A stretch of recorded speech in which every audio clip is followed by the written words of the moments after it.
Hello everyone, and peace of Christ all of you. Please invite your friends.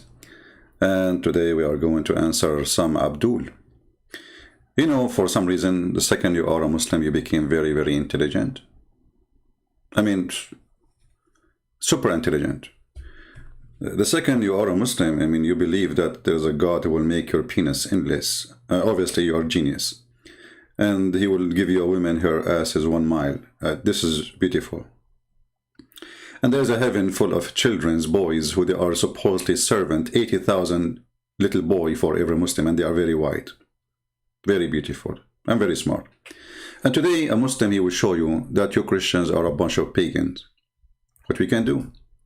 They prove it. I don't know how many of you will leave Christianity now. There's a Muhammadan who took 4 days course, 4 days course, how to translate. But he didn't know Arabic. And now he is going to tell you about translation. And he's going to show you that cross is a pagan act. And there is no cross in Christianity. So let us see what those Abdul for us. And let us die laughing. And let me show you why I say Muslims are my best helpers to expose the garbage of Islam. Use what they say against Islam. Priceless. Listen carefully and die laughing. Those guys, they work in the videos and supposedly they are excited. And brother, Jesus versus pagan, which you do follow, brother? Tell us more. And the topic is about the cross. I never got a tattoo, but I used to think if I was ever going to get a tattoo, I would get a cross. Why? Because in Christianity, that is the main event. That is what it's all about. It's believing Jesus was crucified and died. So in Christianity, maybe you do not know that in Christianity you should not have a tattoo, but you are an ignorant. Continue. For your sins. Let me give you an example. This is the King James Version of the Bible. And I have with me also the New World Translation. Stop. This is another Abdul. This is the genius. That is the fool. So that the fool, he is taking the genius. This is the guy, he is the expert supposedly, because you have too many books behind him. Listen carefully. So now he's going to show you what the Bible says about the cross of Jesus. Tell us, Abdul. Translation of the Bible. We're going to look at a couple of verses here that talk about crucifixion. If we look at the Gospel of Peter, 1 Peter 2:24, in both the King James Version and in the New World Translation, we find that he himself bore our sins in his own body on the tree. We don't find a cross, we find a tree. In fact, the same thing can be found in Acts, when we find the verse 5:30. In both translations, we find the God of our fathers raised Jesus, from whom you murdered, hanging on a tree. You will find this in the King James Version, and you will also find this in the New World Translation, that is the preferred translation of Jehovah's Witnesses. Both of these are Christian Bibles. It's not a Catholic Bible, it's not a Book of Mormon, it's not a Muslim translation. Both of them have them. What is the Greek word though? Because we have to go back to Koine Greek. The original writings in Aramaic of the followers of Jesus, peace be upon him, are lost. So the earliest New Testament... Guys, the original handwriting of Jesus Christ is lost, you idiot. Who said that Jesus, he wrote anything in his hand? Stupid idiot. Secondly, who said it's lost? Where do you get this from? We have the Bible in Aramaic, not translation. We have the Bible in Greek, not translation. And we have the Bible in Hebrew, not translation. You Muslims do not have a single page. You see, not long time ago, a few years ago,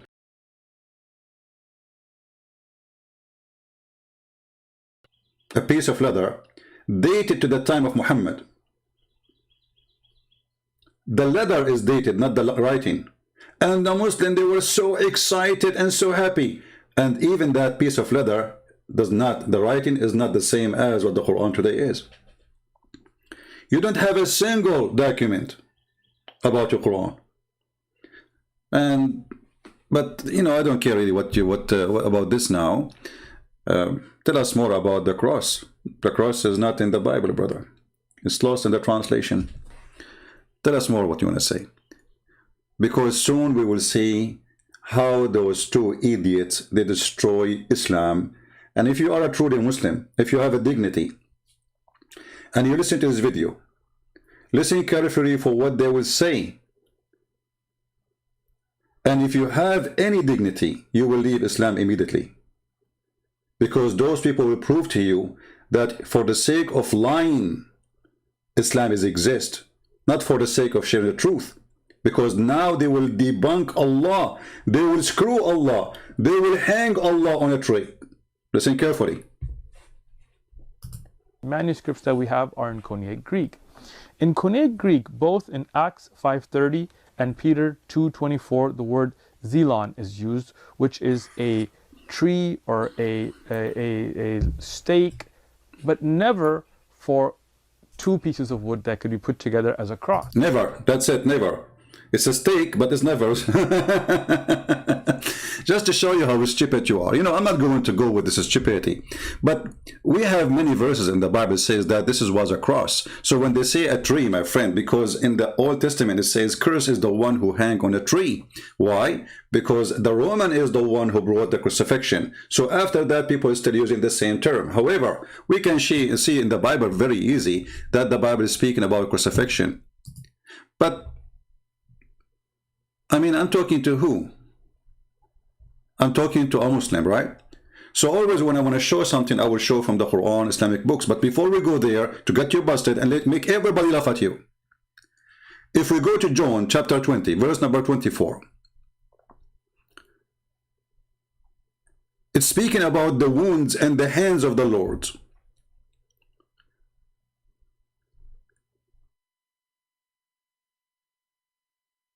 Where they put the nails. Let us go to John 24:20. Hold on.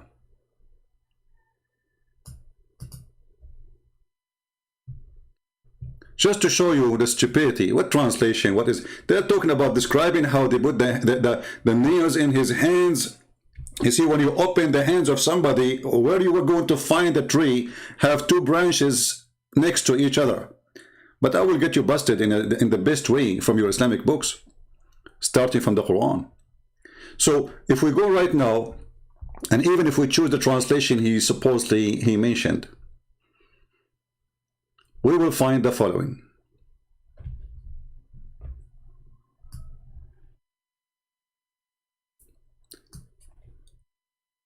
And when he had said, he showed into them his hands and his side. Then were disciples were glad. So he showed them what? He showed them what happened to his hands. What happened to his hands? They put nails on them. So you idiot, you can say even the word, it says hang. Hang mean hanging. That's mean he was hanged maybe, right? But you are stupid. You need to read the rest of the details. So they hanged him on a tree. This is what the Jewish, they use as a term for the crucifixion. However, the whole chapter is speaking about how they put him in the cross, how they made him carry the cross, you donkey. He was carrying a tree. So Jesus, when he was carrying the cross, he was carrying a tree. And then they took the tree, they put it in the top of the hill, and they wait for the tree to grow roots, because the tree will not stand by itself. And then they put him in the tree. I mean, look at this. Don't get married. If you get married, your wife, she will leave you right away. So when Jesus, he carried the cross, and he was walking with the cross, obviously, according to this Abdul, he was carrying a tree. Genius.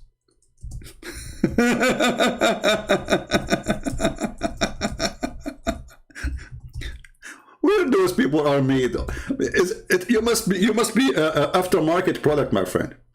Your brain is stupid and silly and funny.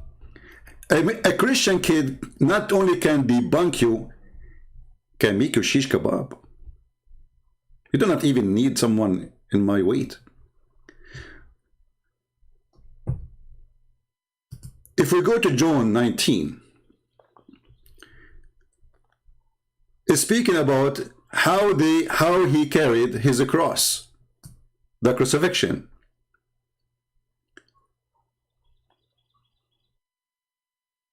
Carrying his cross.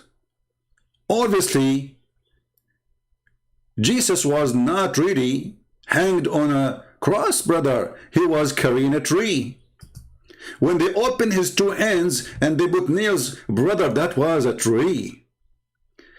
Very silly, very stupid, and I don't know what kind of intelligence you are suffering from. You are suffering, my friend. You don't have any intelligence.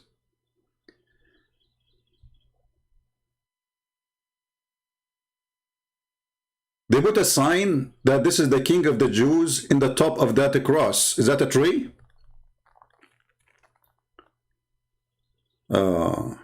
And when the Jews, they say, they crucify him, they were saying, tree him. Stupidity is amazing. Garbage in, garbage out.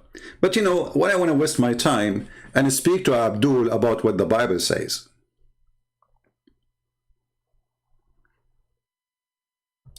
Shall we get him busted so all the Muslims will die laughing at them from their Quran? Even those people, they have a, I mean, honestly, I wonder sometime if those people are paid by Christian prince. There's a guy, his name is a Christian prince. He paid Muslims to leave Islam. This is what the Muslims, they say. I think you are paid by Christian prince. Because look, you idiot, what you just said. You said in the translation, this is not a correct translation. There's no cross in the Bible, brother. No cross, it is a tree. So why your stupid Quran approve it?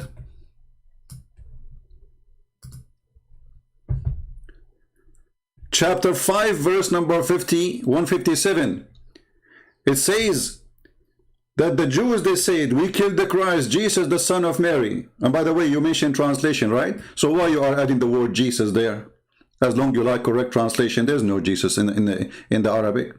Muhammad, he never know someone his name is Jesus. He knows someone his name is Isa, and we do not know who is Isa, except that he is the son of Maryam, which is according to some scholars, not according to the Bible.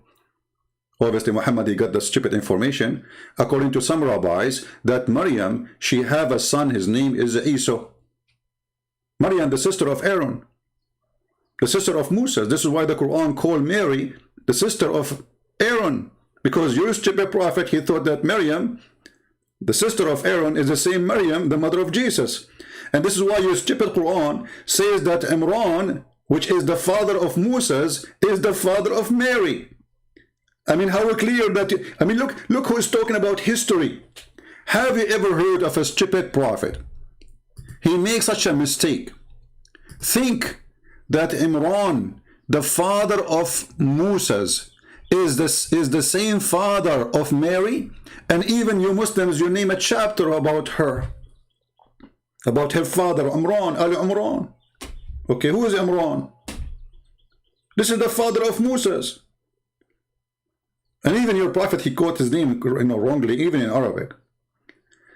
And then we will find that he is speaking about this father of Mary, who Allah told him that you are going to have a daughter.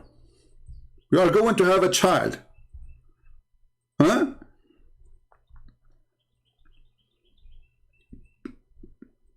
And you are talking about history, a God who did not know who is Imran. How in the world Imran, and even in the time of Muhammad, a rabbi got Muhammad busted, and he came to Aisha, and he says, what Maryam, the sister, the mother of Jesus, have nothing to do with Maryam, the sister of Aaron. Aisha, she said to him, Kadhabt, you lied. She didn't say to him, no, this is wrong understanding. When they told Muhammad, when Muhammad got busted, he said, oh, they used to call them by their great prophets. وَإِذَا قَالَتْ إِمْرَأَةُ إِمْرَانَ. Oh my Lord. Okay, who is Imra'atu Imran? Supposedly this is the mother of Mary. The stupid Muhammad, who you are taking him for granted as a history source. I mean, look at this stupid religion. A guy who came 600 years after Jesus. The Abdul talking about wrong translation. This guy don't speak Hebrew, don't speak Aramaic, don't speak any language. He never met Jesus. He never been with any of the disciple of Jesus 600 years after, and they accept what he say. Even he cannot even read his own language. That's it. Jesus, he told them Jesus was crucified. That's it. And they are talking about history. But let us go back to the stupid Quran, where it says clearly that the Quran approved that there was a crucifixion, but they crucified the wrong person. So all your video, you idiot, both of you, saying that there is no crucifixion, when the Bible says in tons of verses, no, there was a crucifixion. And if you are stupid, that's not my problem. If you cannot read, if you're an idiot,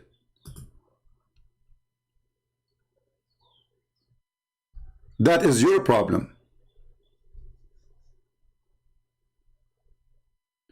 When in John 21, verse number 18 said, they stretch out his hands. Will you stretch out your hands? Is that a cross?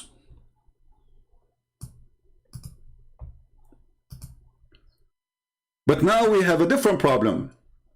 And now those Muslims, if they see this video, they will cry to delete the old video, because they just approve that Allah is a liar, because Allah, he did not deny the cross, Allah aka Muhammad, because there is no Allah. All of us, we knew that.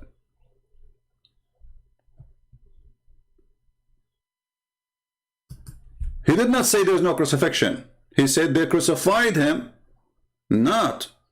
But it was made to appear to them. Appear to them to be what? To be in the cross. Now you might say, oh, this is a Christian prince giving you interpretation. I can show you Islamic interpretation. Not even single one of them denied there was a cross. Not even one? Not even single one of them. Isn't it amazing? Remember, at the end, he will say to you that this is paganism. And later we will find that Allah himself is taking the pagan Roman practice and he used it as a punishment and penalty.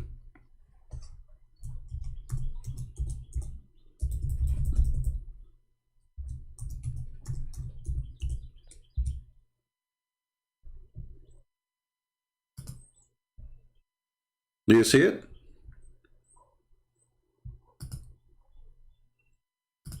Do you see it, Abdul? Isn't it a crucifixion? Isn't it the cross in your video? Is it symbolic of paganism?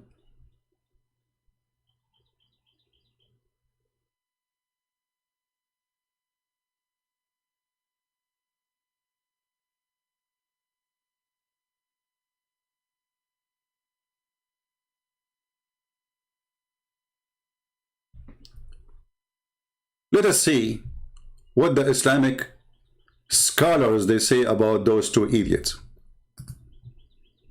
Or maybe I should play more of the video. Hold on, let me move this idiot so we can laugh more. Because the more they talk, the more they do poo-poo.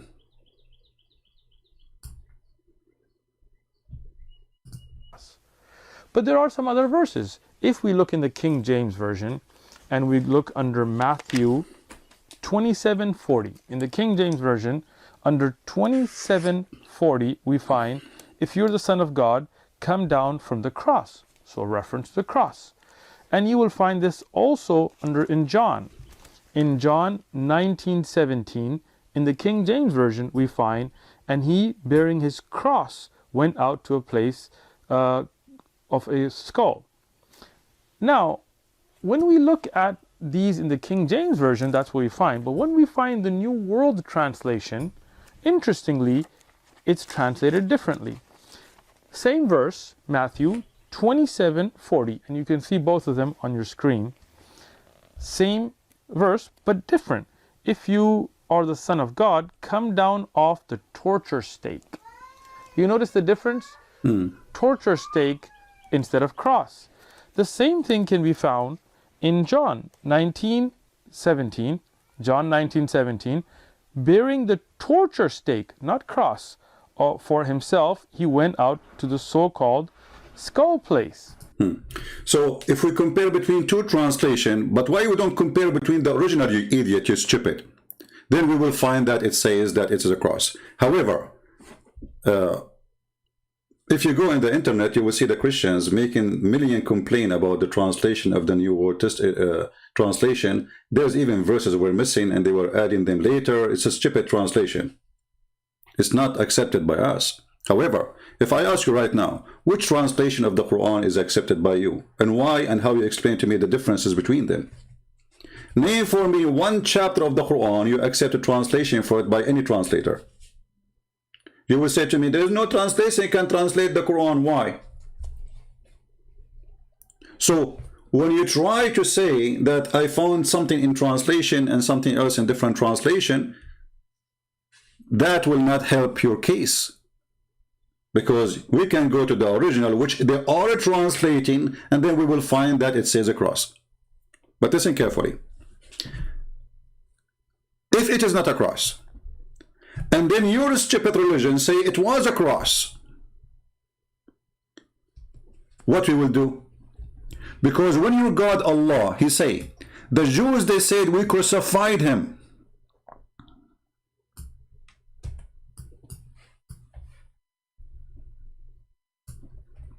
And Allah, He says, they crucified Him not, but it was made to appear to them.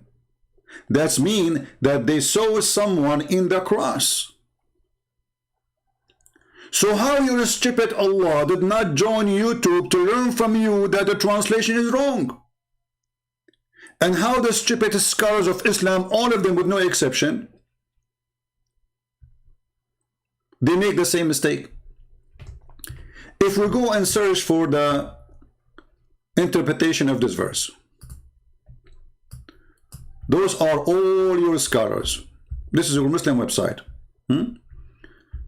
I challenge you to show me one, just one, translation doesn't say cross, or sorry, interpretation. Just one. Actually, let us do this in the front of everybody in the screen. I will use private Google translation. All right.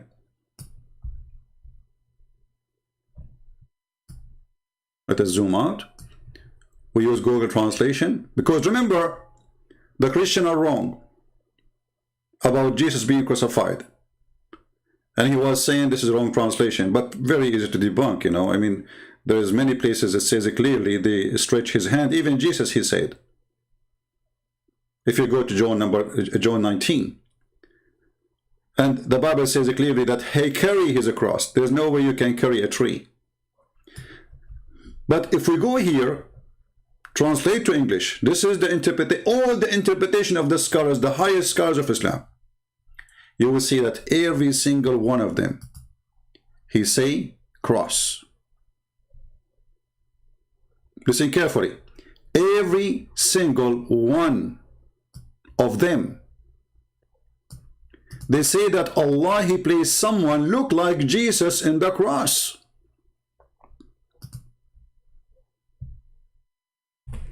And now what does Abdul will say after he watched this video? He will say, those are donkeys. They should join YouTube. But they crucified a man similar to him. Who is saying that? This is your interpretation. As-Sadi, Allah, he said, the messenger of Allah, and killed him, and they crucified him. But those who disagreed with it in doubt. Okay, so what happened? They crucified someone else. Isn't it amazing how stupid to be? Let us show you more. Hold on. Read carefully. And from their saying, they killed Jesus and they crucified him. They did not kill him.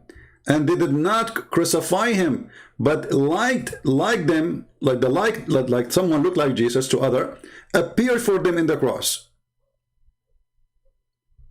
Do you see it? This is your Muslims. This is what they teach you in school, in Islamic school in the city of Medina.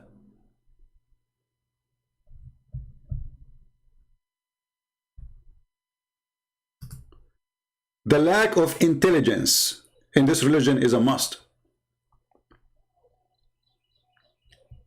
You see, all of this is not my translation, is not my, I'm not the one who explained to you. This is Ibn Kathir, this is Al-Mawdudi, this is all the garbage you have. All of them, they say they crucify someone instead of him. How come not even single one of them, he says they hang him in a tree? Read carefully. It was then that Jesus raised up to heaven. The person the Jews they crucified was someone else,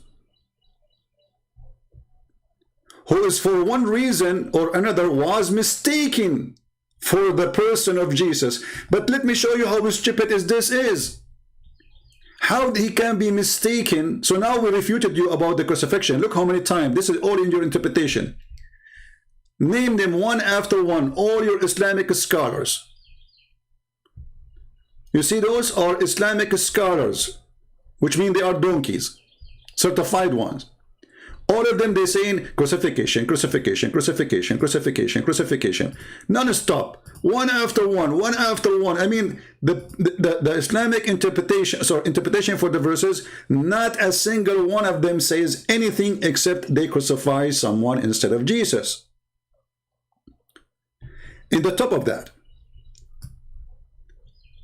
when the verse in the Quran says that they crucified him, but they crucified someone like him, and as you see, it says clearly that according to Islam, you believe that they crucify someone else.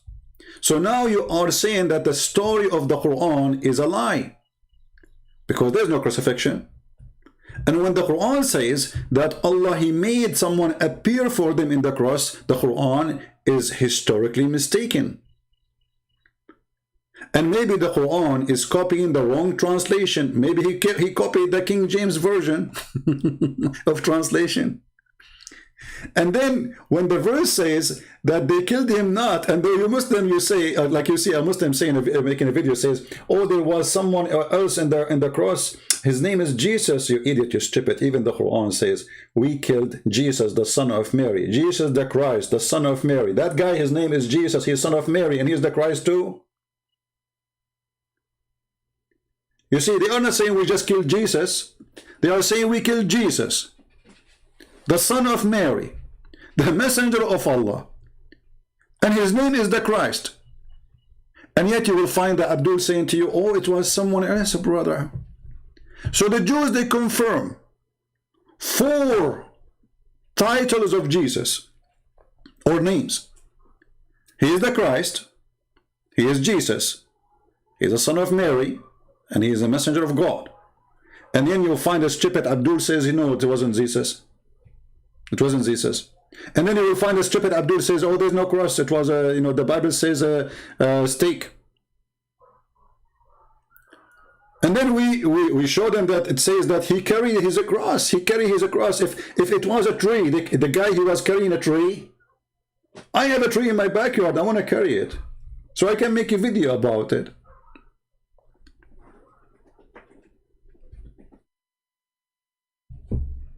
Do you see how stupid those people when they make those videos? And then the guy, he said, crucifixion is a sign of pagans. This is a pagan. Well, first of all, we don't worship a cross, you idiot.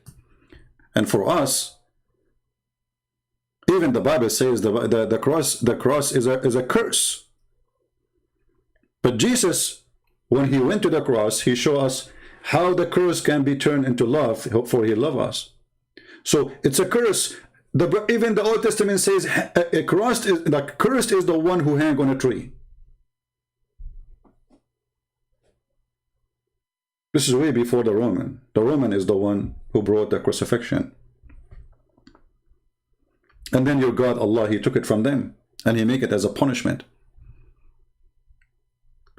But as long in your video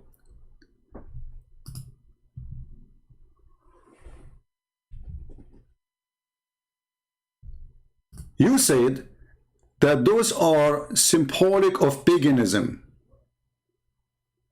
I like that.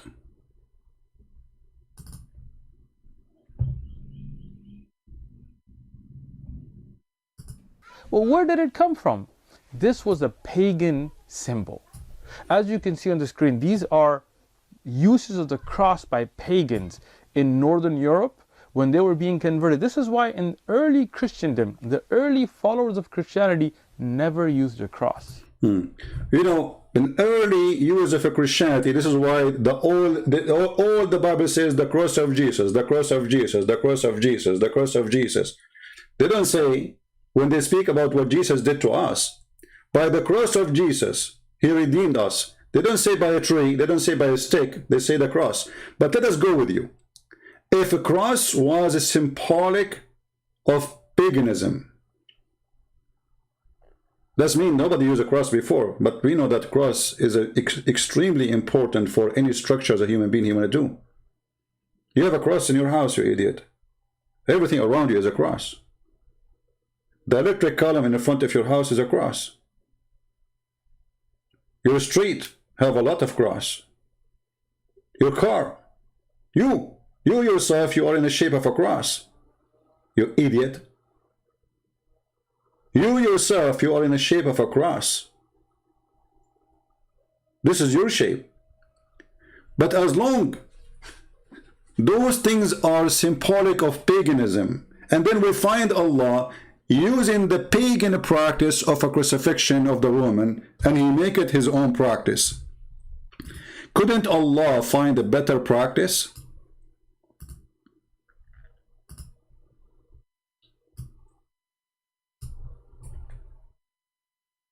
From the pagan? And as long Muslims, they are talking about paganism, and if the cross is a sign of paganism, that means we should worship the cross. But we don't. So you fail. But if I show you right now that you're a prophet, he kissed a stone, and he claimed that the one who touched the stone erased his sin, what you would do? Let us see how the pagan Islam can stand. I mean, you see, Islam is like a whore. Islam is like a whore making a speech about honor. Literally. Islam is like a big a pimp whorehouse. And they want to, and this religion want to teach you about how to be decent.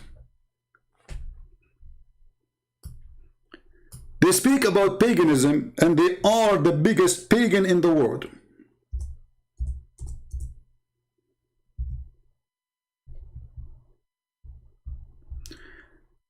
Let us go and see what your prophet he said.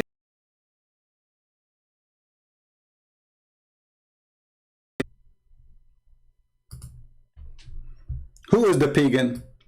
You see, there's nowhere in Christianity it says if you touch a cross, your sin is forgiven. It is Jesus who forgave our sin. There's nowhere in Christianity it says if you kiss a stone, your sin is forgiven. That is your prophet.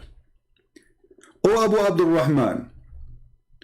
Too bad Abu Abdul Rahman at that time he have no YouTube. Otherwise he will make a video about what he heard from the prophet and recording of the prophet.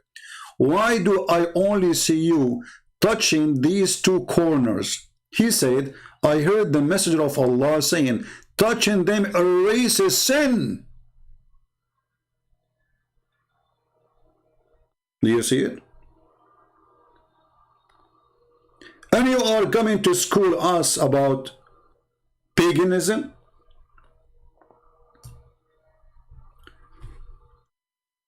If I say to you that the Buddha people, they believe that praying in front of Buddha will forgive their sin, you will say this is paganism. They are praying in front of Buddha. They are not really touching Buddha. You know, they are praying. Oh, this is paganism. Okay. If a Christian, they have a cross in the front of them and they are praying in front of cross because it's symbolic for what Jesus did, not because we worship a cross. Otherwise, we have to worship anything in the shape of cross. I will be kissing my electric column in front of my house every 2 seconds. You will say this is paganism. But if I show you your prophet saying touching a black stone which is in the shape of a vagina,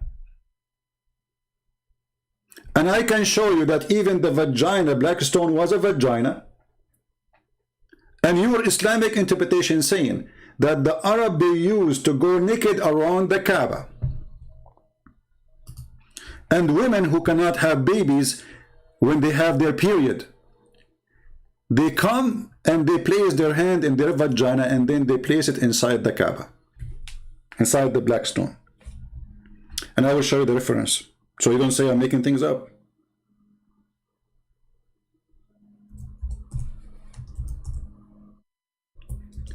This is your religion, Mr. Anti-Paganism. I challenge you to tell me what was the practice of the religion around the Kaaba in the time of Muhammad. This is in the time of Muhammad. Muhammad actually, he saw a woman, she was walking naked, and you can see the reference of in my book 6 on Allah. He saw a woman walking naked, singing to Allah, totally naked. Muhammad, he wanted to have this woman, he got jealous, he don't want anyone to have her or to see her naked after that. Then he told one of his gang to tell them, from now on, nobody allowed to go naked around the Kaaba. But this is when? This is many years after he controlled, long after he controlled the Kaaba. The Kaaba now in the control of Muhammad is still people going naked around the Kaaba. Why? What was the practice? Why people, they used to go naked around that house? What was the religion? Required nakedness.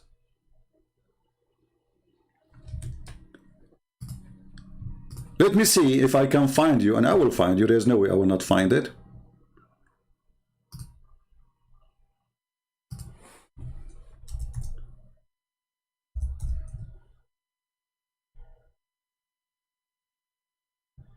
Give me a second.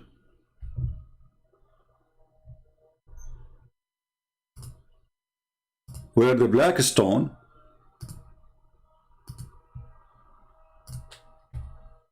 used to be the refuge of women who have no babies, and it get black because of the menstruation. Let me find the reference. Hold on.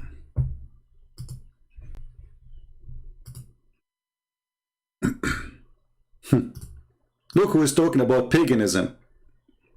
Muhammadan talking about me. It's unbelievable, honestly. It's hard to believe that a pagan person who followed the pagan Muhammad, who is the black stone kisser, who go, all their religion is based on a stone. They pray in the direction of a stone. They bow down in front of a stone. They touch a stone to erase their sin, and now they will say to you, a Muslim who make video says, oh, it's not the stone who erased our sin. Okay, hold on. It says, whoever touched them, his sin is erased. Why? What is the connection?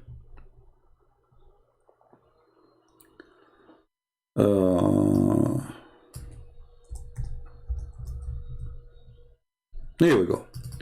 We promised you to find the reference, and we found the reference. I was afraid that sometimes those websites, they don't open, Muslim website. But thank God, it's open.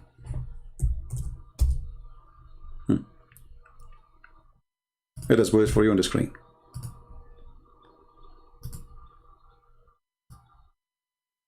This is the Kitab al-Hawi, Tafsir al-Quran. Kitab al-Hawi, Tafsir al-Quran. This is not a Christian prince. This is not a YouTuber like you, a bunch of kids trying to come with something, and we laugh at you.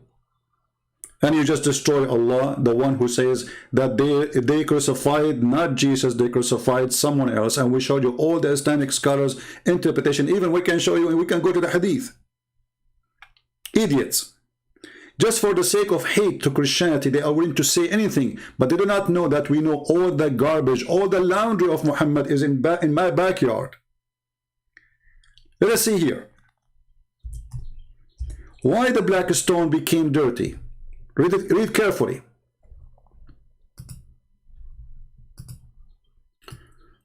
وَجَاءَ جِبْرِيلُ بِالْحَجَرِ الْأَسْوَدِ, and Gabriel, he came with the black stone from the sky.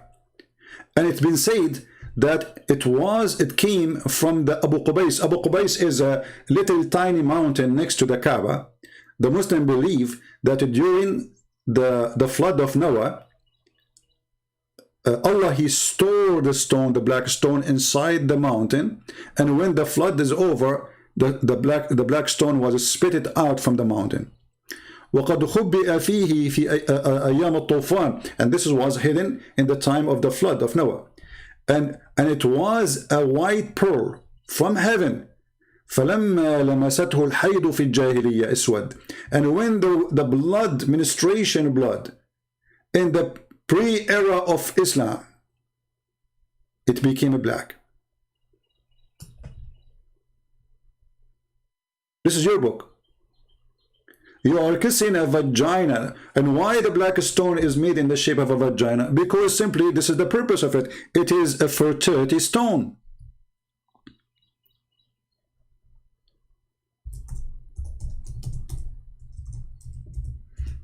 And by the way, I'm going to use Google Translation, so everybody will see that I am not making my own translation like you Muslims do.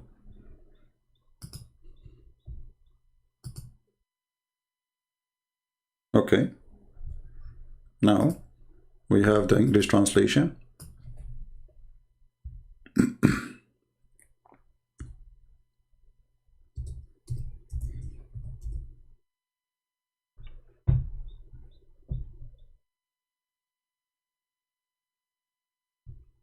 Read carefully, guys.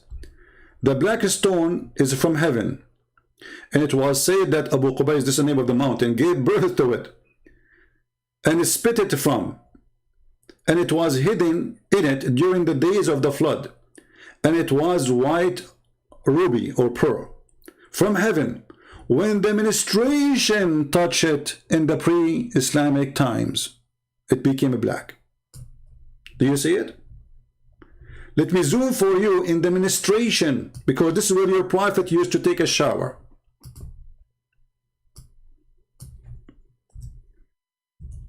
The Muslims, they have videos about how the prophet teaches good manner, how to be clean, how to fight corona. And then we find that their prophet used to take a shower with dead dogs and women blood from period and garbage. So who is the pagan? Muslims, who is the pagan? So look what you did. You proved that the Quran is a false book because the Quran confirmed that there was a cross, but the one was in the cross was not Jesus. So now you said that this is a fabrication. There was no cross. So all the story in the Quran and all the stories in the Hadith and all the stories in Ibn Kathir and Al-Qurtubi, Al-Tabari, Al-Jalalain, all of them, they lie. There is no cross, brother. Who discovered that? To Abdul in YouTube. I wonder how many Muslims will be laughing at you now. Look at him, he's a genius.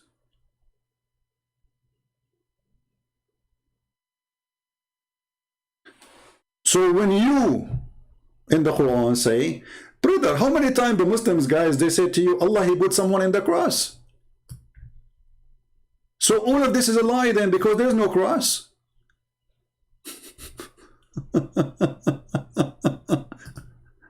Brother, there is no cross.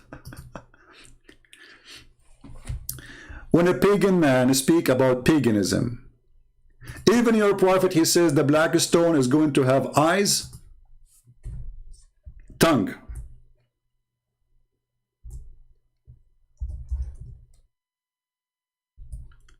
And is going to witness to every Muslim in the judgment day. And you are talking about, and this is not metaphorical. You see, somebody might say to you, this is metaphorical. Not a single scholar understood this as metaphorical.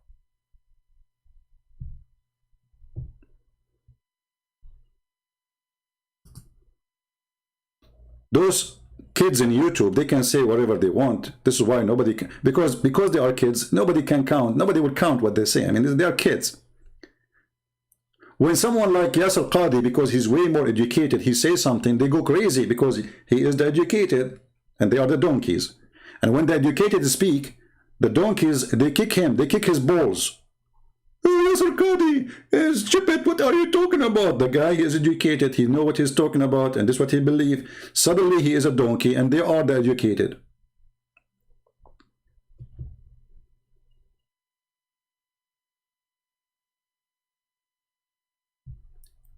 When you're a prophet, guys, do you remember the chat we have in a Muslim website? They said, I said to him, why you kiss the black stone? He says, this is an act of worship. You remember? It's an act of worship. Okay, why you kiss it? What does that mean? Hey, pagan.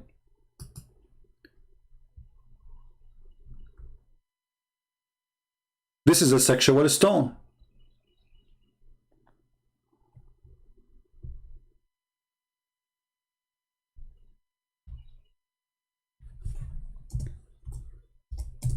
Let us show you the hadith where it says, Muhammad, he said, is going to have a tongue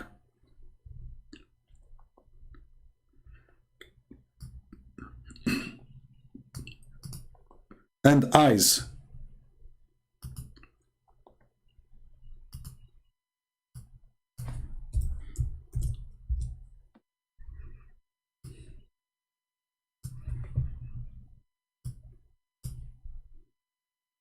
And we will show you what is sahih. Brother, so you don't say this is weak and you know the garbage, you know. This is Sahih Muslim. This is here Ibn Majah. This is Hassan, which means good. I heard Ibn Abbas, the Messenger of Allah, SAW, said, the stone will be brought on the day of resurrection, and it will be given 2 eyes which will see, and a tongue which to speak, and it will bear witness for those who touch in sincerity. So the black stone is a living stone, and sin and the menstruation made it, because why it says the menstruation of people of Jahiliyyah make it black. Remember, we showed you the reference, right?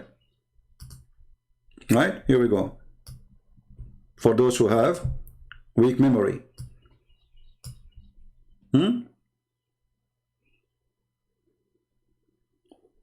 Why it says sin? The hadith says that sin made the black stone, the white stone black.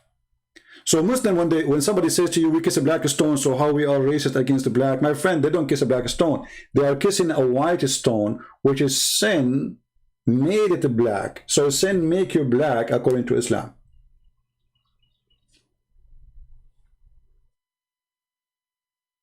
And why they believe that those women, they have sinned? Because simply the reason they are not having babies, because God is punishing them, Allah, the pagan God. And this is why they come when they have their menstruation. Because when a woman, she have menstruation, obviously she have no baby. So she come when she have her menstruation, she put her hand over her vagina, she touch it with the blood, and she placed her hand inside the black stone, and that made the black stone black, as you see. This is a pure pagan cult. And if you ask a Muslim why the black stone is made in the shape of a vagina, what is the explanation? Was it by mistake? Was it an incident? A wrong design? And why your book says that women, they used to put their hands inside the black stone and the blood of menstruation made the stone black? What a coincidence. And why they used to go naked around the Kaaba? What a coincidence. And by the way, as long as you Muslim, you say that this is a stone sent by Allah. Where is the stone? Do you know that there is nothing left of the stone? Those naive Muslims, I feel sorry for them. There's no stone in the stone. There's little tiny pieces of a stone inside the stone. See, the Muslims even they made for you. Here we go. Let me show you this. But here they are making them big. Actually, they are really tiny. Let me show you. All of this black around or brown. This is wax. There's no stones left. Do you see it? There's 7 or 8 little tiny pieces of rock. So if Allah he sent the black stone from heaven, how come Allah could not preserve the black stone? Where is your stone? Those little tiny dots you see in the screen is the holy stone of Allah, which every Muslim he go and kiss it and lick it, and when you touch it, it erases your sin. But yet there is no stone. If you go to YouTube right now, you can see, just search for maintenance for the black stone. Black stone maintenance. I mean, have you ever heard of a religion that there is a God, he sent the black stone, and this black stone is going to witness for you in the judgment day, which means this stone should be exist until the judgment day.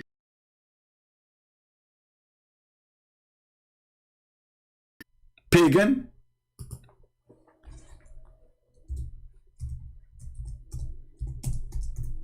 Let me find you the videos.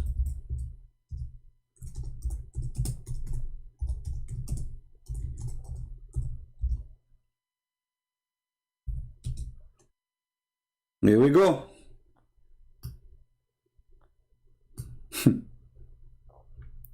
Brother, the heaven of Allah. This is from the heaven of Allah, brother.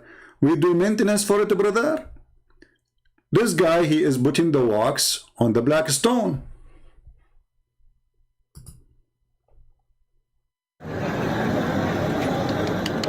Yeah, brother, hit it, hit it. Fix it, fix it. Clean it, clean it. Yeah, take the wax off. There's no black stone. The leftover. Scratch it, yeah, around the rocks, brother. What is this?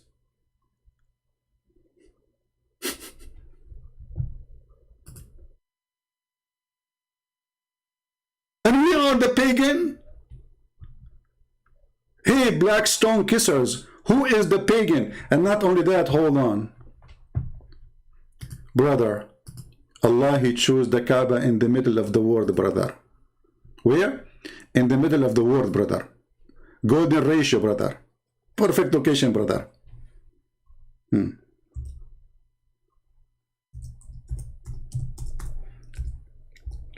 Just to show you how easy to debunk this stupid cult.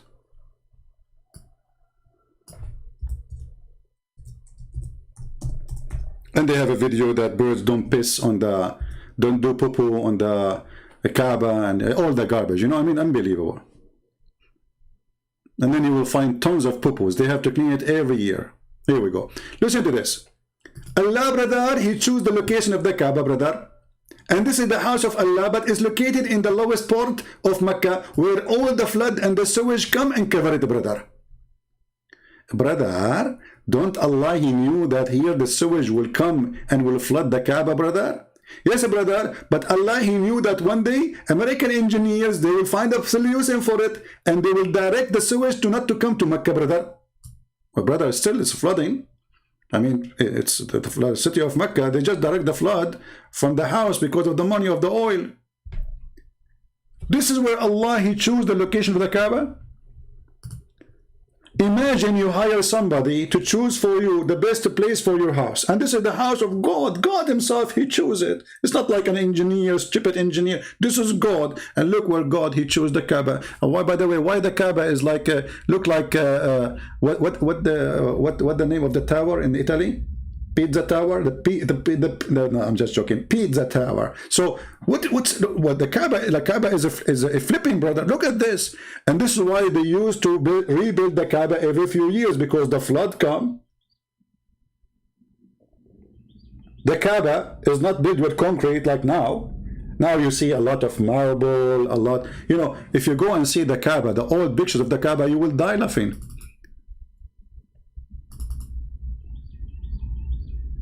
Let me show you the old Kaaba. This is before the oil. This is just 100 years ago. Dirt, garbage, camels around it. Not like now, there's fans and air conditions. Look, this is the Kaaba, brother, just 100 years ago. Look at this. This is the Kaaba. Dirt. While the Muslim Caliphate were building palaces for them, wherever they conquer, the Kaaba was left like this. Stable house. This is the house of God.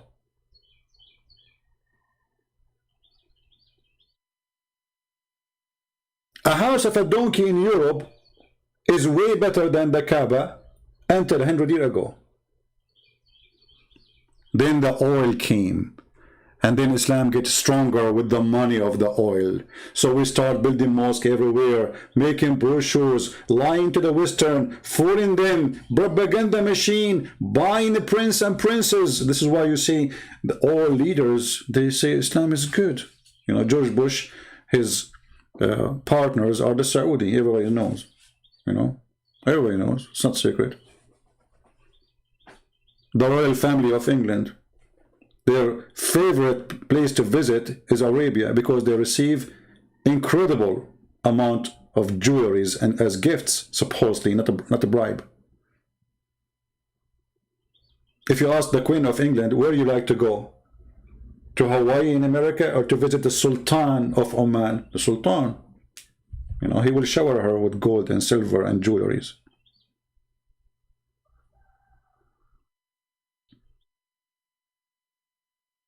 But what the Queen of England have to do with the Sultan of Oman? I have no idea. I mean, why she's visiting him even? You know, you tell me.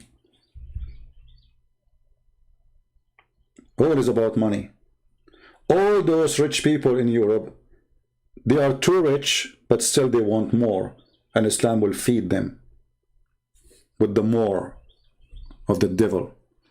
So when you Muslim, you speak about paganism, who is a Muslim here is willing to refute me and tell me about the black stone issue?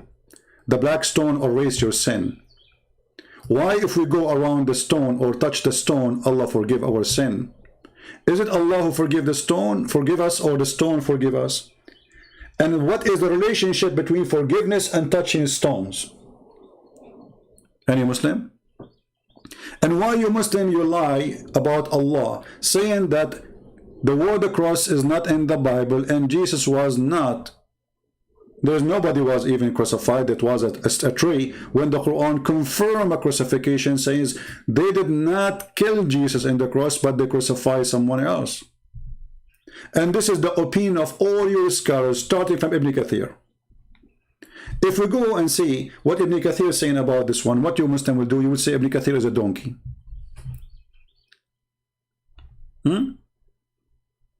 He's a donkey. And by the way, I agree. I mean, he's a donkey. I mean, why he will not? Someone believe that if you go to heaven, there's a God will make his penis English. He must be really lost his mind.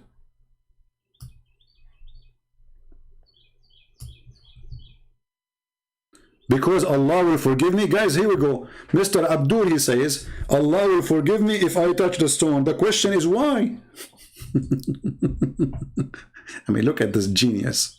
My friend, you're a genius. All of you are genius. I'm the only one here is not, you know, qualified. Okay, the question, Abdul, you are not getting the question, aren't you? The question is, why Allah will forgive you if you kiss the stone? Why? What you did exactly? Why do you keep repeating the same thing but nobody is answering? Why I shall kiss the stone, and why you're a prophet kiss the stone? You see, if the bid'ah, you know, but Islam, all of it is a bid'ah. Here we go. The prophet, he kissed the black stone. You remember once in the chat I asked the Muslims why I have a question. Why the prophet kissed the black stone? The guy in the chat, he said because it's holy. And I said, why it's holy? He waited for 5 minutes to answer me. He said, because the Prophet kissed it.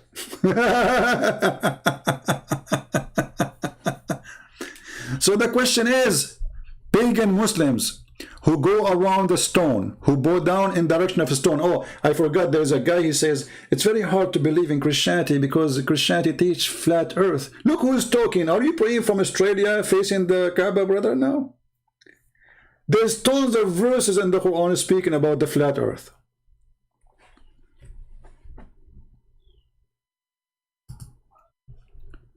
You are looking for reference about the English penis? No problem, I can find it for you.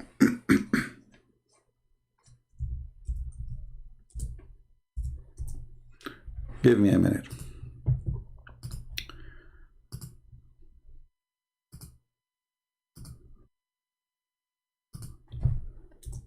Any Abdul?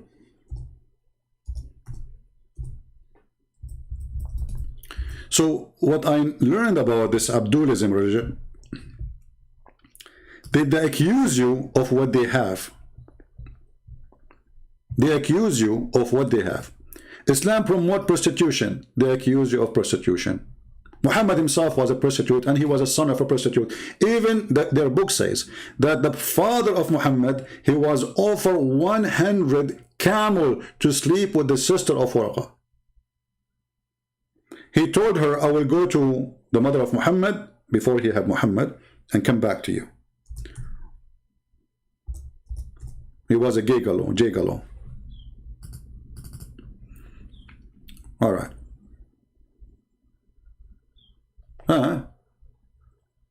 Hey, hold on. I could not open the website. I don't know why. Let us see. You see, it was in this website here. It says required. They need me to join the website.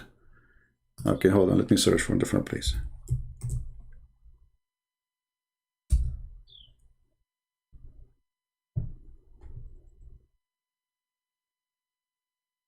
Okay, here we go. We found a different place. Let us put it for you on the screen and I will share the link with you. You know how many times the Muslims they say to us that the word nikah mean marriage?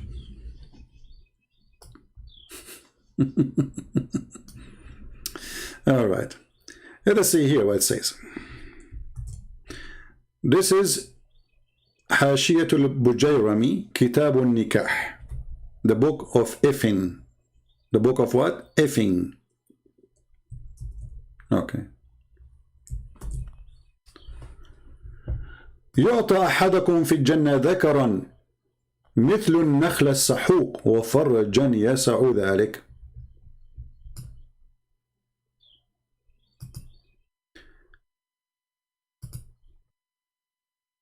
Let us give you a shorter link for this. Hold on.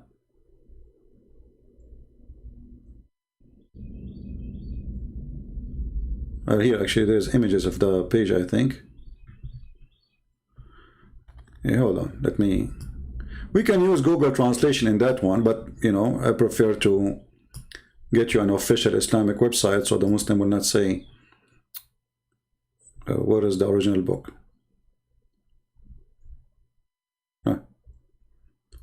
Look at this book. This is even better. Dalailun Nubuwa.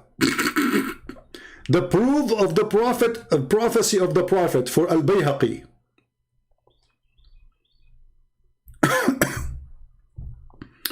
Oh, this is a PDF file. How we are going to find the page? Hold on. The funny, I find more reference in the CIA website. You believe it? They have all Islamic books, all ISIS books, all Al-Qaeda books is there. See, Dalailun Nubuwa lil-Bayhaqi.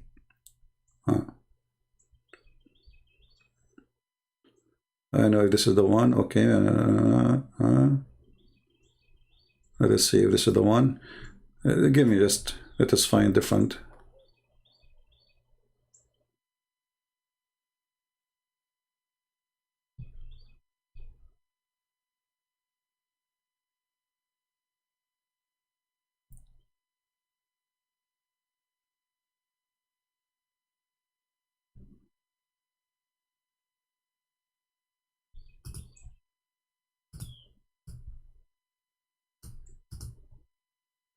Let me give you this link first. This is a Muslim website anyway.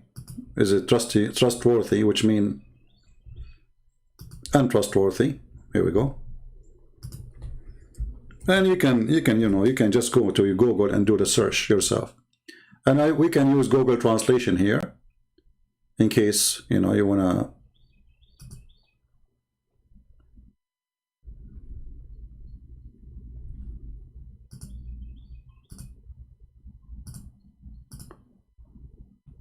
Let us do that.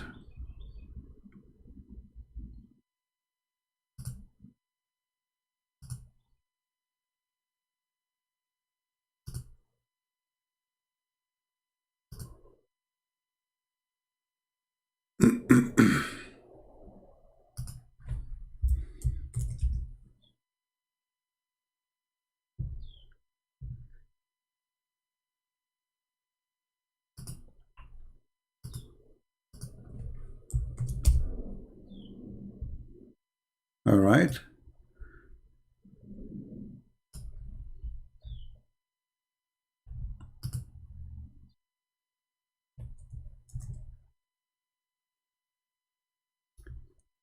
You can use the link I gave you, and then in order to, just use Google Translation and you will see it. It's not really a big page, the page is not really big. And this is variant number 3, page number 356, as you see. So if we do Google Translation, and I hope the admins, they will save the page, so later if somebody asks, you can just share it with him. Let us use Google Translation. Where is Google Translation? Okay. All right. Look at this book. Look, intercourse in the anus, from intercourse, blah blah blah blah blah blah blah blah. This is religion. Okay.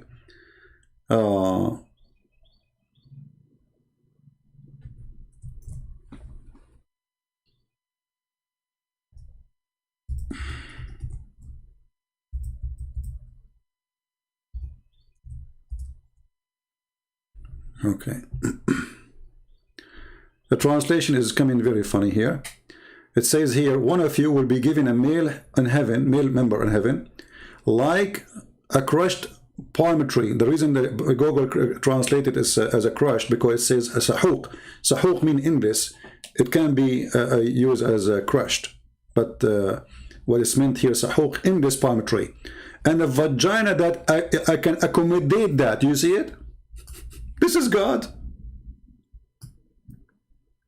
Who is the pagan? Who is a sexual god here? Each one of you will be given a male member in heaven, a penis, like an endless palm tree, and a vagina will accommodate that. Okay, hold on. In order for the vagina to accommodate such a penis, excuse my language, how endless the vagina is. I mean, the tunnel between France and England, how long it is. This is longer. Okay, how wide the woman is. That's mean the women, she have, at least in that part, in this width. So we have a man. I'm not going to make a dirty drawing, but just to explain to the fool, or to the one who have not a good imagination. Based on this, based in what Muhammad is saying,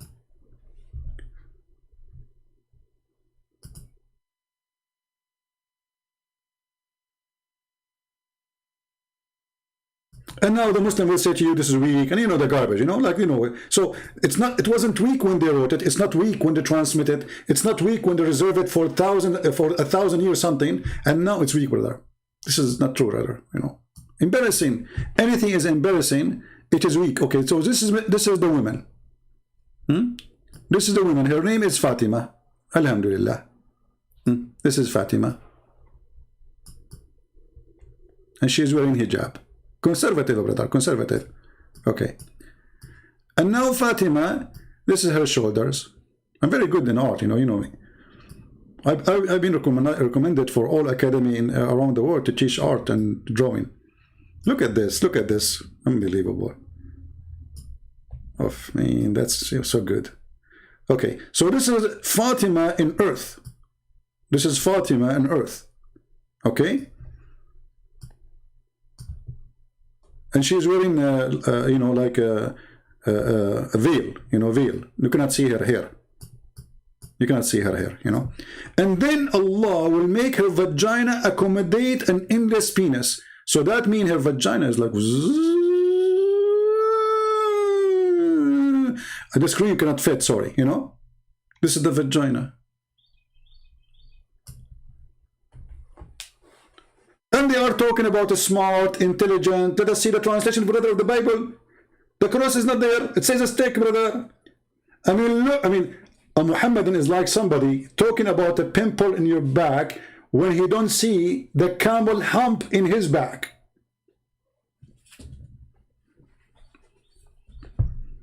This is God.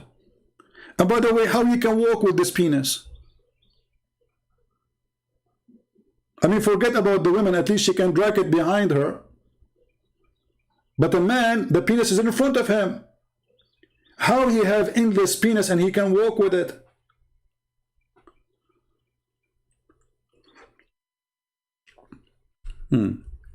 Somebody saying, why you don't debate Zakir Naik? The question is to Zakir Naik, my friend. Why you don't debate me? Why you don't go right now, and I challenge you, and send an email to Zakura, Zuzu.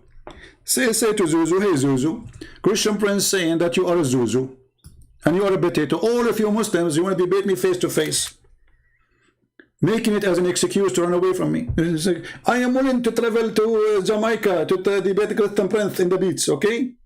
Hey brother, you don't need to go to Jamaica. Just call him right now.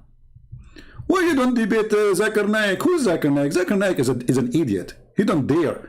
All of them, you see, all of those Muslims. I mean, how easy for them to debate anyone. When it's come to me, all of them, they want to face me face to, because they knew I don't do that. Why am I do that? I'm sitting right now wearing my short, listening to the beautiful birds, laughing at Allah with no expenses, with no traveling and no risk. I mean, look, I'm going to go to the peaceful country where Zakir Naik live. And brother, the Muslim there, they are so peaceful, they will welcome me. Christian Prince is coming, Allahu Akbar, give him a hug, show him the love of Islam, brother. You know, here we go, I'm here. Who's Zakir Naik? Is that the guy who says that Allah, when a woman, she asked him about hur, how come the men, they will have hur? He said, brother Tata, the word hur is a plural word. Is that male or female? So by Allah and Allah, your mother, your sister, you are going to have a lot of beautiful men hur. Look what he's saying to her, a lot of men, they will if you. Suppose now he fix it. He just said to the women, when you go to heaven, there's 70 men, they will be effing you non-stop. Are you happy now? Are you satisfied? But the donkey, who do not know Arabic, as the rest of them, he forgot that the Quran says that those women who did not bleed from losing their virginity. So how you say to her that the word hur is a male and female? Idiot. But when you are a donkey, you know, as long as you are defending Islam, the Muslims, they don't question what you say. Say anything you want, any stupid thing you want. As long as you are defending Allah and the Prophet, brother, you are good to go. Look what the Quran says. You see, in Arabic, it's very easy. Anyone who knows Arabic, little Arabic, he will know that when you have the letter in, noon, at the end, this is noon and nuswa, which means for women, female. So the second you say, you add this in at the end, it is for female. So it says, fihunna,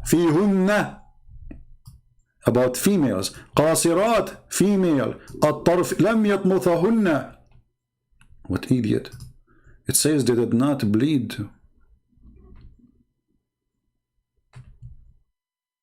You see here, the translation is false, by the way. If you change it, and this Abdul in the video, he was saying, how come in translation it says different? Look at your translation. Is it a chastity or their bleed? Does it say chastity? Or it says they did not bleed. They will not lose their skin, actually, the skin of the vagina. Yatmuthahunna is losing the skin of the vagina. So we change the translator, right away we'll find different Quran. There's a huge difference between a chaste woman, and a woman, she did not lose the skin inside her vagina. And why does God want to describe what is inside the vagina for me about women in heaven? Why you debate with the maybe I called him, he hang up on me. You don't really forgot, you idiot. I called them. I am the one who called them 7-8 times. They hang up on me. Did you say that? Did you say this? Go see. He promised the Muslim he would debate me. The coward, when I call him, he hang up on me, and we did not have a debate. He played a record for me saying, did you say suckle me? I said, yes, I did. I was quoting your filthy prophet, and then he hang up on me right away. Did you say suckle me? Yeah, brother, I did. Yes. And you did too. This is the coward, your Mimi, who ran away from debating me. I am the one who called him. And the video is there. He have 7 or 8 people there. He put my speaker far away from the mic so nobody can hear me, supposedly. He did not know that we are broadcasting in a different channel anyway, so the voice will still preserved. And this is him. He asked me, why you say that?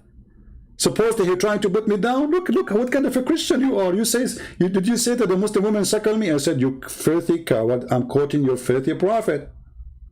And now he is debating with a Muslim sheikh. So look what he said to him. Okay, can I suck your wife tit? This is a Muslim talking to a Muslim. Christian Prince was talking to a filthy woman. She called me and she claimed that Jesus did that to his mother sexually. She said that, and the video is there. The coward, they cut the video, did not play that part. And I can play it right now. And then he said exactly what I said, but in a very disgusting way. I said that to her, in fact, it's your prophet who said that a woman, she can suckle an adult man. Suckle me. He cut that part. Suckle me. I'm saying suckle me. See it? All the Abdul who is saying debate this and debate that, you are a bunch of potatoes. Because if you are a person really who want to see a debate, let them call me. Here we go. I'm going to open my pal talk. Who is the Muslim Abdul wanna call me? Is that fair, guys? Instead of saying to me, why you don't debate? Everybody is welcome. Here we go. I encourage you to call the Abdul. You mention his name right now. If you have the guts, any one of them, to call me right now. Who dare? We don't. And look at you. All of you are a bunch of cowards. Why you are asking me to debate that guy and that guy? What about you? Oh, you are half a human being. You don't dare to debate me. Debate that guy. Is that your stepfather? And he is good in bed? None of you is men no more. You are asking me to debate men. They are not here. And you are here. Are you a man or not? And why you don't call them right away? Tell them, hey, Christian Prince is live on air. And here we go, my Baltok is open. Who wanna call me? Mayday, Mayday, if you are a Muslim with long beard, believe in suckling women for adult, or you believe in kissing black stone, or you believe going around the Kaaba is not a pagan sign, or if you believe that Allah will give you endless penis and vagina fit for that, if you believe that Allah will give you boys who they are beautiful, white, 80,000 of them, if you believe in all what Muhammad said, call me right now. Anyone? Just text me and I will call you immediately.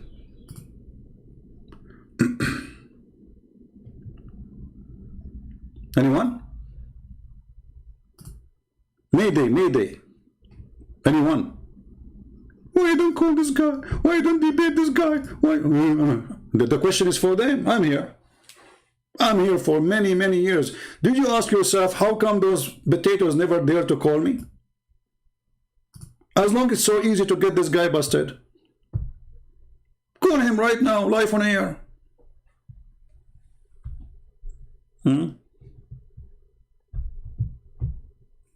Yeah. Any Abdul? I love the mute button. That's not true. You see, just to show you the hypocrisy of the Muslims, when I called Mimi hijab, he hung up on me, not muted me, more than 7 times.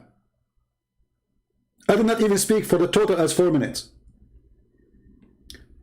If I ever mute a Muslim, is somebody who don't want to answer the question, so there's no point of talking, just go, bye-bye. Like as an example, there's a guy, he called himself the ultimate fart. We say to him, what the verse here is saying? He gave me a meaning for the verse, nobody in Islam accept. I said, how you come with this? Do you know Arabic? He said, we do not know the Arabic. I said, okay, do you accept the translation? He said, we don't accept the translation. I said, okay, do you accept Ibn Kathir? I said, I don't accept Ibn Kathir. Al-Qurtubi al-Jalalain, I don't accept the Jalalain. Do you accept the Hadith? He doesn't accept the Hadith. So why don't I talk to him? Hang up on him. Because the guy is making his own religion. When we debate a scholar who is debating me. He will get me busted from his books, not from his own opinion, because your opinion doesn't count. You were not in the time of Muhammad, so you can be a witness of what happened, and you are not one of his companion, or you are not Muhammad. So me and him, we have to use books. So if somebody don't want to go by the books, he don't want to prove any books, then there's no point of talking to the person. And all of you do the same. The second, we put you in the corner. Like, the guy with his name? Nunu Ahmed, Nunu. He's so small. He kept going around. Christian Prince ran away from me. So one day, you know, I said, come on, let us get this guy in there. I don't talk to him because he's stupid. This is the guy who agreed that his prophet have sex with the goat. He said, so what? So what? So he go around and says, Christian Prince afraid of me. You see, because you are so kid, so small, I keep pushing you away. You hold me from my pant and say, go, go. Nader Ahmed, go. 2 weeks ago, I said to myself, let us have this guy. I mean, just for the sake of fun. I was bored. And he called me, and all of you know what happened. Anyone? I lied, defend myself. Call me and prove me liar. Go. Why you don't do it? Coward. You lied, defend yourself. Oh, let me defend myself. I swear by Allah. My friend, as long you know that as you claim, I lied, why you don't call me right now and get me busted? Obviously, you know that you're a potato. And you cannot do that. I will do the opposite. I will prove you to be stupid. This is why you're afraid to call me, otherwise you will be all over me. Christian Prince, you lied. Where? How? Call me. Well, no, not tomorrow. Any Muslim dare to call me? I'm waiting.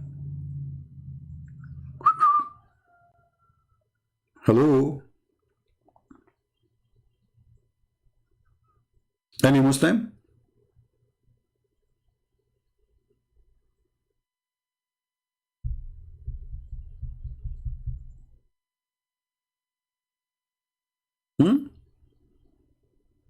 You know, when this guy with his name, Apostate Prophet, was talking to 2 Muslims, suddenly Nini Hijab appeared in the, you know, and he said to him, don't be scared, don't be scared. Why you don't do that to me? Huh? Ambush me. You call me now.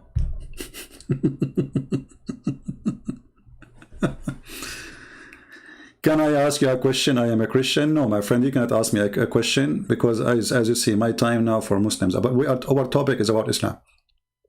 Any Muslim? Any brave Muslim?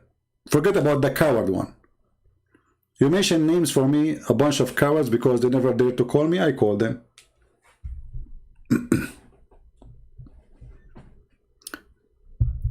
Anyone?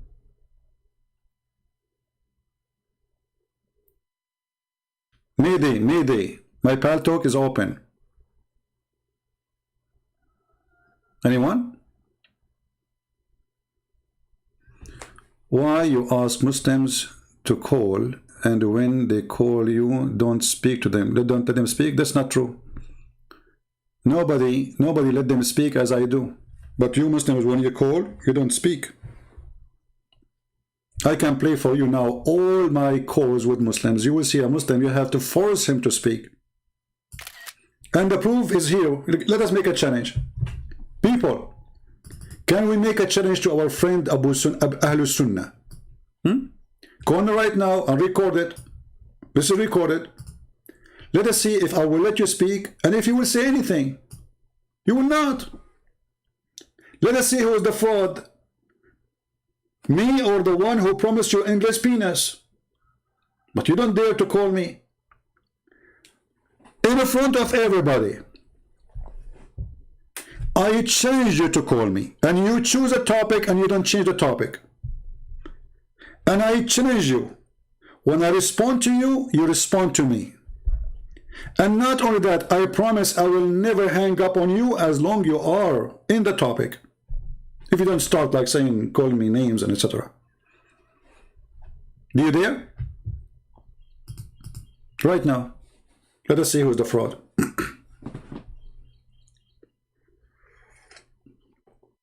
Look at them, look at them. I am the one who says, I'm waiting for you, call me, get me busted. Let everybody see who is afraid. They see who's the coward. You are like Muhammad when he went and he hid between the legs of Aisha when they broke his teeth.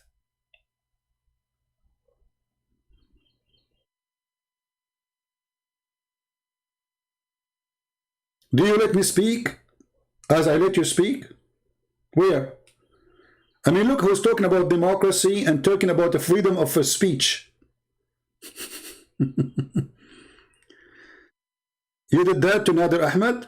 No, my friend, I did not. I repeated the question 100 times.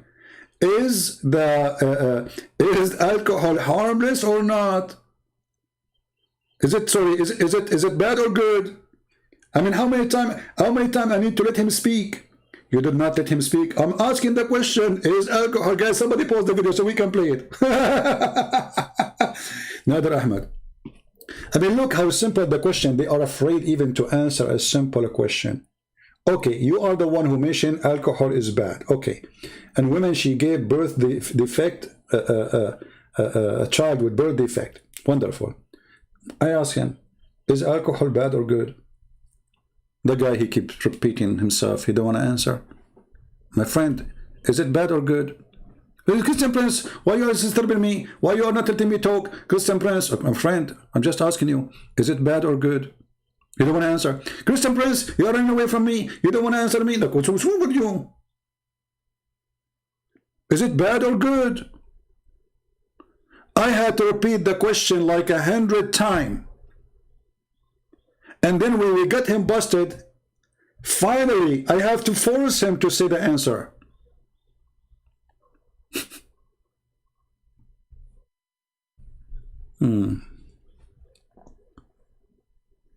Any Abdul? Yeah, this is Nader Ahmed. Your link did not work, Tappy. I clicked and it didn't work. Anyway, you can go watch it. It's a joke. It's a joke. This is an example, actually. This is an example of how and why Christian Prince, he hang up on Muslims. I don't hang up on you because you are adult. And actually, even this guy, I don't hang up on him. He ran away. Guys, isn't it him who said, I have to go? I need to go. I'm leaving. Where are you going? Where are you going? Abdul, where are you going? Huh?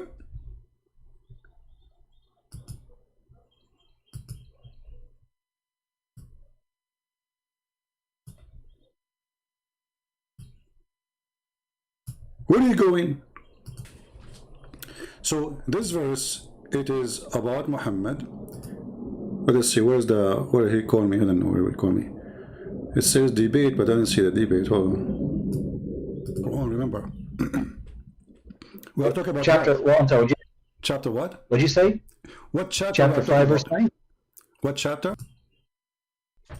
Yes. So we're going to do one scientific miracle proves that the Quran is the truth, and you are actually following a demon called Christ. So both the Bible and the Quran actually answers a question on the issue of alcohol.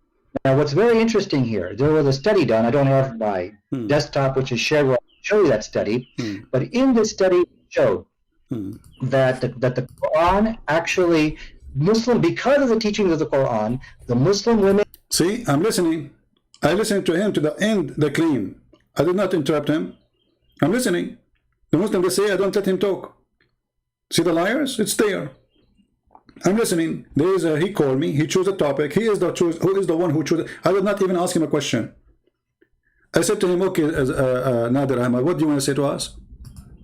What do you like to say? That hurt my feeling. Do you accept? Okay, hold on. When you're going to agree, Let us see from the beginning. I can give you with From the beginning. You are playing those that the Quran is priceless. You are the best. Forget about the rest. Now he will call me. Let's see careful. He's here. Hold on. Yeah, let us call him.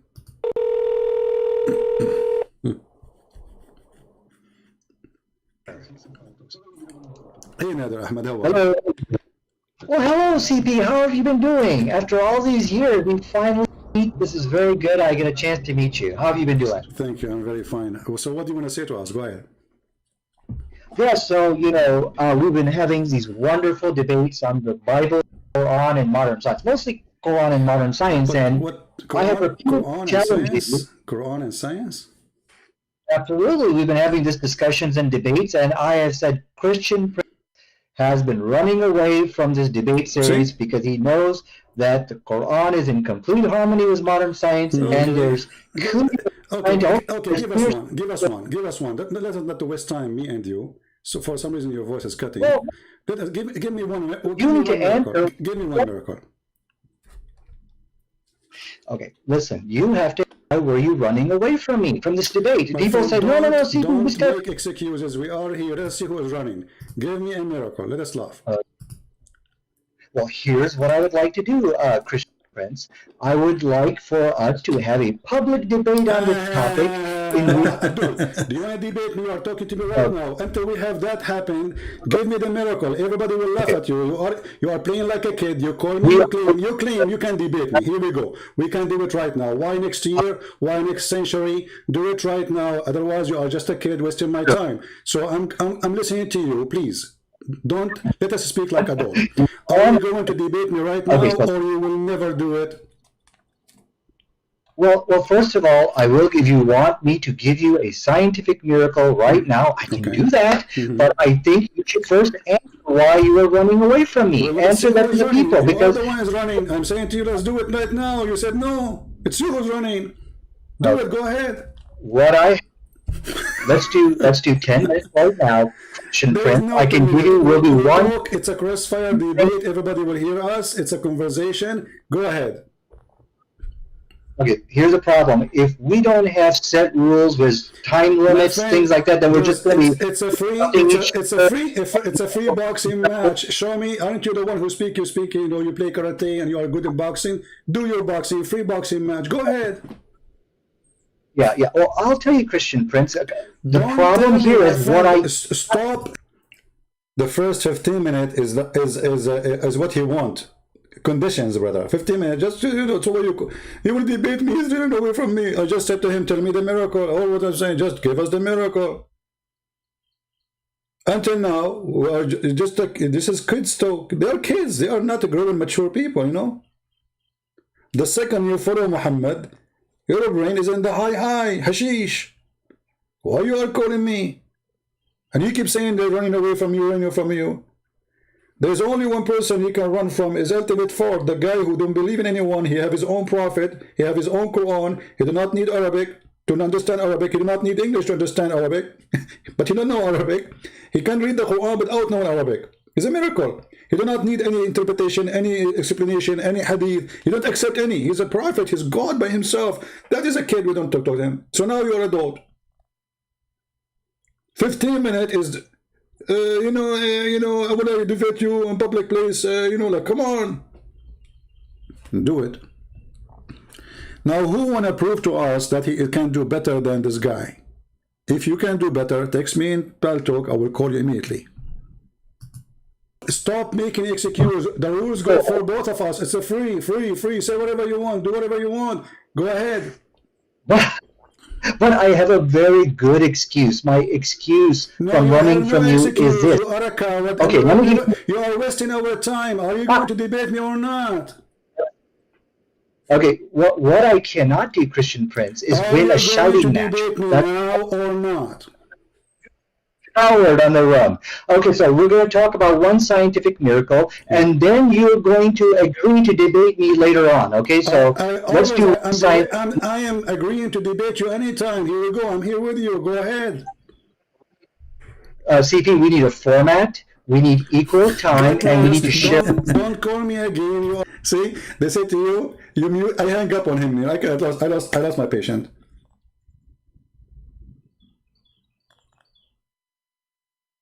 Do you see? What is the guy who's so excited to go to do boxing? He go in the stage. No, we need to put conditions, okay? We need to agree in conditions. Come on, it's a free boxing match. Just use your hands, no problem. No, Christian Prince, you're running away from me. First, you have to agree to debate me. I agree, that's it, let's do it. What is this? They are too much intimidated. You are just a kid, you don't dare even to talk to me. We need a format. What format? Be a man. And look how good my heart is. I feel sorry for him, so I decided to call him back. I said to myself, oh man, come on, this is just a kid. He's 60 years old, yes, but he's a kid. All of them are kids. So I called him back.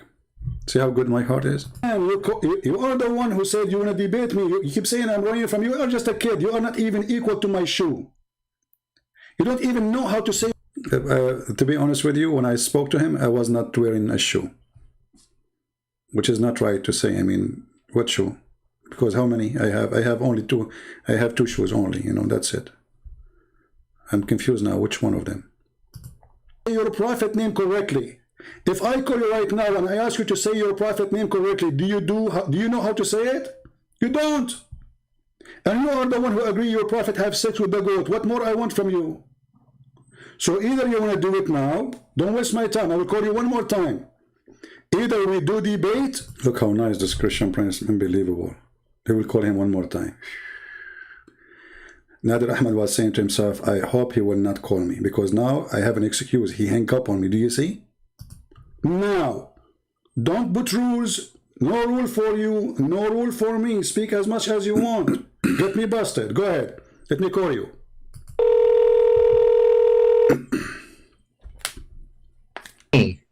So, that hurt my feeling. Do you accept or not? Yes, let's do a debate, because I know you'll run away like a coward. So let's just do what you want. Go ahead. Nadir, be a man once in your life and talk. Go ahead. Speak as an adult. Go ahead. What do you want to say to us? Go ahead. Yes, so we're going to do one scientific miracle that proves that the Quran is the truth and you are actually following a demon called Christ. So both the Bible and the Quran actually answers a question on the issue of alcohol.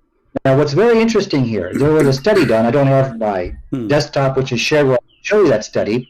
But in this study, it showed that the Quran actually, because of the teachings of the Quran, the Muslim women are 50 times less likely to give to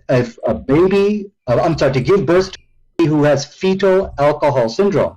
The study said you got to go to the Christians because of the influence of the Bible. So the question tonight, which Christian Prince needs to answer here, is, okay, so the book of Quran and the Bible, they gave an answer to this question of alcohol. And when we look at the Quranic answer, it is a far superior answer. What is the Quran answer? Until now, you did not give me the verse from the Quran, remember? We are talking about chapter. Well, I'm sorry. Chapter what? What did you say? What chapter? Chapter 5, verse 9. What chapter? Chapter 5, verse 9. Chapter 5, verse 90. Chapter 5, verse 90. Okay, tell me about it. Go ahead. Now we know what you're talking about. Go ahead. Okay, and then I'll tell you about it, but I'm following the rules because I know you will not run away from me and we'll debate on this topic. So that's the agreement here. Okay, so let me go ahead and get the verse in chapter 5, verse 90. Okay. It says, forbidden is alcohol, any kind of intoxicant, gambling. Okay. So from the study here, they pointed out that Muslim women are 50 times less likely to give birth to a fetal alcohol because of the teachings of the Quran. Now, the question is here, which you need to answer, is how is it that the Quran gave a better response? Where is speaking about the alcohol is bad? Where it says that? No, it says for you forbidden is Yeah. any kind of But intoxicants where it says and it's bad because of for that, where it says it's bad for your health in the verse you quote for me. that is bad for your health. No, it is completely forbidden for Muslims. This is clear. Okay, And from the study again, another is. I'm asking you a very simple question. You say that this is about health. I'm asking you, why in the verse never say anything about health? It says this is from shaitan, that's all. Because it's from shaitan, don't do it, correct? yes, this is from Shaitan. And so because as the study concluded, it is the teachings of the Quran which caused Muslim women to abstain from alcohol. And so the question from again is that how could Allah of the Quran provide a better response than Jesus of the Bible on the question of alcohol? That's a question you need to answer now. And so this clearly let's make it clear. I'm just trying to get a full sentence from you. So are you saying the Quran confirmed that alcohol is bad, no matter what? Now, notice with me, how many times I have to repeat, what is that? How many times I have to repeat the same question? I just ask him a question. Are you saying that alcohol is bad? That's all. Look how long it's going to take me to make him say if it is bad or not. the Quranic position is that it is forbidden. Yes, it's forbidden. I know it's forbidden. This is not a question. Are you saying that alcohol is bad no matter what? It's bad. It's ugly. Yes or no? No, no matter. But I think these are irrelevant questions you're asking. You're running away from the study. This is the topic. This is the topic. I want to know if alcohol is bad or it is not bad. Is it bad or not? I mean, what's wrong with you? So you are saying to me, Quran is forbidden alcohol. Okay, forbidden because of what? Because it's good or because it's bad? Yeah. What? You don't understand the question here, so I need you to take some time. This is my question. This is my question. This is my. I am the one who doesn't understand the question. I am the one who's asking the question. Look at this. He's scared to say, because they knew if they say anything to me, it's going to be a problem. What the Muslim they do when they try to debate you, especially if they knew who you are, they try to make it a lousy answer, so he will not be cornered. Don't give him an answer because this is a Christian prince. They made an article about how to debate me.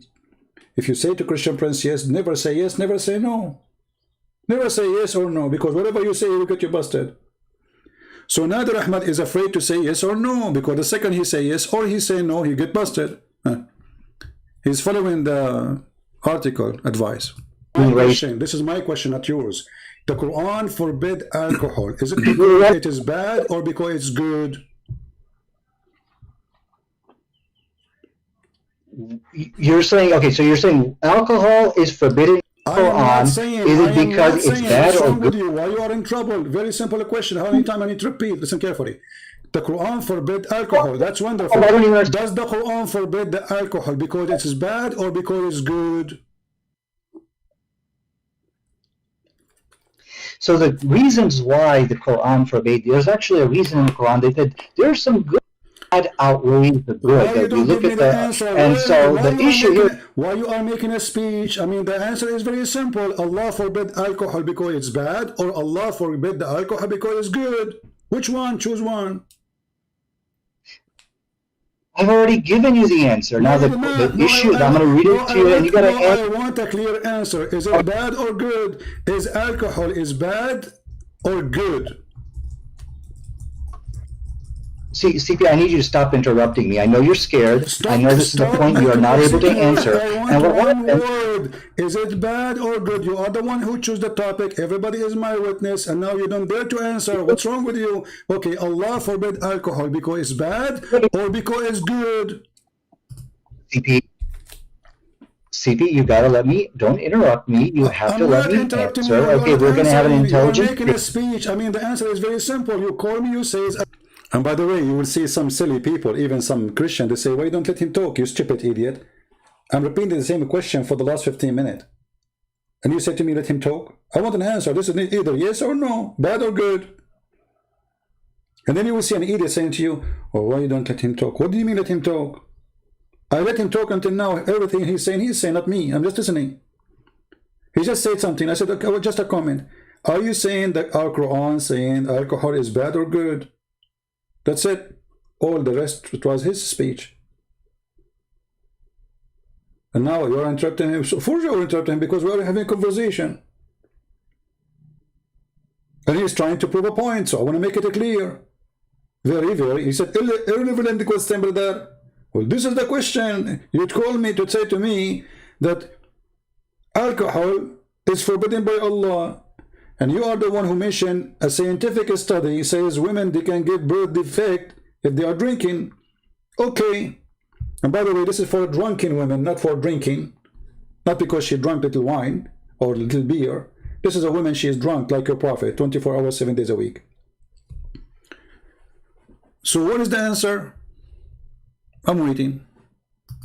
According to science, proving that women, they give birth and they have a defect in their birth. That's wonderful. That means alcohol is bad. So why you don't say it's bad? Is it bad or not? You know, the issue, the Quranic position on alcohol is that there is some good in it. My friend, aren't you the one who mentioned to me? Is it you who mentioned to me in the beginning saying that science proved that most of women who give a defect birth, the reason for defect birth, and you mentioned the word Christian specifically, the reason for that, the highest percentage is because of alcohol. So is alcohol is bad or good? Okay, okay. Your question, if I understand your question, you're saying that overall alcohol is good. Brother, until now he don't understand the question, brother. Brother, until now I don't understand the question. The problem that he don't understand my question. I mean, he's a genius, you know. All Muslims they can answer right away in a second, brother. But the problem that Christian Prince thinks that it's funny, and we cannot understand the question. What is the question again? Is alcohol bad or good? Brother, I cannot understand the question. I think your question is not done right. And so what's the question again? Is alcohol bad or good? So what is the question? Is alcohol bad or good? So is the question is or bad? I don't get it. Can you explain it more, please? Like, because simply your English is funny and I cannot understand your question. You know what the question? Actually, there's no question in the question. Are you saying, Christian Brent, are you saying, Abdul, I'm not saying, you are saying, I want you to confirm, is alcohol bad or good? So you are saying that the Quran stands from the birth, so what the question was? Like, what the heck? And then they say to me, you don't let them talk. I don't what? I don't let them talk.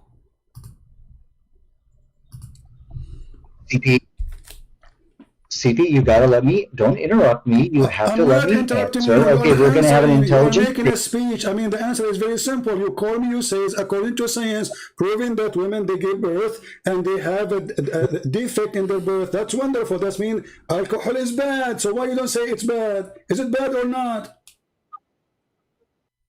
You know, the issue, the Quranic position on alcohol is that there is some good in it. My friend, aren't you the one who mentioned to me? Is it you who mentioned to me in the beginning saying that science proved that most of women who give a defect birth, the reason for defect birth, and you mentioned the word Christian specifically, the reason for that, the highest percentage is because of alcohol. So is alcohol is bad or good?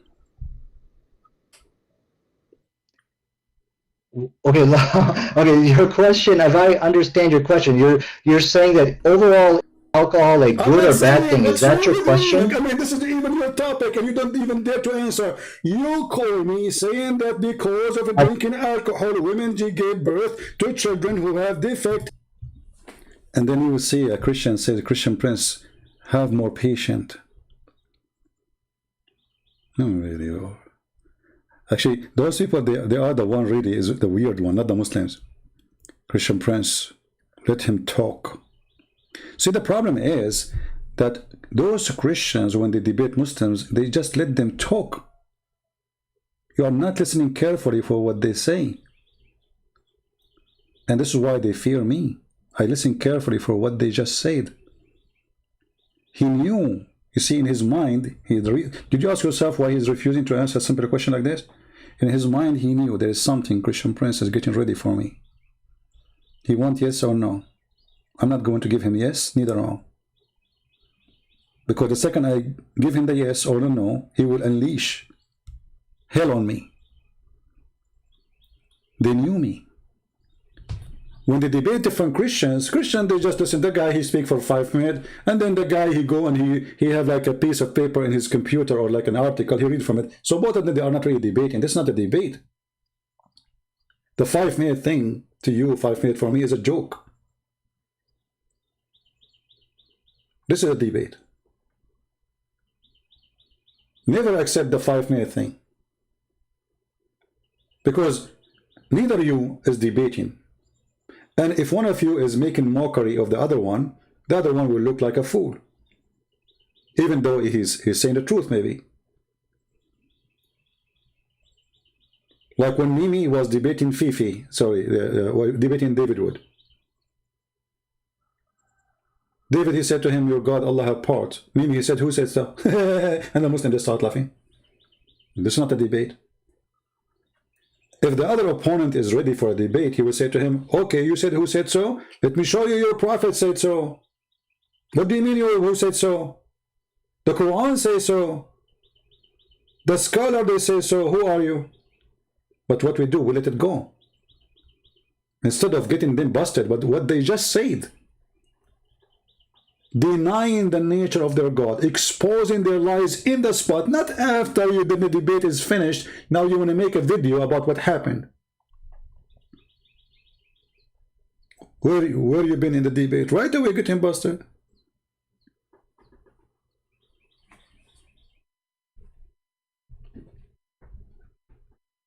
And this is here the kid.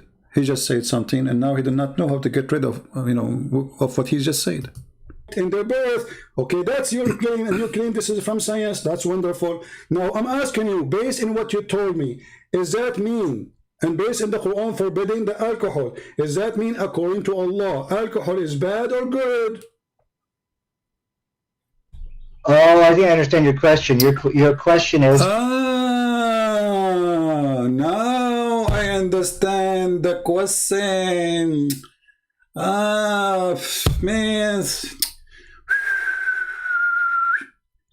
Man, the network is so slow, brother.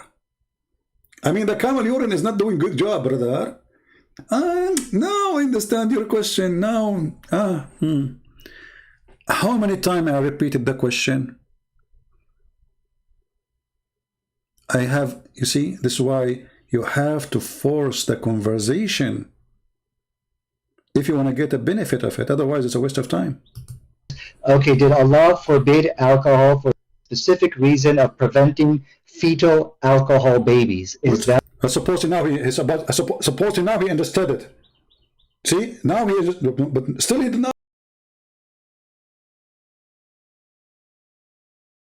You are saying so Allah forbid the alcohol for baby. I'm not talking about the babies now. That's your question? No, what's wrong with you? You are in trouble. You are like a cartoon, Mickey Mouse. You're in the corner. You know not what to say. I'm asking you, is it bad or good? Very simple. Don't tell me any reason. I want to know.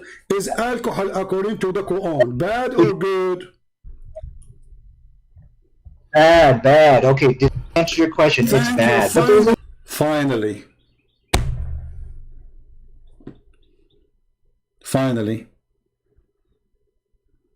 he slipped.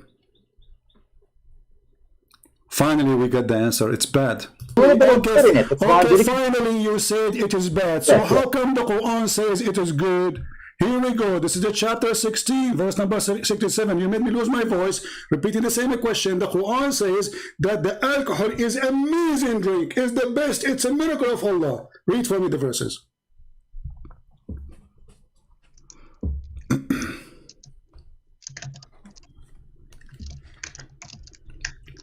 And now Zakir Naik, Nader Ahmad, like, what the heck? What? I wish we have like a sensor to transform like his heartbeat to the sound. Boom, boom, boom, boom, boom, boom, boom, boom. Look, now he stopped talking now. He stopped talking. What happened? Nader, are you there? Are you finding the verse? I'm sorry, I'm not even looking at your screen. Well, did you want me to respond? Oh, no, I don't want you to respond. Do you want me to respond to it? Like, look at the genius, man. Like, do you want, you're asking me to respond to this one? Okay. You can call a friend. I mean, what's wrong with you? The Quran says, you said to me it's bad a second ago. You said to me a second ago, the Quran says that the alcohol is bad. Now the Quran saying that alcohol is a great drink. It's even a miracle from Allah. It is a benefit for mankind. And you can change any translation you want. What translation you want me to put for you on the screen? Okay. Oh, okay. I'm sorry. I'm not even looking at your screen. So let me answer that if I may. Okay, and one thing I will require of you, Christian, do not interrupt me in my rebuttal. Because if we're going to have an intelligent debate, we should not be interrupting. Even a rebuttal, because simply you just said that the alcohol is bad. The Quran is very saying the alcohol is amazing. I mean, can you even make a rebuttal? Yeah. Okay, so let me now respond to you without interruption. Because if you interrupt me, this is an act of cowardice, and this is exactly what I'm saying. He can't handle me in this debate, so he's got to interrupt me. So let me now go ahead and... We cannot handle you, for sure. For sure, you are like a little cat. Answer how the Quran, the same book, saying alcohol is a sign from Allah. It's a great benefit for mankind. And this is amazing product to use. It's a benefit. You make good deeds from it. You make good money from it. You make good health from it. It is in the top of that. It's a sign from Allah. Okay, so now you're going to let me speak, or you're going to run away?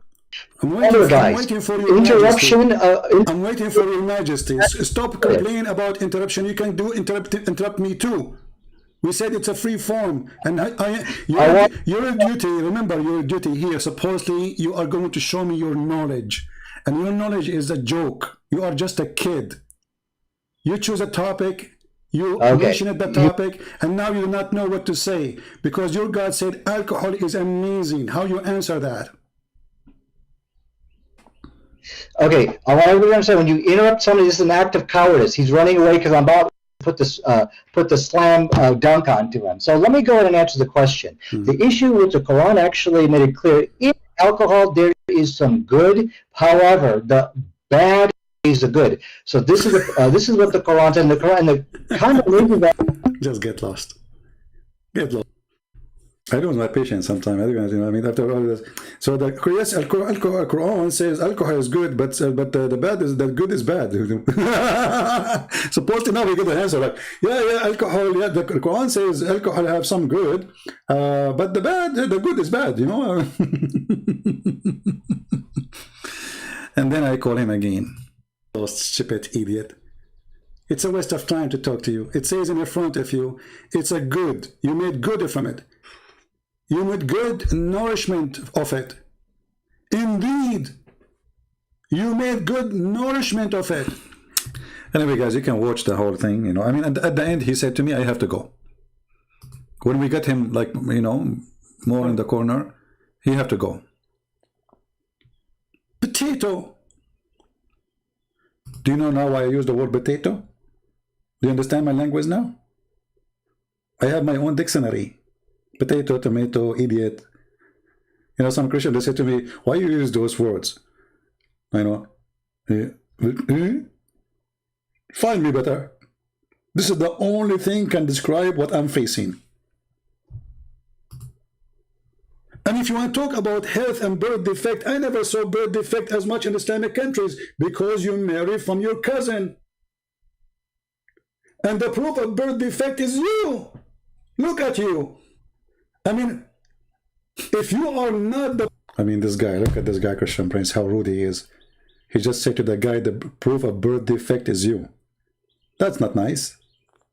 The guy is perfect. Genius. I mean, look who's talking about birth defect.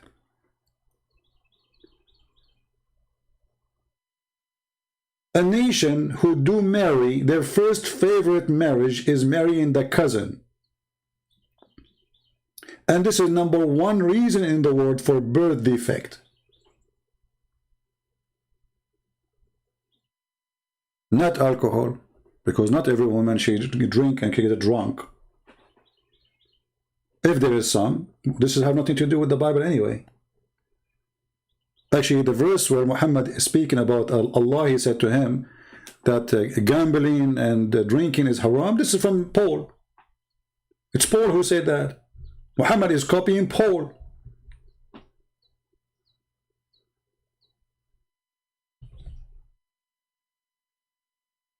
Muhammad is a thief.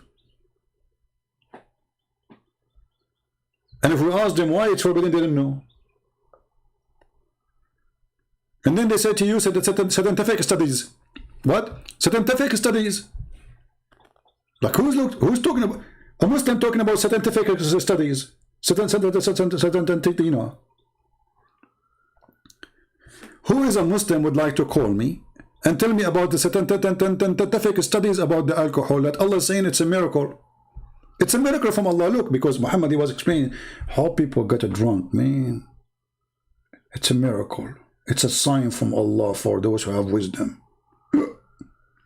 Brother and sister. Alhamdulillah. Miracle. Scientific study, you know. Scientifico.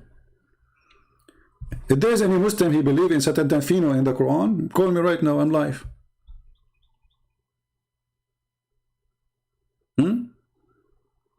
Anyone who want to take the opportunity? He can do better than you see. And they say to you, and then and the drama continue. You are interrupting me.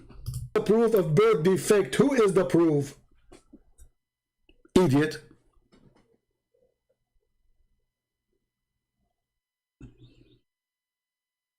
And the funny, the Quran says that alcohol is the made of shaitan. And then we find that Allah will import alcohol to heaven. They have in the heaven they have river of it. So it's made by shaitan, bought by Allah. What a business. As long as alcohol is made by shaitan,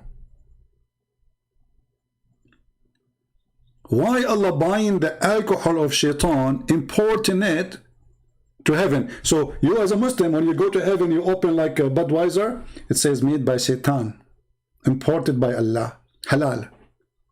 So it's made by shaitan, bought by Allah, and have the sign halal.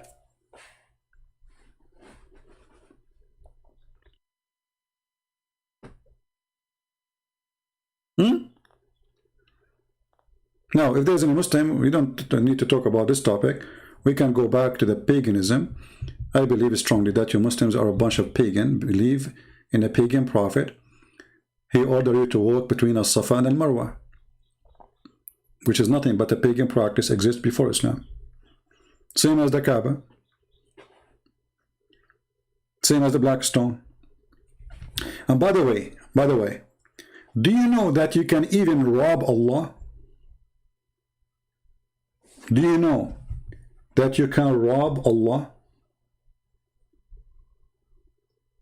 I don't know if you know what I'm talking about.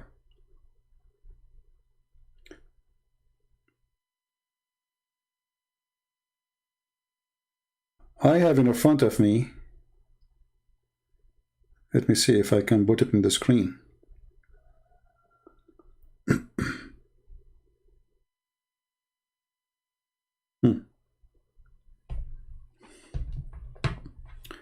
A Saudi prince from the royal family of Al Saud, which is no royal at all, announcing this. Let me look for the news, hold on.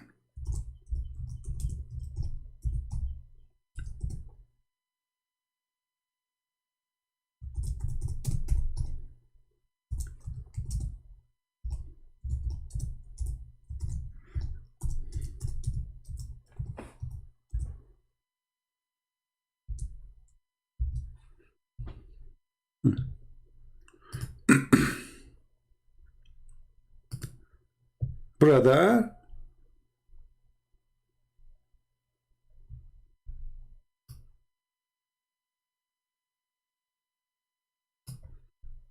the Turkish, they stole little rocks from the black stone rocks, which means it's a small rocks anyway. So you send the Turkish sent by Erdogan. Erdogan, he sent a bunch of Turkish people to do Hajj. And what they do? They stole little rocks. From the little rocks exist in the wax we showed you. If we translate here, this is all over the news. This is today. This is today. This is not, this is just an hour ago. Aren't these actions considered a theft? A Saudi prince responded to report about the presence of pieces of a black stone in Istanbul mosque. Okay, question, who put it there? It's a theft. How come Allah did not prevent you from stealing the black stone of Allah? I mean, there are little tiny stones left, and now you are stealing it, and it's all over the place. There is 7 pieces.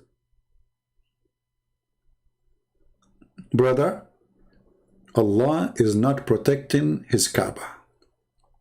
Oh, I forgot that there's a guy, his name is Al-Qurmuti. He destroyed the Kaaba once. He burned it.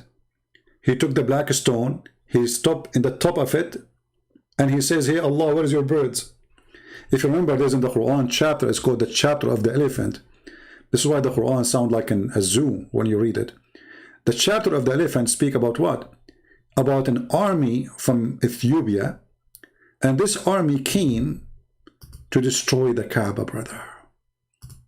And then Allah, brother, he sent birds, F-16, F-35. And they throw rocks at the army, brother. So Al-Qurmuti, who in his time, most of the Muslims left Islam, because he showed them that this is a stupid religion. And he was a Muslim, by the way. When he destroyed the Kaaba, he was screaming, shouting, where are you, Allah? Where is your birds? Here we go. I destroyed the Kaaba. I'm standing on the black stone. And even he took the black stone with him, and he was pissing it for more than 21 years. And when he returned it, he returned pieces. And those are the pieces they have there. He did not return the black stone. He smashed it, he crushed it. This is why the Muslim now, they have little tiny pieces. And this is why we see here, they are talking about a little piece, stoning, because there's no rocks no more. It's just a little piece of the black stone.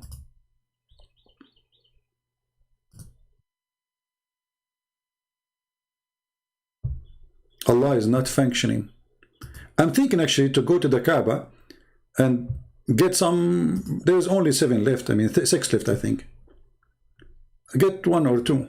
I put them in eBay. Or I can get one of those rocks and put it here, and every day I will do sin, and every day will touch it. Like I do sin at night. In the morning I touch the stone, it erases my sin, brother. Amazing, brother. We have a magical stone.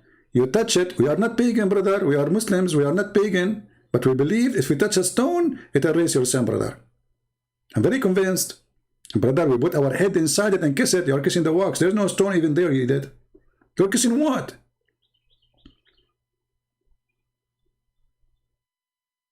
Do we have any Muslim want to say anything?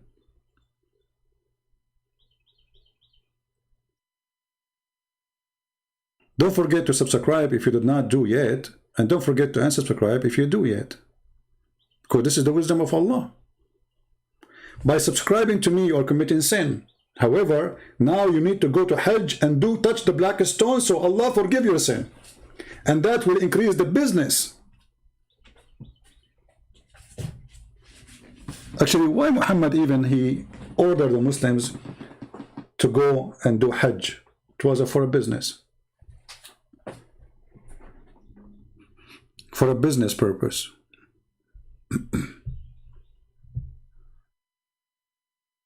Anyone? Who is a Muslim would like to call me? And you know what? I'm willing to change the topic totally. You can choose a topic to prove to me anything you want about your religion, if we can call it religion. You can tell me, I want to talk about this to prove to you Islam is true. Forget about everything we said. Anyone?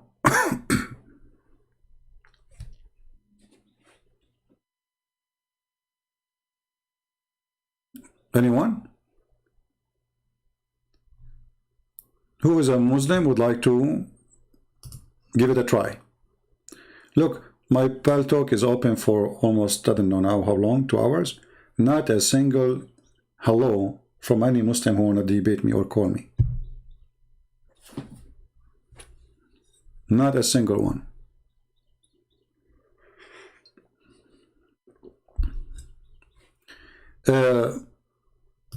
Bob Boss. I don't think even you are a Muslim. I think you are a troll. I think you're just a kid, you know, looking for some excitement, seeking attention, aren't you? You like me to mention your name, don't you? Oh, how cute you are. I think you are the most smart kid between your family. Bobs. Okay, Bob, if you are really a Muslim, give me a call. Otherwise, I will hide your text because you're an idiot, keep repeating the same thing, and you sound like a troll for me.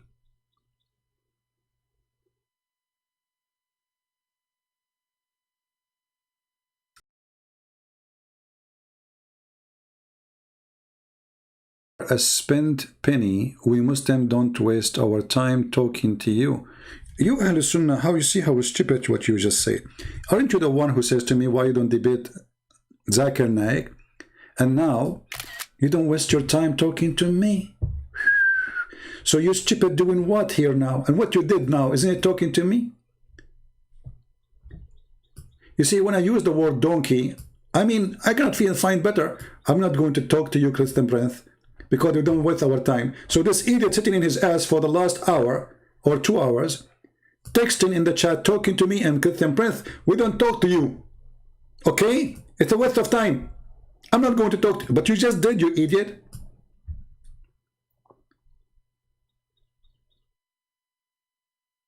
I'm not going to talk to you, okay? You are a spent penny. We Muslims don't waste our time talking to you. We'll deal with your sheep directly. Sheep. Let us talk about sheep. Brother, is it halal to have sex with sheep? Do you want to show you the fatwa that if you have sex with animal or a donkey in the Hajj, that will not destroy your Hajj practice, brother? How holy religion it is. Don't talk about sheep. Don't go there.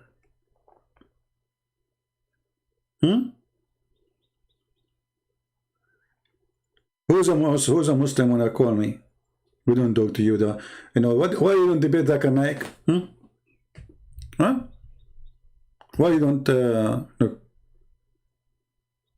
Why you ask Muslims to call, and when they call you, don't let them speak?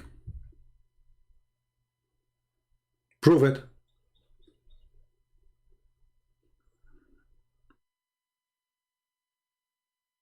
This guy is Abbas. Oh, don't touch Abbas. Abbas, he have my protection. Because he is my pizza vendor. Hey, Abbas, is pizza halal? Is the pizza you deliver always, is it halal? I mean, one of the funny things Muslims, they keep doing, al-halal and haram, halal and haram. Brother, having sex with the children is halal. But eating pizza half pork is haram. Brother, looking at the bum of a Muslim sister is halal. But eating pork is haram, brother. Sucking the nipples of a growing adult Muslim woman is halal. But eating pork is haram, brother. Stealing the money of non-Muslim is halal. But eating pork is haram, brother. Looking at women walking by ass and get horny is halal. But eating pork is forbidden, brother. Are you there, Abbas? Shall we continue? Going to the house of your own son, brother. Flirting with his wife is halal, brother. Brother, but this is... Did you say my son? Yes, brother. Halal. But eating pork is haram, brother. Are you there, Abbas? This is Islam. This is the truth. Call me and prove me wrong in anything I said. Anything I said, just get me busted right now. Not tomorrow, not next week. Anyone?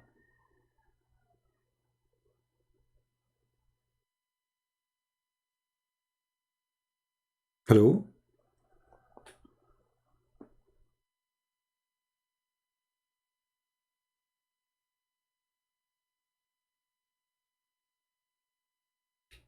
Don't forget to subscribe.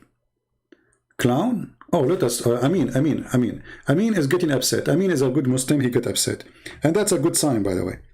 If you don't make them upset, that means you are not doing a good job. Let us be honest here. When a Muslim gets upset, that means you said something made him upset. Let us analyze this. Look what he said. Christian prince, the clown. Hey, Abdul, listen. Who is the clown? The one who said to you, brother, let the women cover themselves. But if there is a strange man coming to your house, let him suck your wife's nipples, brother. What a clown teaching. And now these days, you Muslims going around saying to each other, brother, you saying that, not me. Can I suck your wife's tits, brother? Who is the clown? What kind of a practice this practice is? Where Muslims, they go to Muslims and they say, can I suck your wife's tit, brother? According to which religion is that? Let us guess. Hinduism? No. Buddhism? No. Atheism? No. Christianity? No. Jews? No.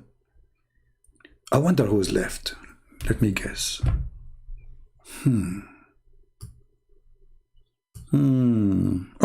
Abdulism. Must be the religion of Abdulism. Clown. Look who's talking about a clown. By the way, your prophet, he used to wear his wife's clothing, and he said, I never receive Quran unless I am in her dress. Clown. Aisha, she used to order her sisters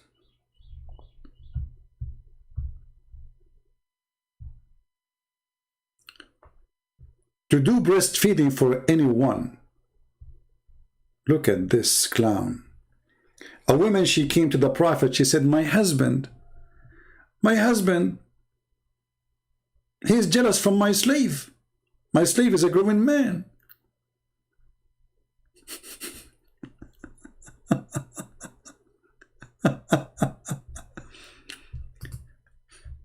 O Messenger of Allah, I have a problem and you are the only one can solve it.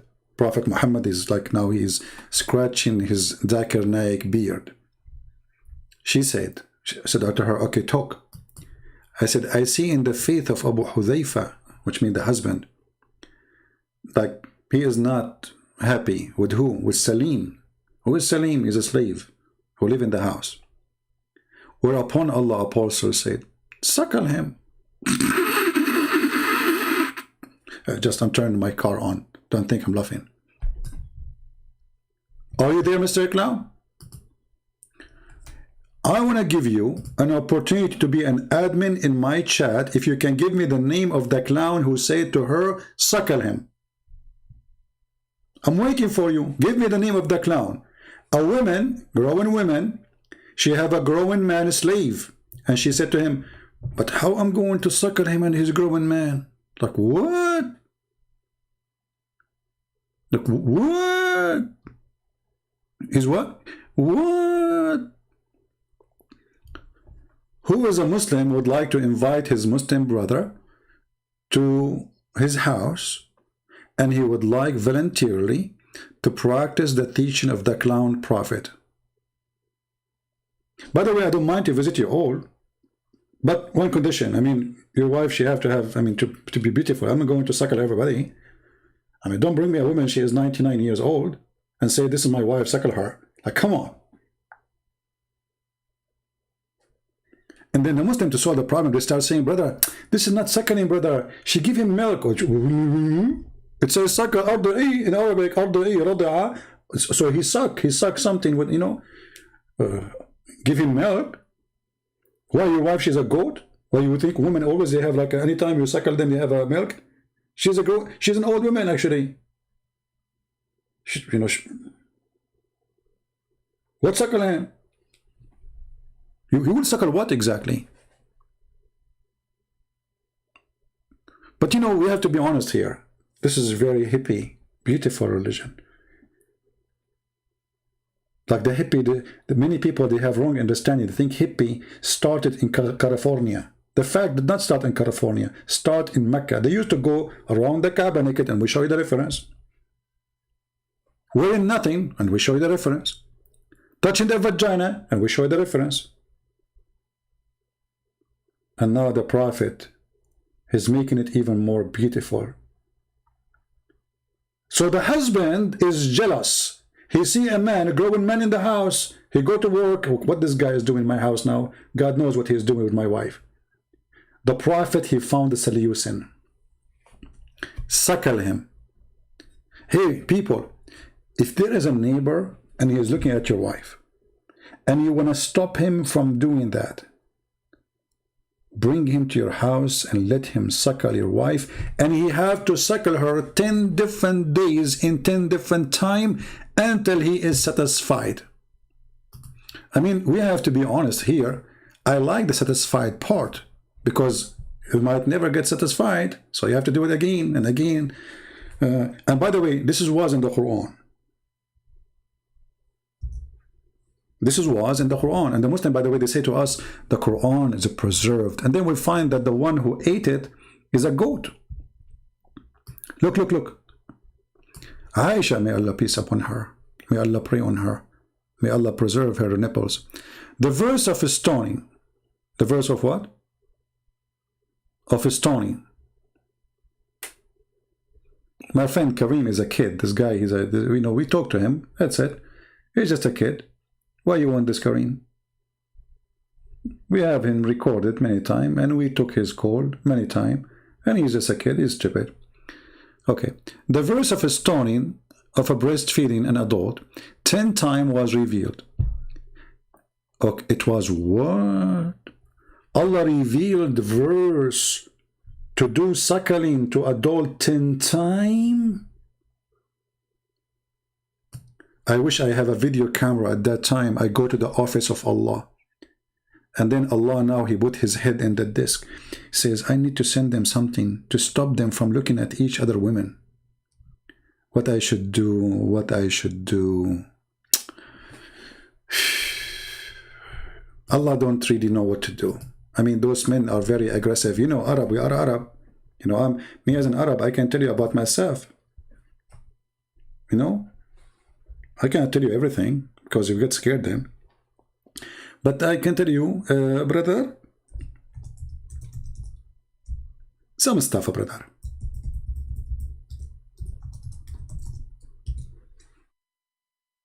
Oh boy. Okay, we found a picture which is not a picture of a woman. That will solve the problem. So Allah, he said to himself, how I can stop this problem?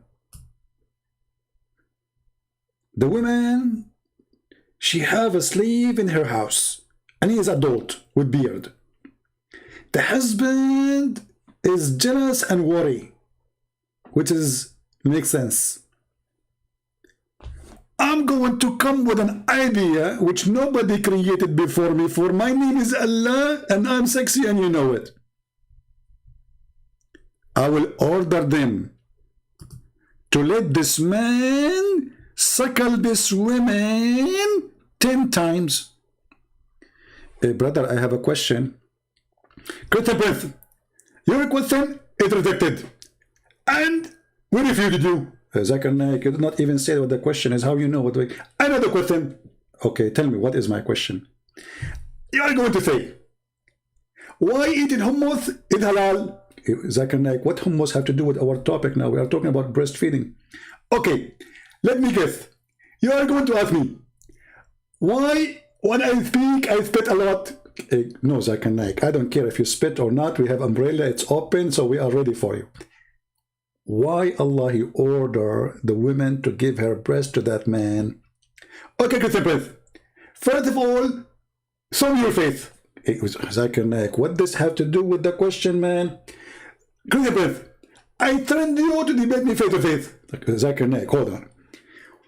The man is jealous, his wife alone with the grown man in the house. Allah told Muhammad to let the Muslim women give their nipples to a strange man until he sucked satisfaction 10 times in 10 different days. What is the wisdom behind that? Christian Press, I debated in Oxford University, and I have a long video about Corona science. Zakir Naik, what this have to do with my topic, man? Zakir, focus with me. Christian Prince, I always focus. Actually, when my mother she gave birth to me, they gave me Mr. Focus. And actually, this is my nickname. Your name is Mr. Focus? Exactly. Okay. So, focus with me. The man is jealous. The wife at home. The husband is worried. Why Allah He ordered the women to give her boobs to this strange man? What that will do? What is the logic behind it? Question, Prince. Now I get your question. And now I'm going to refute you. Brother and sister, calm down, calm down. Because some sister and some brothers are upset from the cry. I'm going to get invested. Question, Prince. Did your mom tackle you? Yeah, because she's my mom when I was a kid, not now. Exactly. What do you mean? So your mom tackle you. Okay, but this is not his mom. And he's a man. He's a stranger. He's even her slave. So she's suckling him for what? First of all, we Muslims, we learn from the Hindus that the mother is our cow, and the cow is our mother. So when you suckle from the woman, she can make your mother. In Islam, adoption is forbidden. But now you are approving adoption by suckling? Exactly. Okay, but I thought that can be accepted in Islam only if you are a child, not if you are adult. And even there is a fatwa says if you do that to a woman, still you can have sex with her and you can marry her. Christian Prince, the fatwa is true. And if you suckle from a woman, still you can have sex with her. So what is the benefit of this 10 times suckling? Allah knows this. And now I get you busted. Alhamdulillah, Alhamdulillah. I get them busted. Brother, sister, anytime you want to get them busted, say to them, Allah knows best, and that's it, the end of the conversation. Any Muslim? What is this? This is religion? What is the name of this religion? So this religion forbid adoption, and then they say to you, if you suckle a person when he's a child, he became forbidden for you. But this doesn't go for adult, even in their religion. So why he did it? They have no answer. Muhammad is obviously making fun of this woman. This is why it says even here, his teeth came out from laughing. When the woman, she said to him, how I'm going to suckle him, and he's a grown man.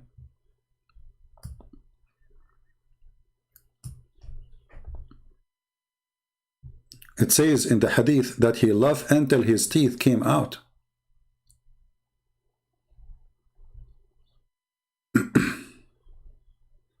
And then the funny, it says that this verse abrogated by 5 times. So what Allah He found that 10 times is too much? I mean, look, maybe Allah will increase the dose of the suckling in 5 times, will make it equal to 10.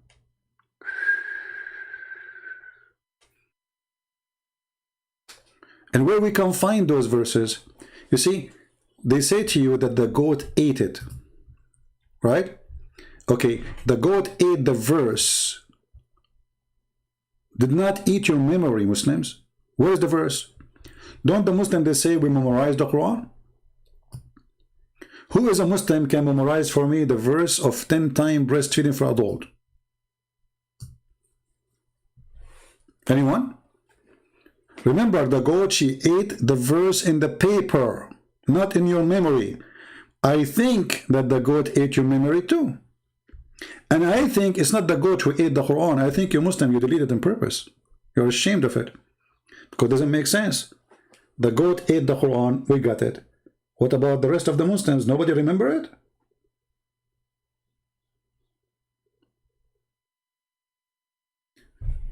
I think this was a zombie goat. She ate all the Muslims at that time. She went to their memory. Like, this is a goat who attacked the memory. When you are asleep, she come to you and she look your ears.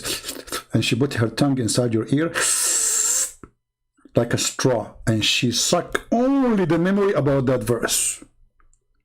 Get up, you are genius. And I think this is what happened. Zakana, you think this is what happened? I said the and it says in science that some memory is stored in certain cells in the brain. Ah, so the goat, she did that.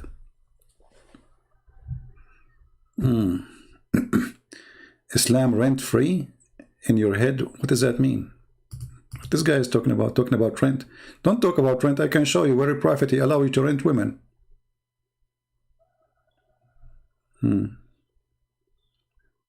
What are you talking, saying? I mean, mimicking Zakir Naik. He's mimicking me. Hello, I used to speak like this long time ago, brother. Now, do we have any Muslim? This is getting boring. Any Muslim want to take a challenge? And before we go, come on. People are waiting over for those 2 hours. Nobody, you know. Now, listen carefully. For those who will download the video, you can cut the part where I'm refuting those kids, where they got Allah busted, where they say that there's no crucifixion, there's no cross. Because the Quran and the interpretation for the Quran confirm that Allah, he placed someone else on the cross. Stupid people desperate, trying to fight Christianity. So you can cut that part and make it a video by itself. Do we have any Muslim? My throat is hurting me, seriously. I need to go soon. Anyone? Mayday, if there's any Muslim? Who's a Muslim here? How many of you gave our video a like? Only 1,151? Okay, the one who give us a like immediately, I will give you 10 times sakaling promise from Allah for a beautiful woman, brother, our neighbor. She's like 87, 89 years old.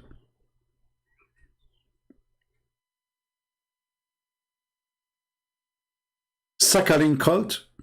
So this is what Islam is about. They say we are against adultery, but Islam is religion of adultery. Muhammad, the biggest adulteress ever. We're against of drinking. Muhammad was a drunk, and the Muslim, they used to be drunk 7 days a week. Even they go to pray and they are drunk, and the Quran speak about that. Muhammad and the Abdul, they were falling apart behind Muhammad. And when the Arab, they start making fun of such a religion, suddenly Muhammad says, Allah says, don't get close to the prayer when you are drunk. He did not say to them, don't drink. Look at this. Muhammad, he come with no drinking thing. When he got sick, he cannot drink no more. When he was dying from poison. Oh, you believe, approach not prayer when your mind is drunk. You see it?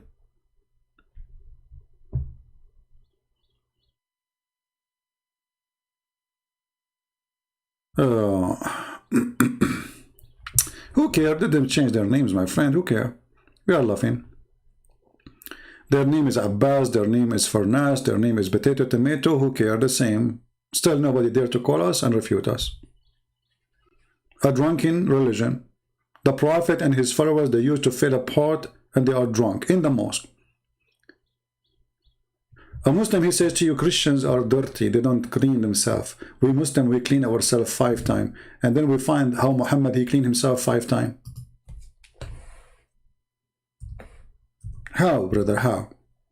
The Muslim, they make videos about how if we follow the Prophet, we can fight Corona, brother. Really? How? Brother, the Prophet taught us to clean ourselves, brother. How? Take a shower. Okay, let us see how the prophet he take a shower. Dead dogs. The prophet showering, the prophet jumping in a jacuzzi full of dead dogs. What is making me upset, honestly, there's no dead cats. I mean, this is discrimination here.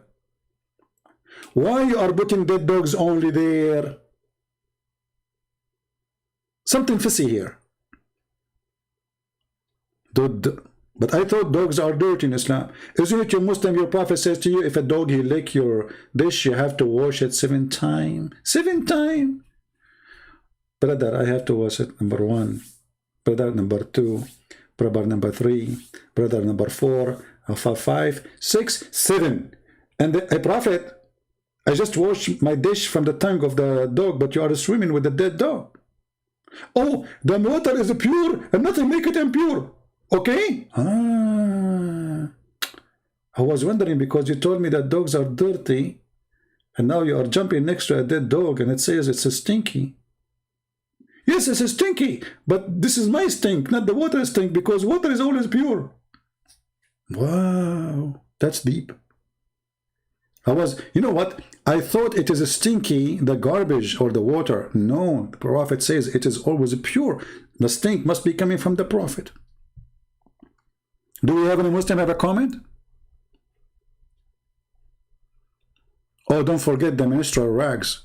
No, they are here, my friend. What are you talking about? I will never forget them. Huh? What's wrong with you? Look, here we go. This is the ministerial rags, okay? Here we go. Here, this is the rag. Huh?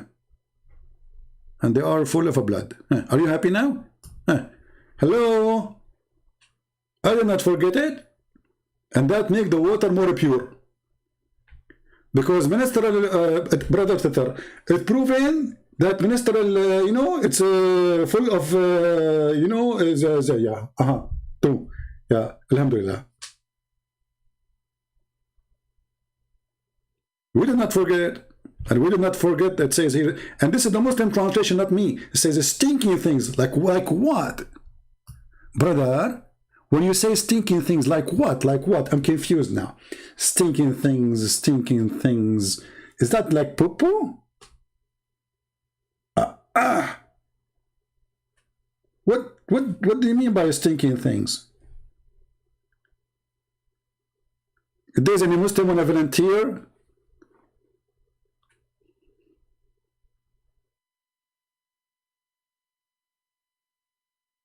Brother, we Muslim, we clean ourselves 5 times, not like those kuffar, brother. They used toilet paper, brother. Brother, they used toilet paper. Your prophet, he used rocks. Rocks. And they used to use dung. A dry dung.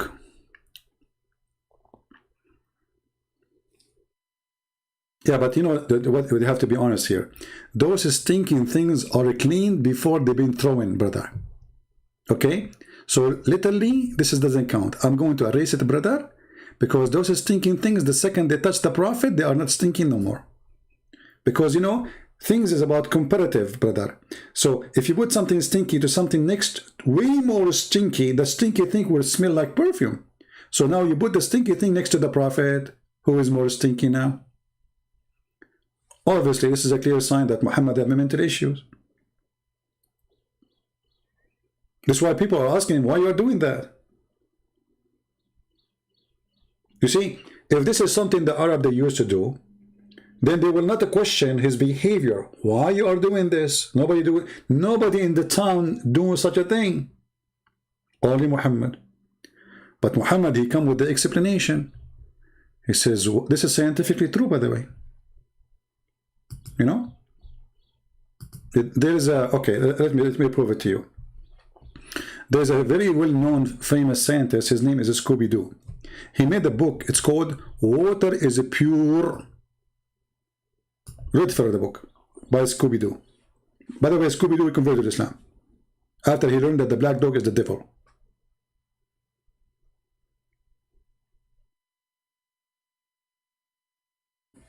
Any Muhammadan? Water is always pure? I remember once a Muslim, he wanted to refute me. He says there is a fatwa that if the body of the water is in the size of a swimming pool. Oh, Egypt, what swimming pool? This is a small thing. This is garbage. And this is not a spring of water. This is leftover water from washing things in the houses of the village. It goes to the lower point. This is not like a spring of water. You know that the Arab, the Bedouin, they will never make a water dirty like this if it is water to drink. This is dirt. So why Muhammad, he did not go to Zamzam? I thought Zamzam is where the water, yeah, this is the only water for them there, Zamzam. This is supposedly clean water, you can drink from it. Even though the BBC, they found it have full of arsenic, poison. And then the Muslim gets so upset from the report about the arsenic in Zamzam water. Okay, we are going to change topic now. Guys, should we go or we continue with something more? You want something? In the Middle East, right away, Middle East, and when they say, you know, we say something, not something. Actually, those Egyptians say something. Is it true that when Muhammad received his verse, would begin to sweat and his eyes would roll in the back? Yeah, well, there's many stories reporting that Muhammad, he struggled and he have muscles shrink. Obviously, Muhammad is suffering from kind of brain illness, you know. I'm not a doctor, but those who they are doctors, they can tell you the name perfectly for that. Even Muhammad says clearly in the Muslim stories that he tried to commit suicide many times. He go to the top of the mountain and he tried to throw himself many times. And here you see in the hadith here says, when the angel come to him, he went to his wife. This is after he saw the prophet, the angel supposedly. When he come to his wife, you will see that he is shaking, he is terrified.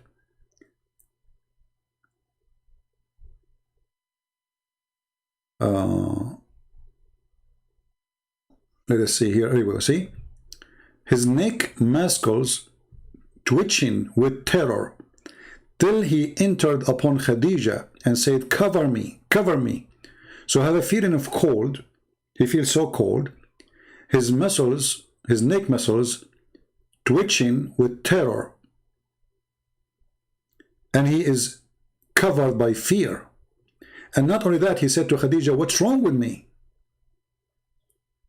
So if you are a person who studied, if you're a doctor, I was a doctor, by the way, for 3 years, and then, you know, because you know, like I practiced giving camel urine to the patient, they stripped me from my degree and they made me as a nurse, and then I gave them honey for somebody who have diabetes, as the Prophet Muhammad said, and then they stripped me for my nursing degree and they made me the guy who opened the door in the hospital. And then when I told the guy who was suffering from poison, eat 7 ajwa, and he died after that, they kicked me from the hospital totally. And this is all because they discriminate me because I'm a Muslim following the Sunnah of the Prophet, Alhamdulillah, the medicine of the Prophet.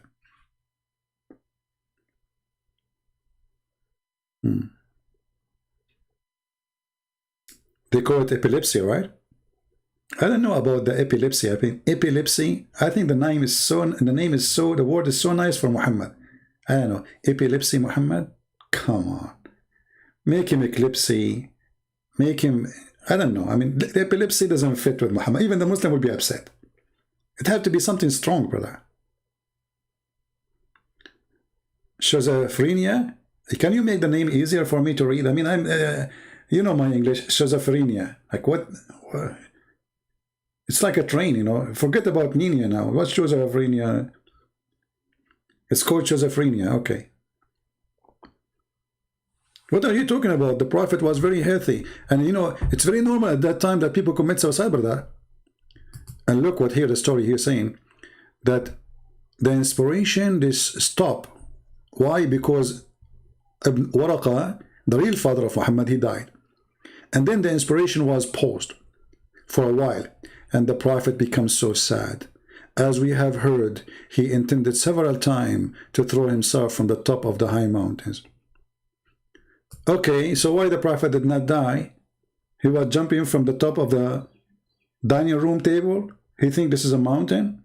No, brother, he went to the true mountain. But each time he go there, Jibreel appeared in front of him and said to him, Prophet, you are truly a messenger of Allah. And then, brother, after every time, it says every time. I mean, look at this drama. What's wrong with this prophet? The prophet, he insists, I want to kill myself. Okay, leave me alone. I want to kill myself. He climbed the mountain. You know what is really making me upset? I wish that the mountain was next to Muhammad was the Himalaya. I will give you the idea. Imagine this is Muhammad.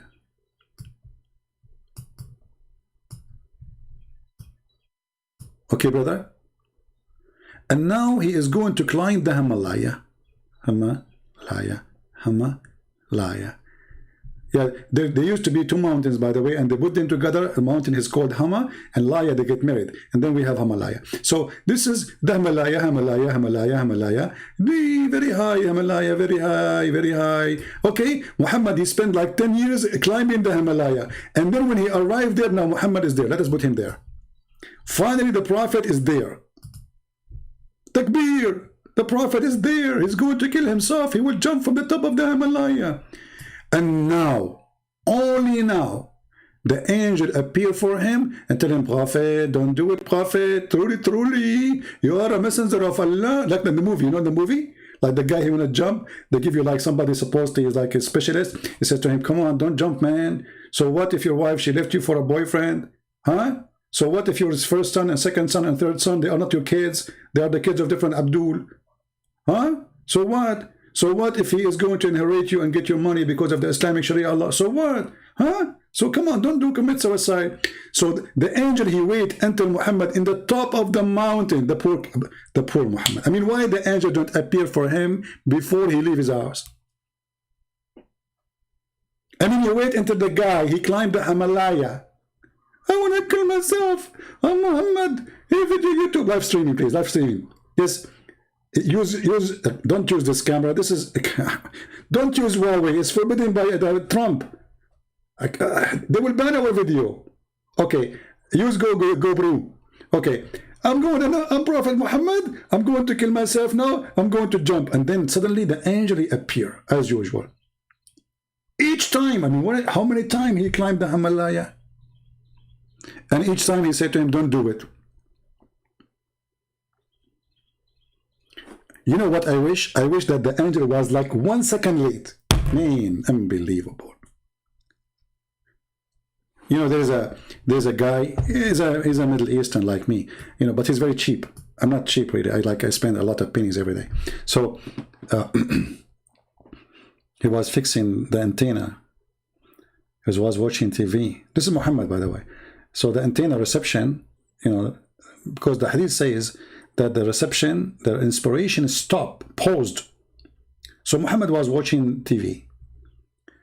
And then the TV, the picture started flipping. He told his wife to cook 2 eggs for the dinner. One for you, one for me. Do you understand? The wife, she said, yes. My cousin, because they married their cousins, as you know. When he was leaving the door, he said to her, don't forget, 2 eggs only. One for you, one for me. She said, okay, I got it.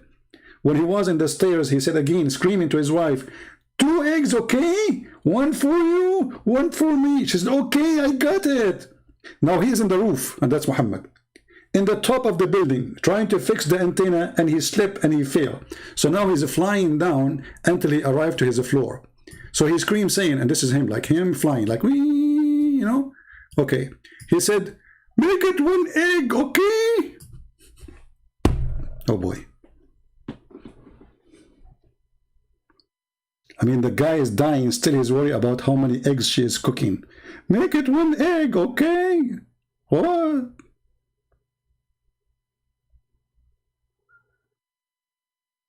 So the angel, he wait for Muhammad until he go to the top of the mountain, and then he appeared in front of him and tell him, don't do it? And then when he's coming down, he said to him, make it one egg, okay? Because I'm dead, don't worry about me. Deep thinking. I love it. All right, I think this is enough for you today, guys. This is what? You love my Pisco drawing? Okay, now you expect me to understand what Pisco mean. I need to open dictionary now. Okay, I was going to close my broadcast and go, but now this guy, he says, I love Christian Prince Pisco drawing. Pisco sound dirty for me, man. Pis and co. I'm really upset from you. I'm going to call Zach and I'm going to sue you. You love my Pisco, huh? Unbelievable. Yeah, the English is very funny.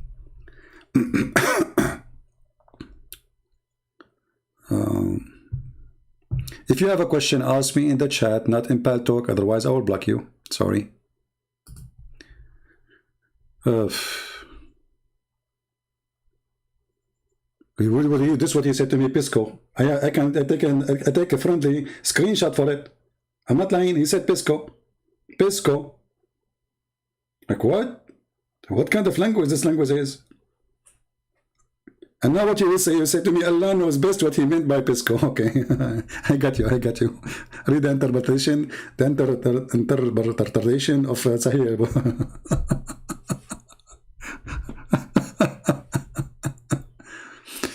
Like, okay, I got it, guys. I got it. Okay, come on. You know my English is wonderful. I know. You know, like when I was in school, I was #1 student in English school of Taliban because they don't teach English then. You know, like we read Quran only. Like you open the book, Bismillahirrahmanirrahim. You ask the guy, what this word? He say, Bismillahirrahmanirrahim. No. What this word mean? What, can you read this word? Bismillahirrahmanirrahim. Don't start from the beginning again. Just this word. Bismillahirrahmanirrahim. Yeah. This is what we learn in Islamic schools, my friend. When we are going to roast Mimi, he's roasted already. I called him, he hung up on me, and the coward, he was so much intimidated. What do you want more? He used drugs? No, I don't think Muhammad, he used drugs. I think drugs used Muhammad. Fix your words, please. Don't be insulting. And by the way, the Muslim, they say, there's videos, says when somebody tried to commit suicide, there's a video of Zakir Naik about suicide. And he speaks clearly that this is mental illness. Okay, if it's mental illness, are you saying your prophet is suffering from mental illness?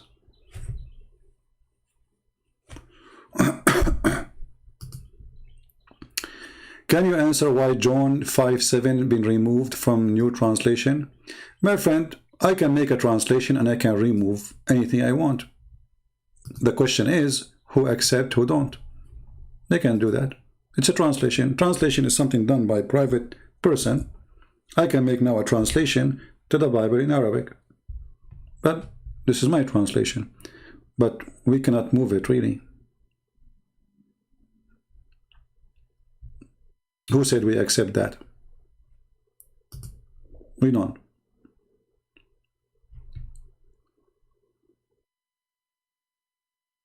Do we have any Muslim?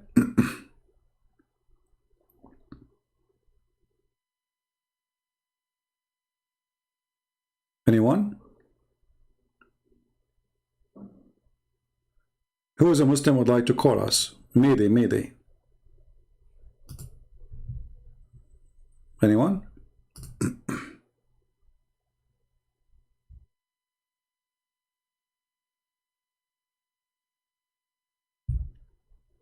Anybody? You know, there is no book documented as much as the Bible. So let us say, for the sake of argument, they remove all 1 John. All of it is gone. Still nothing changed. But sometimes people who they want to be silly, they can come silly with silly stuff. You know what I mean? Let us say all 1 John, all the book is not there, not a verse, all of it. all this part. Nothing will change. Still the Father and the Holy Spirit and the Son is there, all over the Bible. From the first book of John, it says, in the beginning it was the Word, and the Word was with God, and the Word was God. And then in verse number 14, and the Word became a flesh. So here we go. This is John.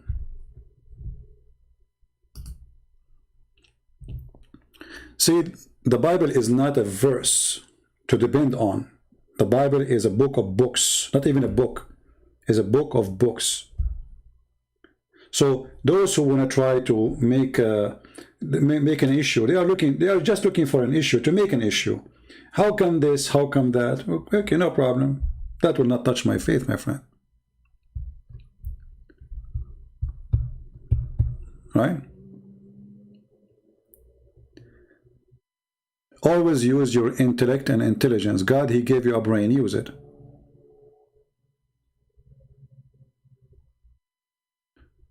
Well, my friend, your duty is to translate my videos to Indonesian language. You can cut any of my videos, make it short, and translate my videos to the Indonesian language.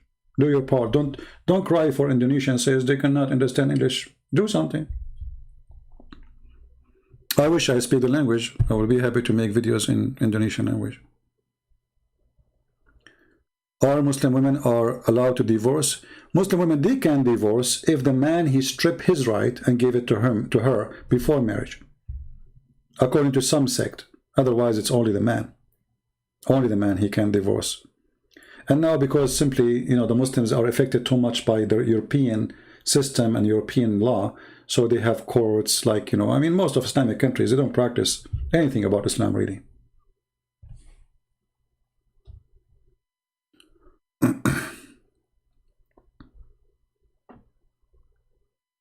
My friend, they can say whatever they want.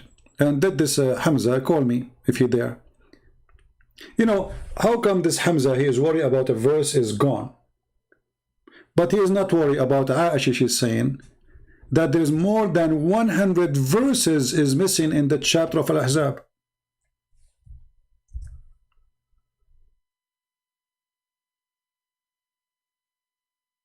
Do you see the stupidity?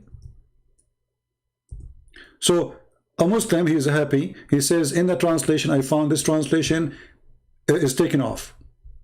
Oh, well, it's a translation. But how you can explain to me the wife of the Prophet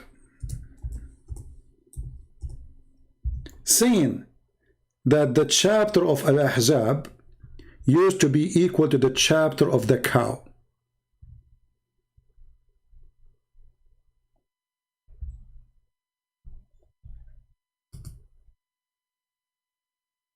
Any Muslim?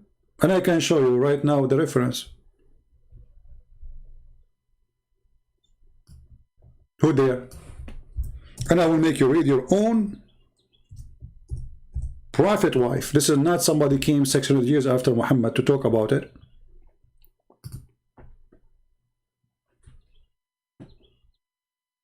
And this is written by the highest scholars, not a YouTuber. Here you see the hypocrisy of the Muhammadan. Secondly, if a Muhammadan is speaking about the Bible being corrupt, well, this is the Bible of Allah anyway, according to Islam. So you are saying to me that the Injil, which Allah He sent, Allah could not protect it. So this is against your God, not against me, because at the end of the day, this is not my book, my friend. This is the book of God.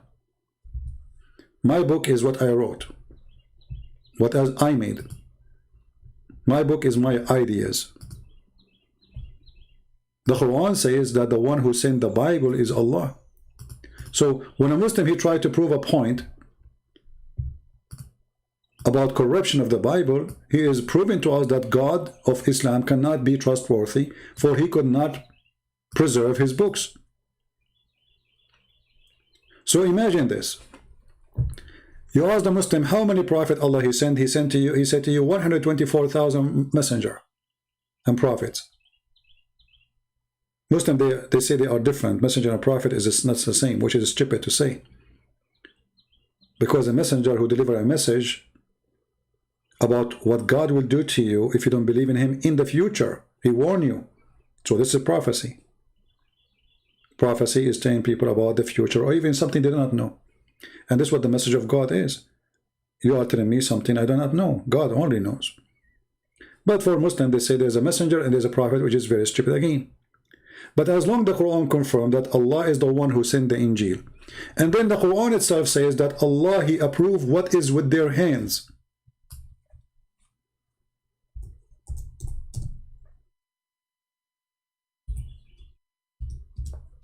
The Quran says that Allah believe in what is in the hand of the Christians and the Jews.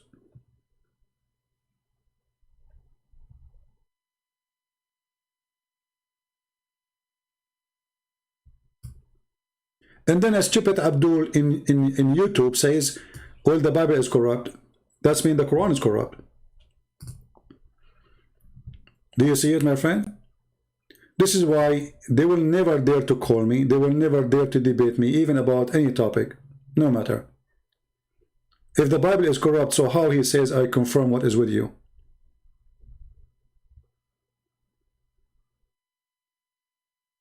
You confirm it, but it's corrupt? What is with you? Not was, because some translations, they use the word was.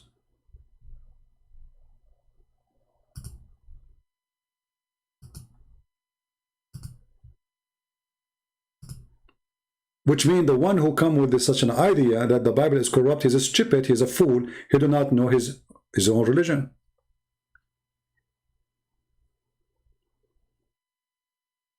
The same as we debunk the stupid Abduls who were saying to you, in the Bible it says that he hang on a tree, not on a cross. Right? But that's mean Allah is a stupid, because if this is true, Jesus was not hanged on a cross. That's mean the Quran confirming, and the Muslim scholars and their prophet confirming that Jesus was replaced on the cross. But you're saying to me there's no cross. And the Quran says they crucified him not, but Allah made it to appear to them. Made it what? Made to appear him in the cross. So the verse confirmed the Quran confirmed the cross. Or what the Quran saying, it was someone else. So the stupid Abdul, when they say, oh, there's no cross, this is a pagan story. That means Allah is copying a pagan story. That's why we laugh at their claims. This is why I believe Muslims' claims against Christianity is a price test for us to debunk Islam. Because the second they talk against Christianity, they talk about Islam immediately. They fight Islam.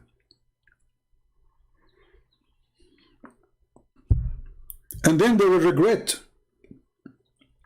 Like, do this guy dare to call me and say to me what he said, that the cross is not there?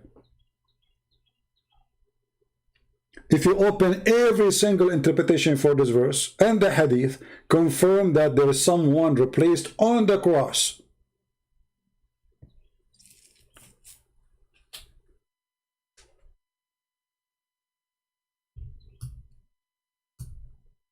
If I do this, just in front of you, a sentence from the verse, chapter 4, verse number 157, searching Prophet Google, is going to show you all the interpretation for the verse. And all the Islamic interpretation will say one thing, that Allah, He made them place someone else on the cross. So when a stupid Abdul, he says to you, oh, the word the cross is not even in the Bible. There's no cross. They are just going against their God. Just because they hate Christianity, trying to fight Christianity, they are so desperate, they go even against their Quran. All those interpretations, it says that he was on the cross. And Allah replaced him with someone else. This is why, sometimes I have to use the word stupid, but I can't do. I mean, this stupidity is amazing. In order to fight Christianity, you expose your prophet and you say he's a liar? Is that how far you can go? Yes. This is how far we can go.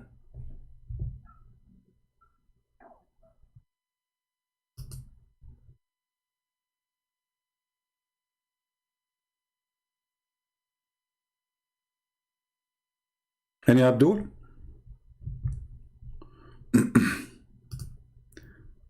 Any Abdul have anything to say? So I say to Muslims, bring it on. If you have really the courage to prove us wrong. Islam is the easiest stupid cult ever not to debunk, to destroy, even if you are a person who do not have no much knowledge.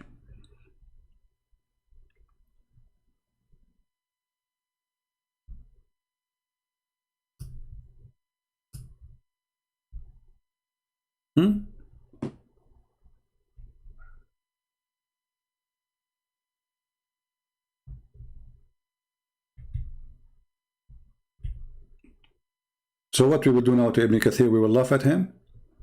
We will laugh at your scholars who they are saying they crucify someone else.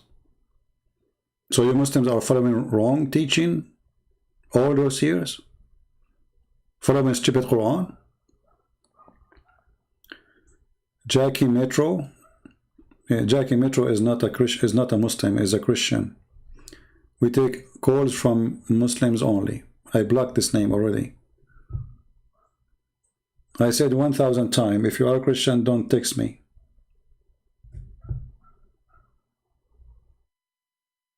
Any Muslim?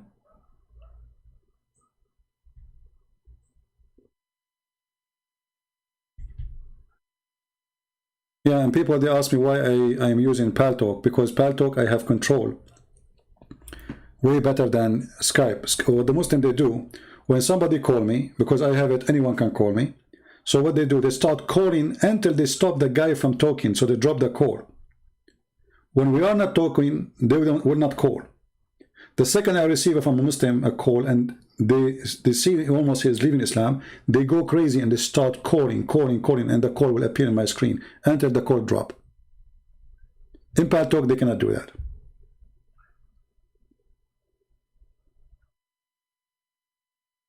In Paltalk, I have a setting.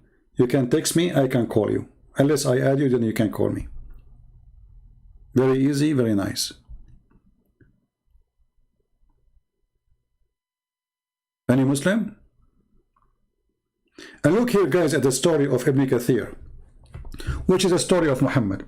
It says here that the Jews, when the Jews, some of the Jews came to the house of Isa, he was rising, like he said, was living in, or he was then. He was then with the 12, 13 or 17 of his companions. Ibn Kathir is not sure. The day was a Friday, brother. But the Muslims, they make fun. They say, how Jesus died on Friday, which is a very stupid understanding of them about Friday thing. In the evening, they surrendered Isa the house.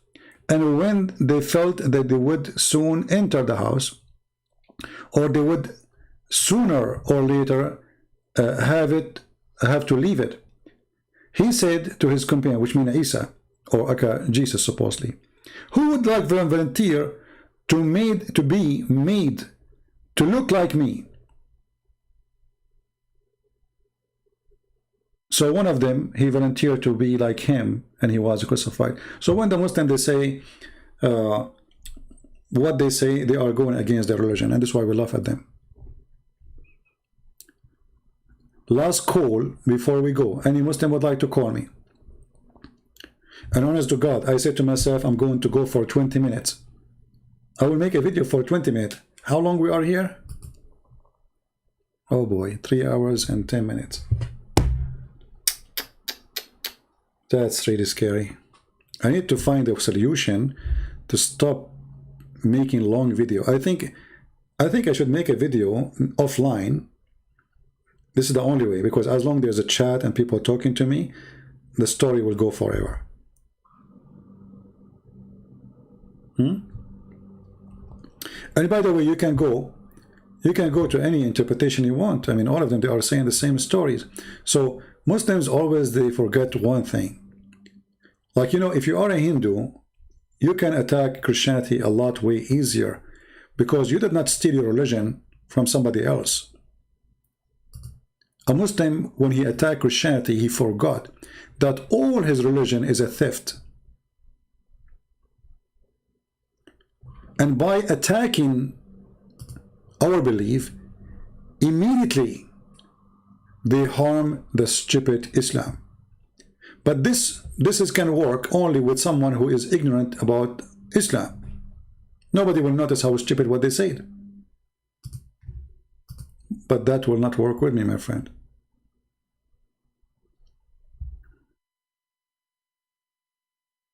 He said he's a Muslim. Jackie said he's a Muslim. Well, let me look at his text. Can I ask why in the Quran Allah, when he spoke ayat, call as we, why not Allah said I am? Well, if he is a Muslim, why a Muslim will not ask this question? A Muslim will not ask such a question, my friend. So he's not a Muslim. We don't want fake people to call us. Any Muslim? Anyone? And when a proof from Allah came to them, what is the proof? When a proof from Allah came to us. What a joke. The people keep asking them, what is the proof that you're a prophet?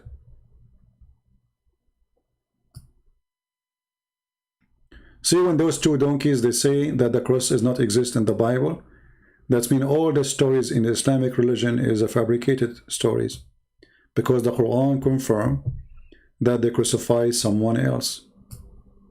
The Quran did not deny the crucifixion. The Quran confirmed crucifixion, but of someone else. This is how stupid those people are. So if you want to download this video, make it short to respond to those two idiots, cut it pieces, so you can have like 20 minutes or 30 maximum, and repost it again. And then you can post the whole videos again for different topic. Do we have any Muslim would like to call us? Anyone?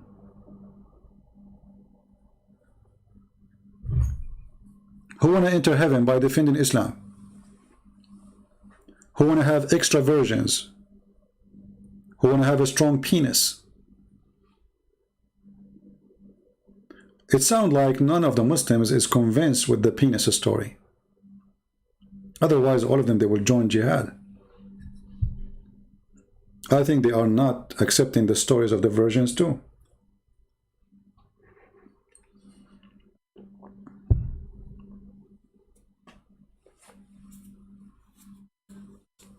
Anyone?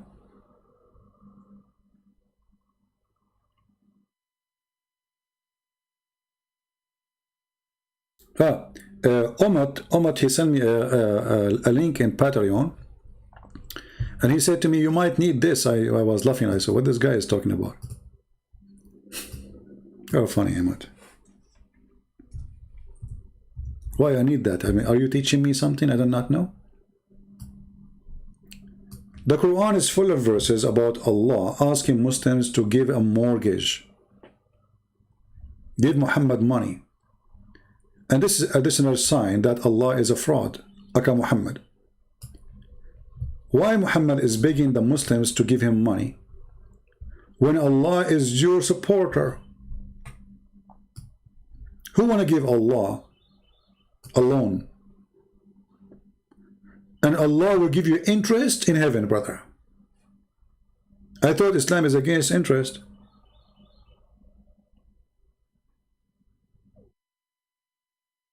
God, you need a mortgage?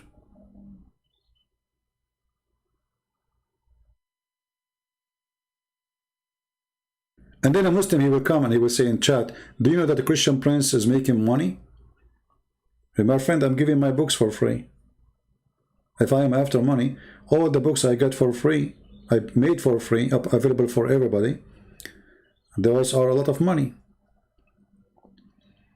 Indonesian books, Polish, Croatian, Yugoslavian, whatever, Bosnian, Russian, I mean, I don't know, like how many languages we have now. For free. If I am after money, I will not even let you get one of them for free. And as you see, we go live, and I don't say to people, hey, go and make a donation. Well, if they like, they can go and do it. We don't beg for it. We beg only the Lord for support. No one else. For the Lord is my provider. And God, He used the good ones to support us. It is your prophet who begged for money, claiming that Allah said to you that you have to pay Muhammad money and he will give you interest in heaven. If somebody gave me donation, I don't promise him to go to heaven. I don't. Who am I? I'm no one. This is your religion. You give donation to Muhammad, and what Muhammad will do with the money? Oh, he give it to the poor, brother. Really? Who was paying for the 13 wives Muhammad he have? And all the 6 slaves? How Muhammad he purchased them? And why Allah don't send him he said to him, go in that place and dig in the ground and you'll find a unlimited number of gold. This is God. God begging for money? I'm not a prophet. I am not supported by Allah, obviously. There's a guy, Muhammad, he promised him a corner lot in the heaven.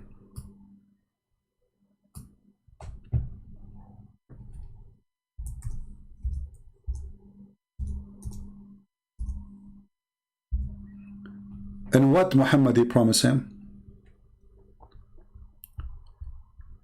In exchange of his farm. Let me see if I can find the hadith. He took the farm of the guy. And the stupid guy, he went to his wife. He says, the prophet, he promised me a corner lot in the heaven.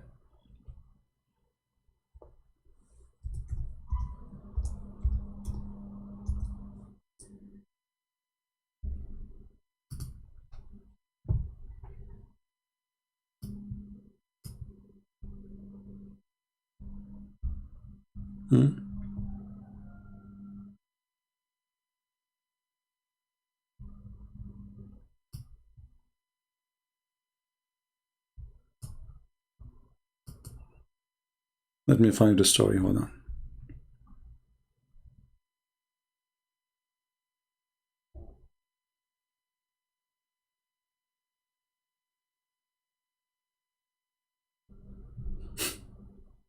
They are selling palm trees in the heaven.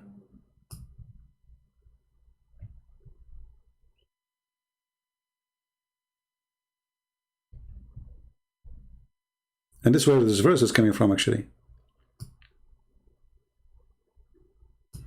And now the story have different report. Every story says different story.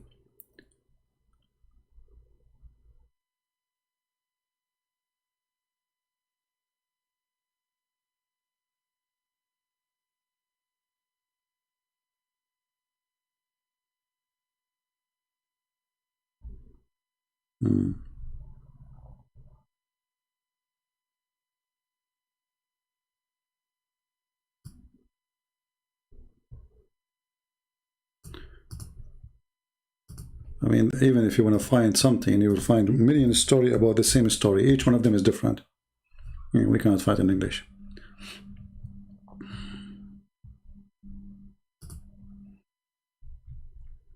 Do we have any Abdul?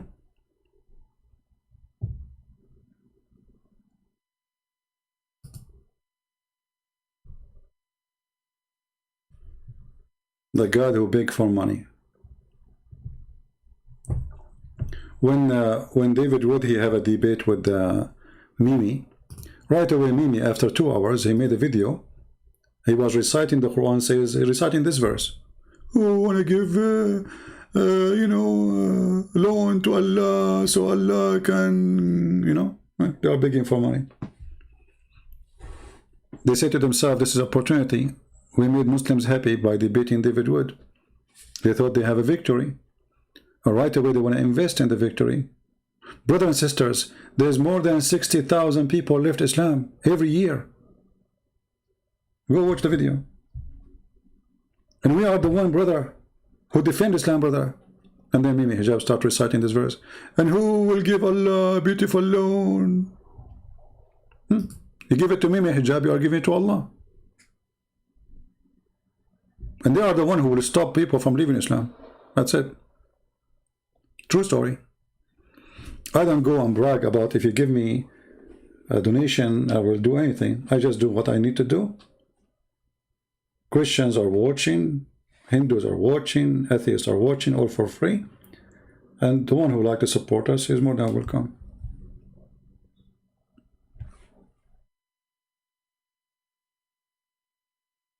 Right?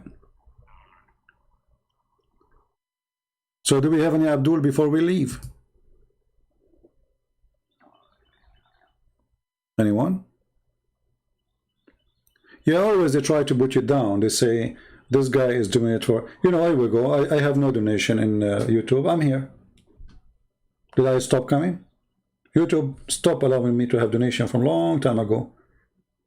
3 hours. The video is 2 days ago. What, 4 hours? 3 hours? 2? 4 hours, 3 hours is our average. See how short my videos? Because there's no donation. So what if donation is there? Maybe I will make it 20 hours.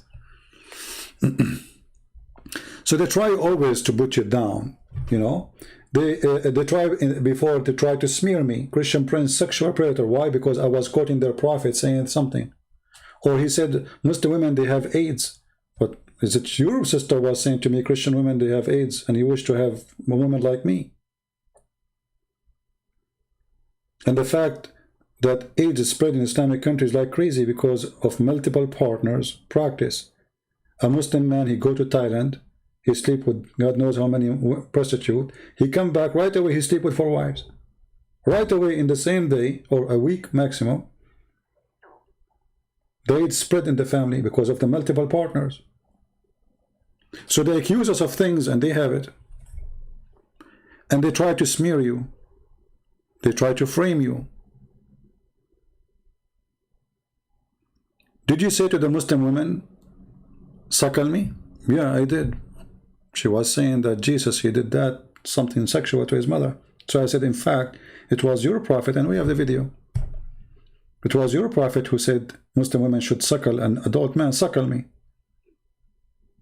And then not long after, the guy who was making a video supposedly trying to smear me, he himself, he starts saying the same, as I said, to Muslim men and women, but he was saying it in a very filthy way. This is him talking to a Muslim guy, sheikh.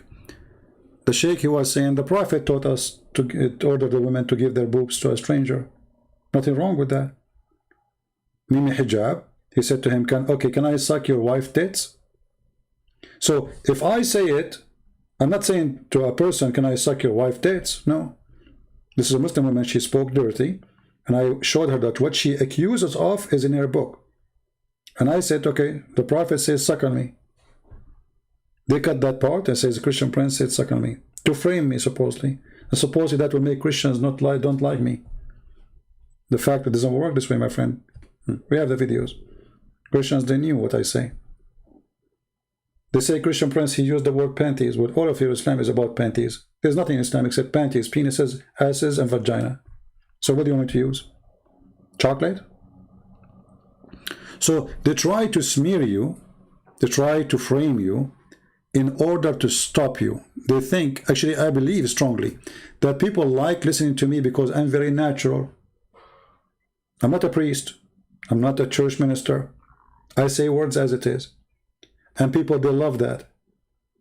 Because I'm not being fake. I say it as it is. And that's what is hurting their feeling. So they try to smear you, says, look how this is a Christian, this is a Christian, this is how a Christian talk. Look at this hypocrites. They make fun of you 24 hours, 7 days a week for being a Christian, who speak like a Christian. And when you don't, they say, see, is that how a Christian talk? So they make fun of you for speaking as a Christian. And suddenly they want Christian Prince to speak like Christian. Do you see the stupidity? Hey, Christian Prince, is that how Christian talk? Yeah, this is how we talk. Is that hurting your feeling? The Lord, he says, yea, yea, or nay, nay. If your prophet says penis, I have to say penis. What I will make it? Banana? Your prophet says your penis will be in this palm tree. So what I will say, in this banana tree? He said penis, not me. So you're upset from me saying the word penis? Not from your prophet? What about your prophet says, go and bite the penis of your father? Hey, Christian Prince, how do you speak such a way? Look, your prophet says that, not me. Go and bite the penis of your father. What kind of language this language is? It's just filthy, dirty. How you speak like that? How the Christian listen to you? You idiot. I'm telling them what your prophet said. So if the Christian should not listen to this, I agree. They should not listen to this. I'm telling them not to listen to it. I'm showing them how filthy your prophet is.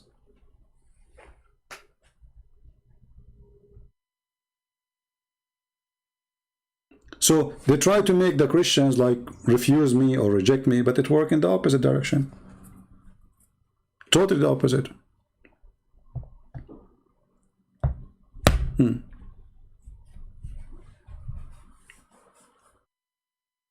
actually, this is what makes me upset sometimes from Christians, because, you know, Christians, they became so polite to the point they became politically correct. That is not Christianity.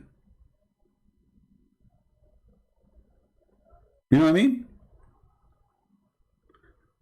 If I am reading for you what this religion teach, that does not make me speaking filthy. I'm talking about filth. The filth of this religion. If we are talking about Jesus, then that topic is not there. So I'm not teaching the Bible here. My topic is Islam. Even I forbid the Christians from calling me. All of you, you know that. Right? So they try to frame you because they cannot refute you. They cannot, they don't know what to do with this guy. So let us try to frame him. And any Christian who knows who is a Christian Prince, you will know that this is all because of what I do. And you know, this is for the sake of argument. Even if this guy, Christian Prince, is not a good person. So I'm not a priest or a bishop. I'm not asking people to follow me. I'm here to share my knowledge about the garbage of Muhammad. In my box, I have nothing but garbage of Muhammad. I don't come to Christians and say, hey, I'm a priest. I'm a minister. I'm a guy who walk and I carry my gun with me always. Since I was a kid. Since I was a kid, not even a teenage. Always.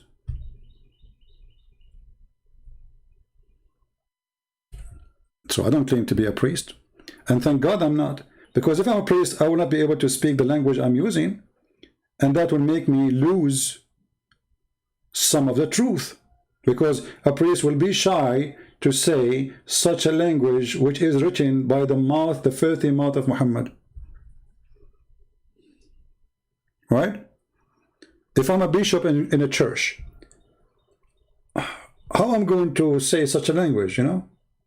So your position forbid you from sharing the truth. In my stand, I'm not a bishop, and I share it as it is. I'm not going to sugarcoat what Muhammad is about. And look at them, how many hours we are here? Not even one of them dare to call me. Is that telling you something? After I hang up, they will make 10,000 videos to refute Christian Prince. Christian Prince live on air, nobody's there.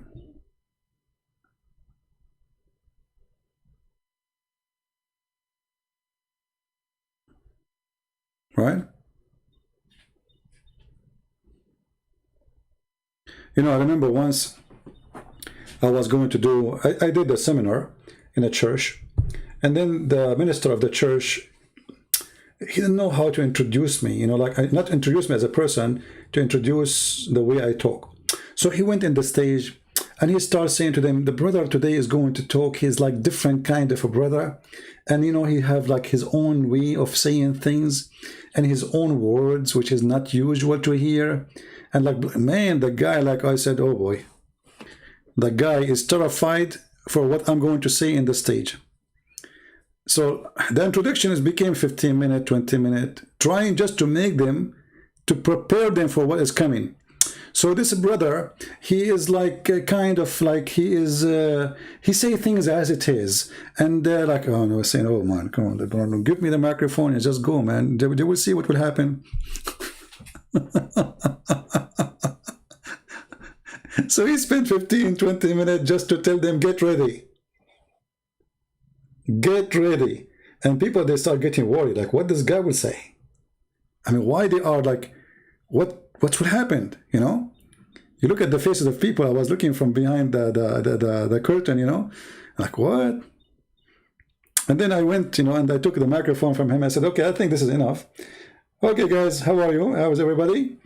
Let us start with this video Abdul. And I put Abdul for them, video Abdul for them. You should see what happened. I mean, people, they were dying laughing, literally. People sweat. The air condition is not functioning anymore. You carry a gun? Why not? I carry big ones too. Who said I cannot? Why I will not? Peter, he carry a sword with him, don't he? Are you better than Peter? But I carry it not because I'm afraid of anyone. As I just said, I carry it since I was really very young. It's my hobby. I like weapon. No. Apostate prophet Muslim believe that Jesus, called Isa in Arabic, was a prophet of God and was born of a virgin, Mary. They also believe in the return to earth. Okay.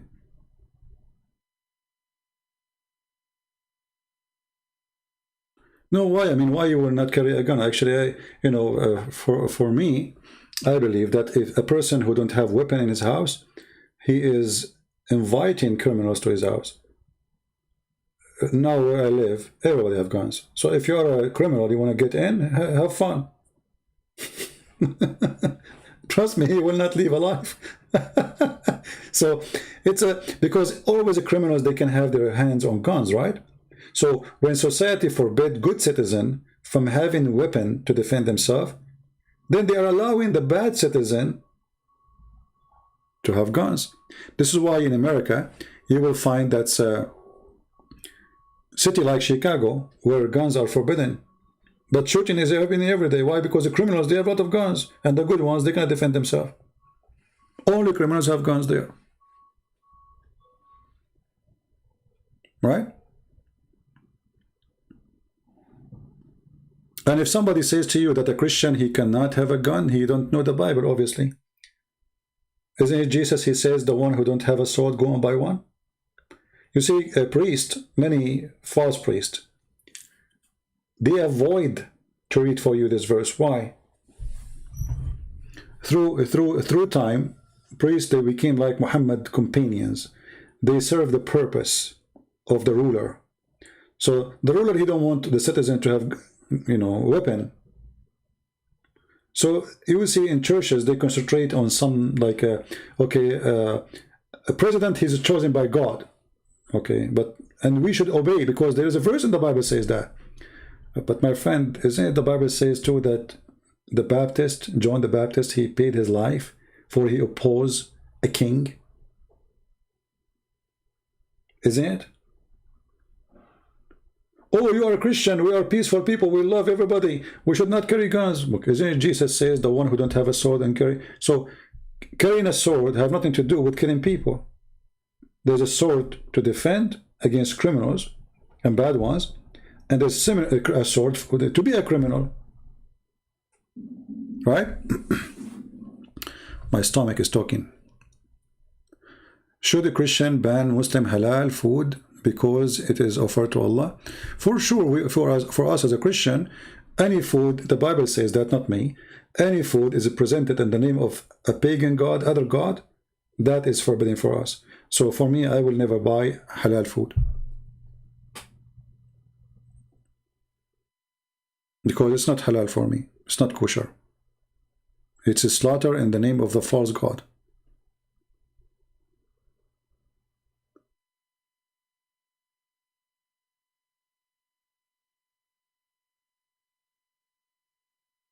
My friend, weapon is not what make you bad or good. It's what you do with it. Because a bad person, he can make anything as a weapon. A car can be a weapon. A kitchen knife can be a weapon. A stone, a rock can be a weapon. So if somebody want to be a criminal, he can be a criminal. It's not the weapon who make you a criminal. It's what you do with things. So you can buy an ox to cut wood to make fire. And you can buy it to attack people too if you are evil. So it's not really a weapon. It is who carry the weapon and what he want to do with it. The same as drugs. You know, drugs. There's drugs to somebody, he is in pain, he's sick, right? So they give him drugs. So drugs here is positive, not negative. And there's drugs to destroy you. You take it as a poison. But it's the same drug. It's a drug. So it can be used for good, the same as alcohol, the same anything. Is what people do with it, not what it is. You know, we made a video just 2 days ago about the Prime Minister of Pakistan saying that a woman, she have to wear a veil so she can avoid being raped. Here you see the mentality of evil, because now they are encouraging people to rape women who they are not wearing a veil. They are telling you that you have excused. You're excused. She's not wearing a veil.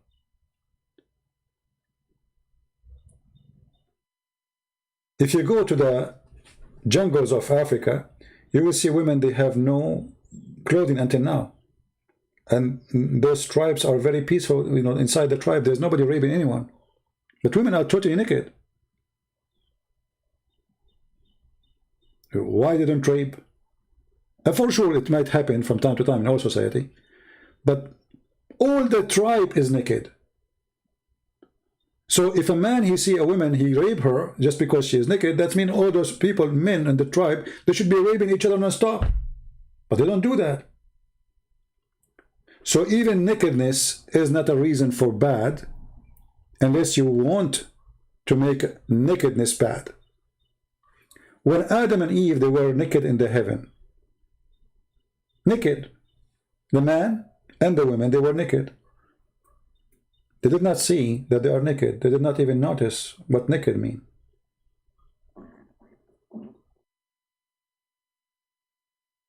Naked, totally naked. So why there is no clothing? You can always justify the garbage you do. You can rape a woman and you say she is beautiful and she tempt me, but still you are the rapist. For her being beautiful, this is how God created her. Why God did not make women ugly? And that's it. Why don't God create women with veil? You know, they are coming with veil. And if you make a woman wear a veil, is she not sexy no more for the man? You know what I mean? Their logic is stupid, it's false. Because in Saudi Arabia, women are getting raped. In Pakistan, actually the speech of the Prime Minister of Pakistan, because of rape cases in Pakistan increasing. But those women in Pakistan, they wear long pants, they wear hijab, they wear burqa, still they're getting raped. So the Islamic clothing is not preventing rape. Actually, it's increasing it. Because when you have a taboo in religion, that taboo will cause the opposite. You see, if you forbid smoking, people, they will go and smuggle cigarettes. Simple. Because you forbid it, now it's became more attractive.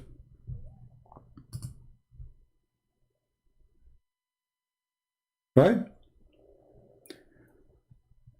Especially you are forbidding it and you don't give people freedom to do or not to do. Like, okay, in the Bible it says, don't do that. Like Jesus said, if your eye fail you, right?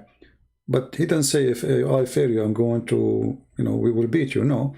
He says, if your eye fail you, it's better for you to take it away, which means by your own hand, metaphorically, and better than going to hellfire.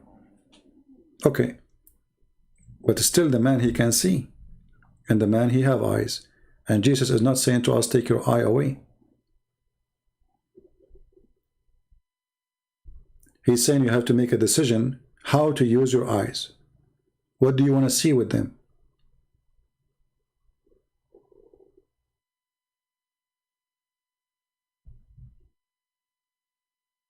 What do you want to see?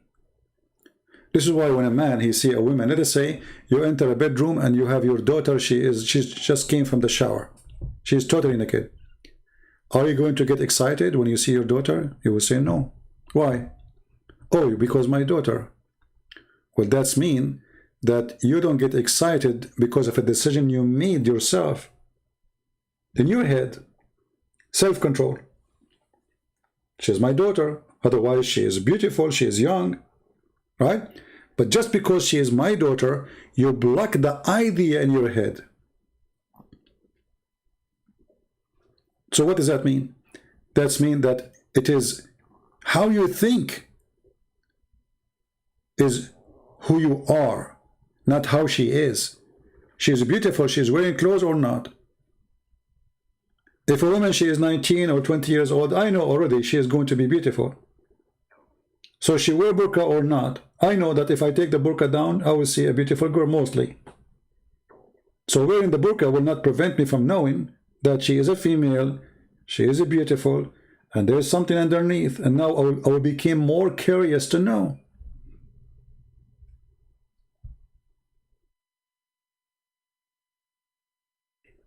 Right? It is how you think. You can decide. You know, when a woman, she walked in front of Muhammad, and he said, he got horny.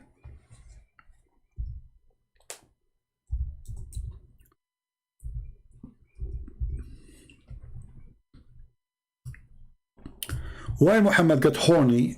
Because a woman, she walked in front of him. Because he's filthy. The woman, she did not do anything. She's not wearing bikini. She is not in the beach. She is wearing a veil. She's a Muslim.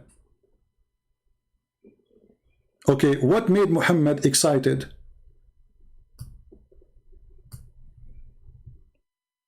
What is the reason for Muhammad to get excited?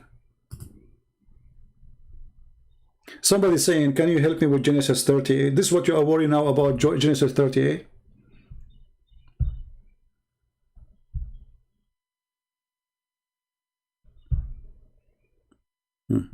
Can you help me with Genesis 38?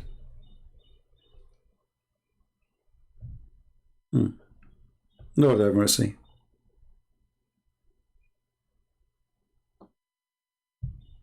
This is how they try to avoid the topic we are talking about. Change the topic.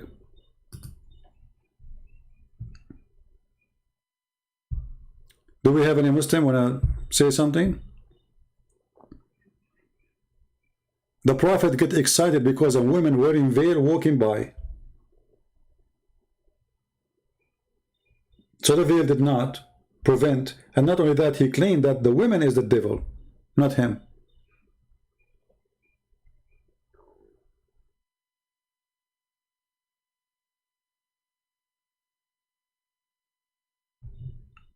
My friend, all men, they can be tempted by women, and women, they can be tempted by men too. Okay, hold on. How many good-looking men walk in front of women? So are you saying to me we should make the man wear burqa? Just to show you how accurate this logic is. Because if temptation is what our purpose of the burqa, to prevent, what about we force the man to wear burqa too, so the women, she will not see a handsome man walking by? Maybe 2 or 3 girls, or 1 girl, she will put some drugs in the tea for this guy and rape him, brother. Maybe she will put a gun in his head. Take off your pants immediately. She can.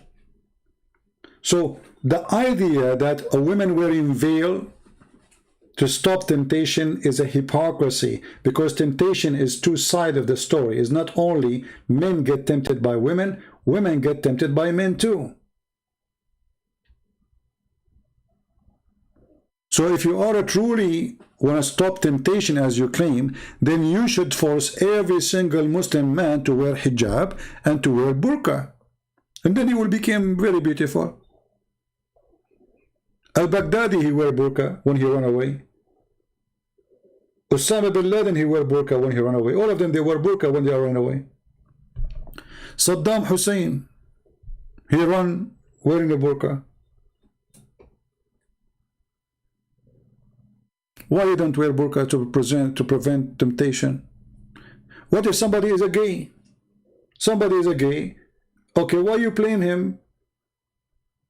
You are not wearing burqa, brother. Let me show you this hadith here.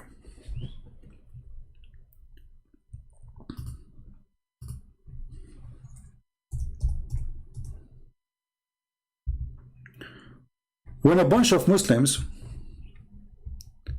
they came to the caliphate and they complain they are getting tempted by an imam who is a gay. Let me show you the hadith.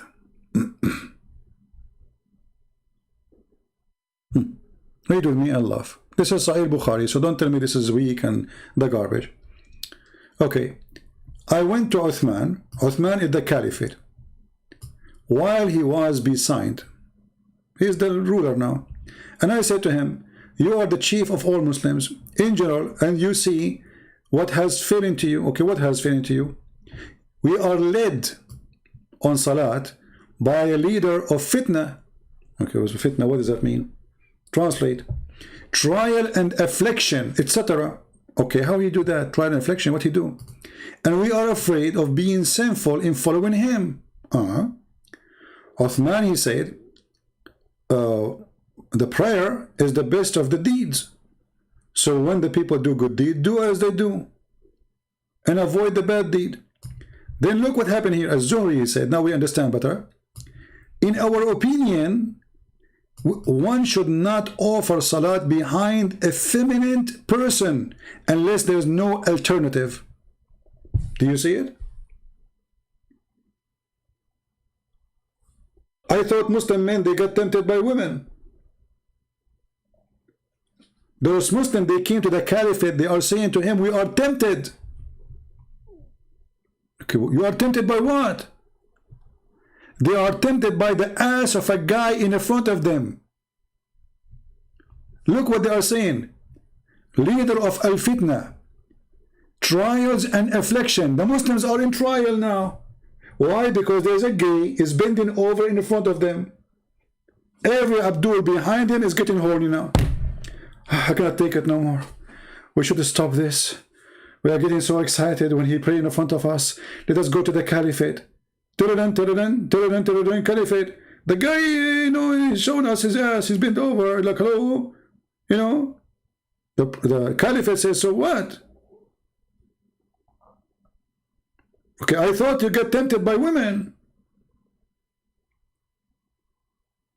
Why Muslims are getting tempted during the prayer, not during conversation? The guy is even leading the prayer. He is not doing belly dancing. So based on this, we should forbid Muslims, if I'm a Muslim, I don't want temptation, to bend over in the front of any Muslim. Because as you see a man bending over, you get horny.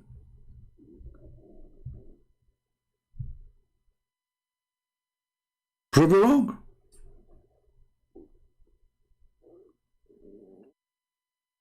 We should come with a new law in Pakistan, that no bending over is allowed for safety and personal security.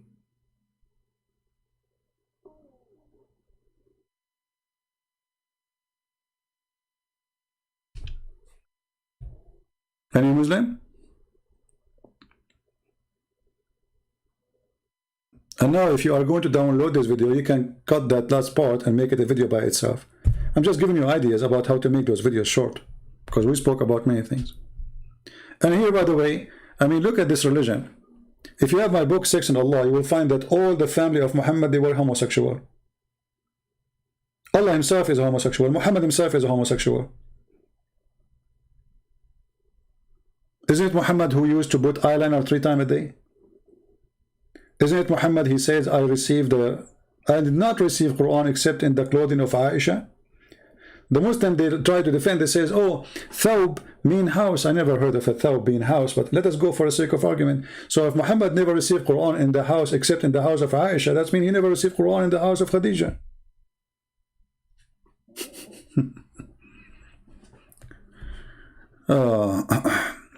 What is Lah?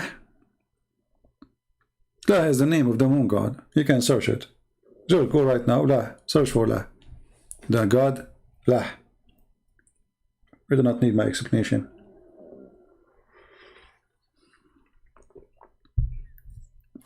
Do we have any Muslim want to say anything? So the excuse of women tempting me, it can be the opposite. It can be I am tempting women too. So now let us go, all of us wear burqa. And look, there's men, they have sex with donkeys. So we should address donkeys with burqa. It's not a secret that there's some people, they have sex with animals. So we should force donkeys, horses, dogs, monkeys to wear burqa for stopping temptation. There's people, they have sex with the statues. I can show it to you from the hadith. Or even have sex with watermelon. So we should make watermelon wear burqa. Because there's an idiot somewhere, he's going to be tempted by a watermelon. Are you getting my idea? I mean, where is this going to stop? When the Muslim, they have a fatwa says that if a man have sex with watermelon, okay, hold on, why you are having sex with watermelon anyway? Is she sexy and you know it? How this man get tempted by a watermelon? You tell me. Or making a hole in the dough. So now we have to make bread wearing burqa. Oh, what about a woman, she is using some fruits for sexual purpose? Should we make a cucumber wear burqa? And this is stupid garbage cult. When they speak about logic, their logic is the most awkward, stupid logic ever. There's a hadith, I don't know if the admin here, but they can post it for you.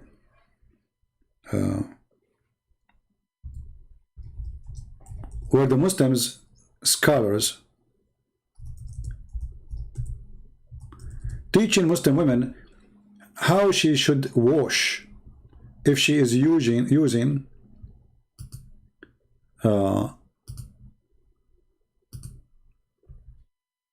sex toy.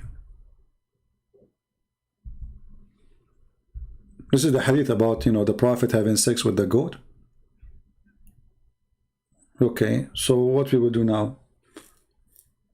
Should we make the sex toy covered by burqa so the women, she will not be excited? Where are we going to go?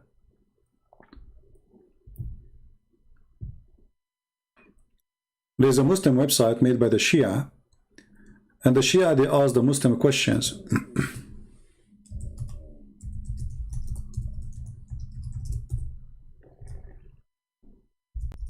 Let me find the website.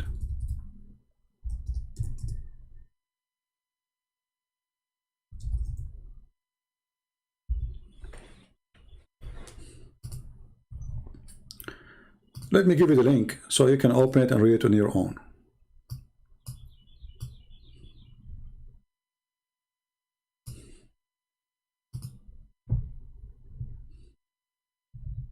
Okay, the admin, he posted, thank you.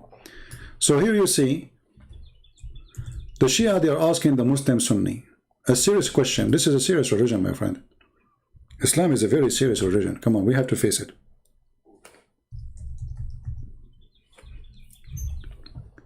Third example of Sunni morality.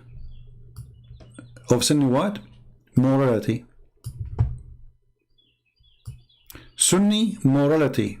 Those are Muslim Shia making fun of Sunni, Muslim Sunni. Sunni ulama, which means scholars, have ruled on the possibility of having sex with watermelons. What? if you are in Walmart, please shout and tell them, please cover the watermelon with burqa. It's tempting me. She's round. Remind me of something. Especially if she's red. And here, this is the quotation from the Muslim Sunni books. If a man makes a hole in a watermelon or a piece of dough or leather skin or statues, you cannot take a Muslim to the museum. Can you?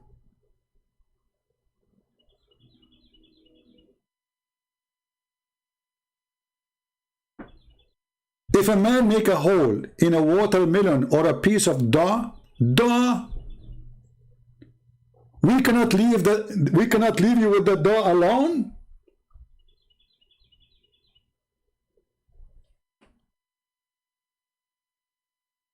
And had sex with it. You explain to me, what do you mean he had sex with it? So if we take you to the French museum and you have the statues of Napoleon, Napoleon is not safe. Then this is the same as what we have said in the other type of masturbation. Masturbation, i.e., that is halal. Like, what the heck?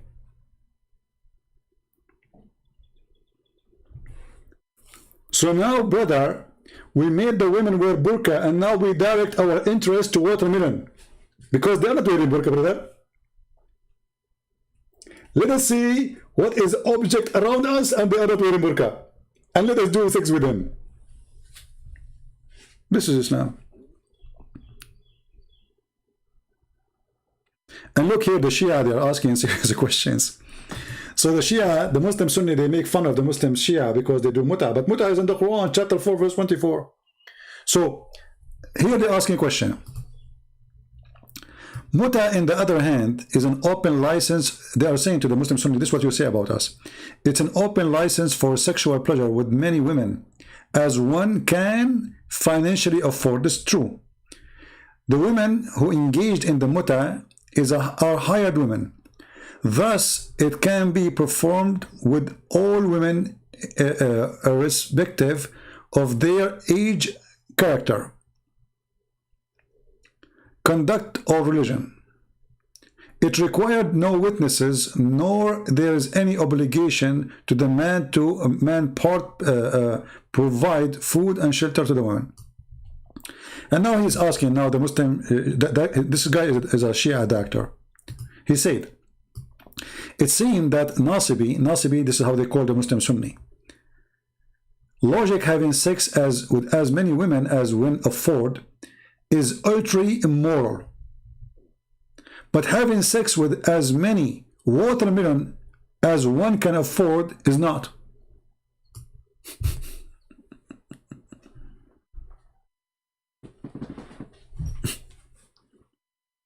Look at this. This is Shia discussing Islam with Sunni. Sunni making fun of them because they still follow the Quran, chapter 4, verse 24. They say that the Prophet forbid that. The truth, the Prophet of Islam did not forbid it. We have reference saying that they practice it, Muhammad practiced it, Abu Bakr practiced it, Umar practiced it even after the death of Muhammad. But let us say for the sake of argument, it's forbidden. Why Allah allowed it anyway? Secondly, if muta is not a decent act, what kind of God he allowed it anyway? And then here the Shia is asking, you make fun of us for having sex with women who hired for sex, but you don't have a problem with hiring a watermelon for sex? And then he asks questions more. Based on this, let us ask him some questions. This guy is refuting someone about ahkam related to having sex. Ahkam mean rules. With watermelon, are there any conditions as the age of the watermelon? Because in Islam, the girl, she have to be 6 years old older. 6 years like Aisha and older. Okay. So now he's asking, okay, do we have to have a certain age for the watermelon to practice sex with the watermelon? Good question, brother. For example, Is it allowed to perform marriage with an intent of divorce with a newly growing watermelon? Or must wait until the watermelon is 9 years old? Very good question. Serious question. Another question. Must it be a biased watermelon, or it's principle to contract marriage with intent of divorce with watermelon that is known to get around?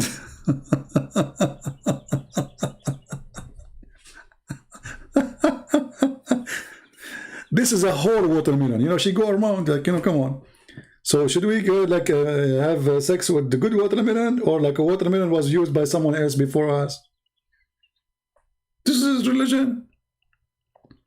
And they want to prove to you that Jesus is not God, and the Bible, brother, is not a true book, brother, and there is no cross in the Bible, brother. And brother, why did you took that verse from the Bible, brother? And look, this is Islam.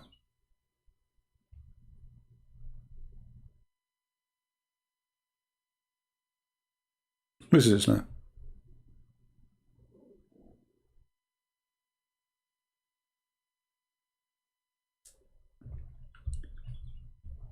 May a biased brother share his watermelon with another biased brother?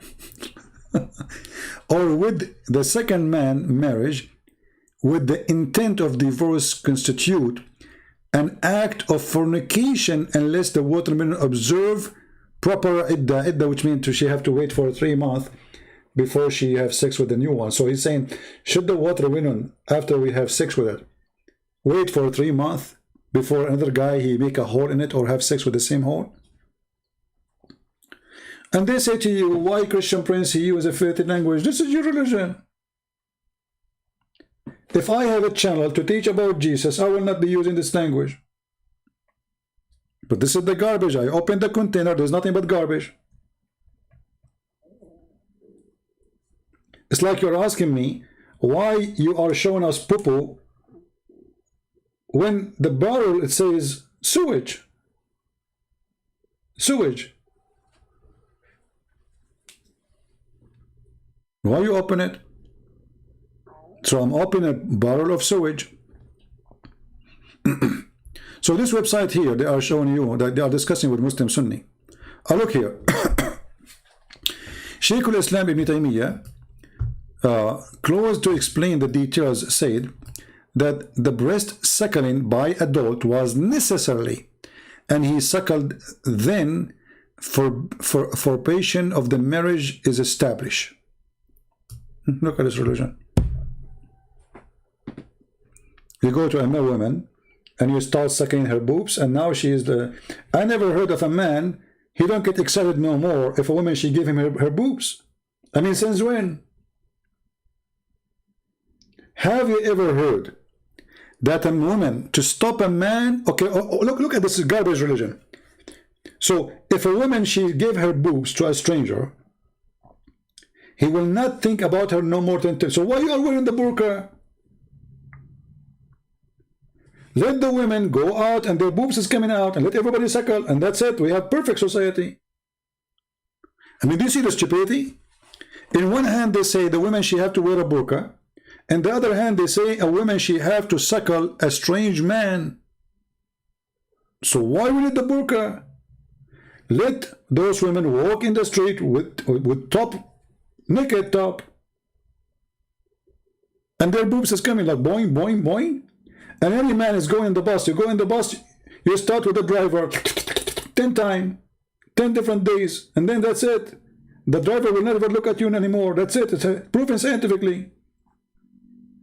Brother, if you don't believe me, if you're a Muslim, let your wife suckle the neighbor. Huh? Tell him, come over. Sit next to my wife. Hey, wife, give him your... Yeah, anyone. Honey, which one, the left or the right? Both of them, doesn't matter. Honey, he can hold them or just put his lips there. He can hold them, it's okay. You know, you have to catch something at you, especially your boobs is so small. Okay. And now the guy is suckling now. So, in one hand, they say to you that a woman, she is not wearing burqa, she is tempting others. In the other hand, they say to you, a woman, she should do suckling to a strange man.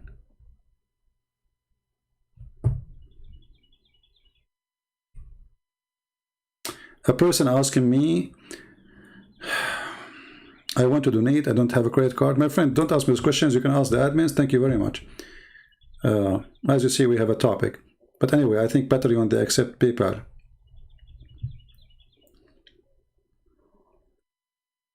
Focus with me, guys. Don't ask me questions that have nothing to do with my topic. And if you have a question about donation, you can ask the admins. Do you see the awkward religion?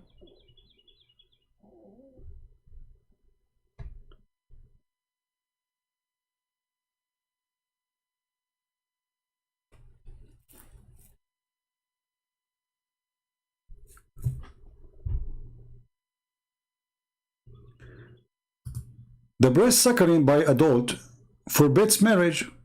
No, actually, I can show you. It says you can still have sex. Oh, you can marry her, but you can have sex with her? That's weird. Even if he's an old man.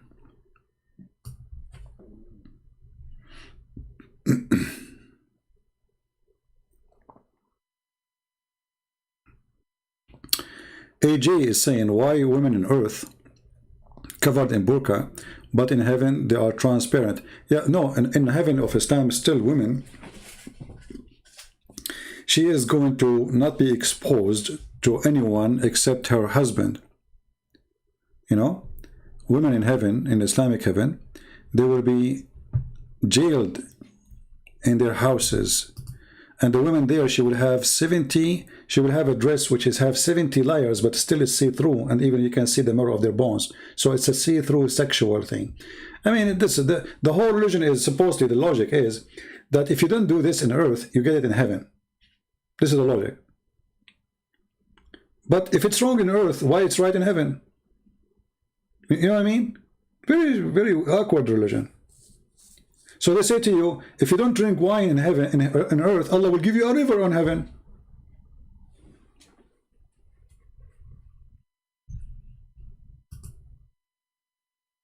A river of wine in heaven? Because I don't drink wine on earth? Where's the logic in that? So is wine is good or bad? If it's bad, it should be bad here and bad there. Why need wine in heaven anyway? What is the purpose of this wine there?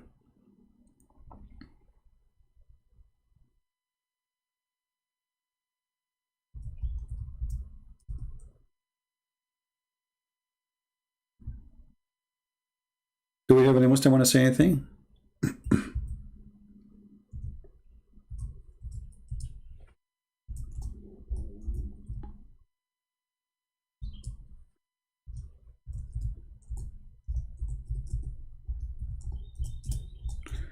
Let us find this hadith here. I'm trying to find it.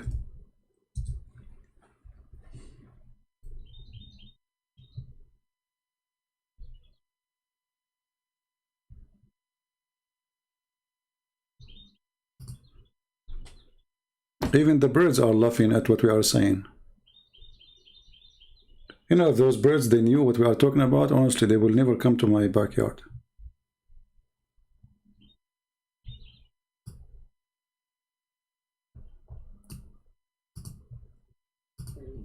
Let us see.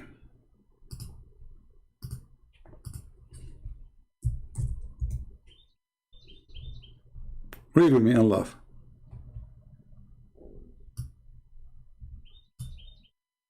The one who drink wine in earth, he will not drink wine in heaven. But he still will go to heaven. What does that mean? That means drink wine here. Who care?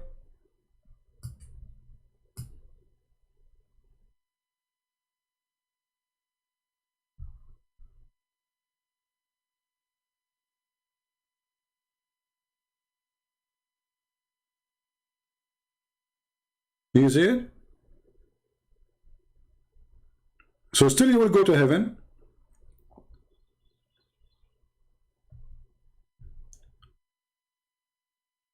But you will not have wine there because you're drunk in this earth. What a weird religion.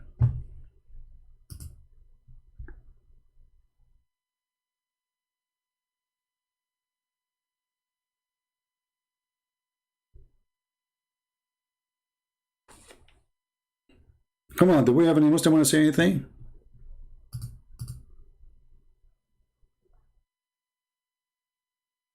Anyone? It is 6:50 a.m. The birds are singing. Oh, the bird in your country, they sing at 6:50. I have birds in my country here, they sing at 11 o'clock, 12 o'clock at midnight. I don't know what's wrong with them. I think they are listening too much to Quran. They are going drunk, going crazy. Any Abdul?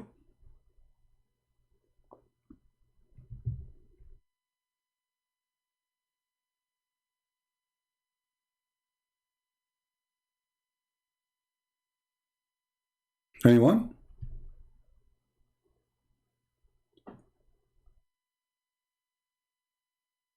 You see, all the promises of Muhammad about heaven present a Bedouin person who is desperately looking for a rich life. This is why Muhammad, he promised them. Let me find you another hadith. Guys, I said an hour ago, I have to go. Unbelievable. I hate you all. My voice is hurting, you know that? And I have a lot of work to do, actually.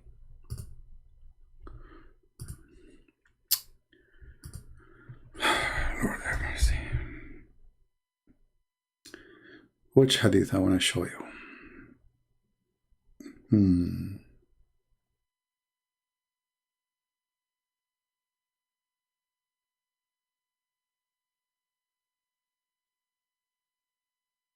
No, which one?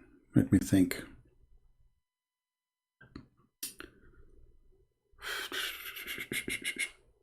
Okay.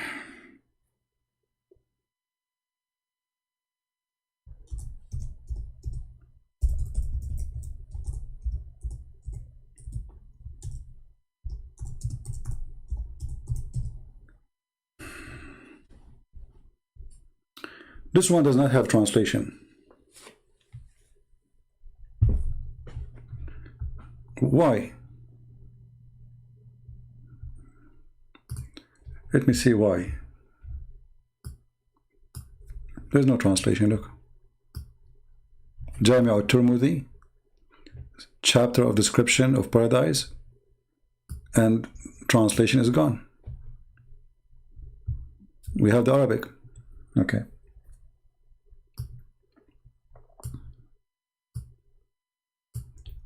Whoever of my people he die, young or old, they will go to heaven and they will be in the age of 30 years old. And they will never grow up more than this age. Same as people of fire. And in the top of them, they will have a crown.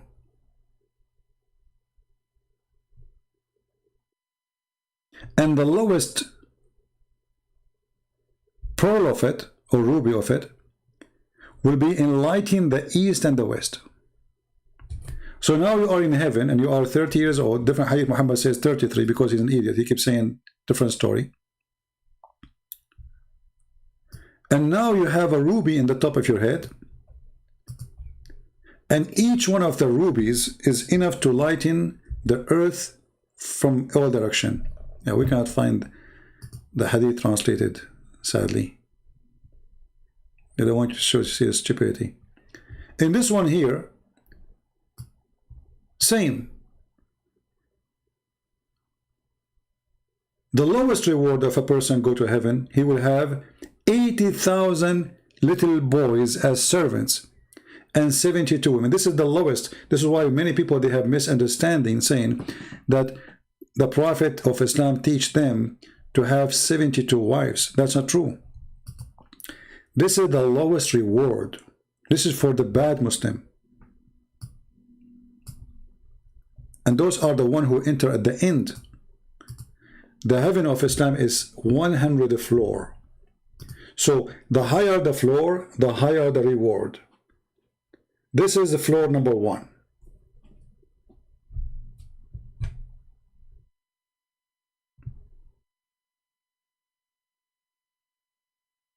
And then Muhammad, he promised them a bracelet. You will wear a bracelet in heaven? I mean, what kind of a promise this promise is? One verse says, Asawiru min fidda, bracelet from gold. Another verse says, a bracelet from silver.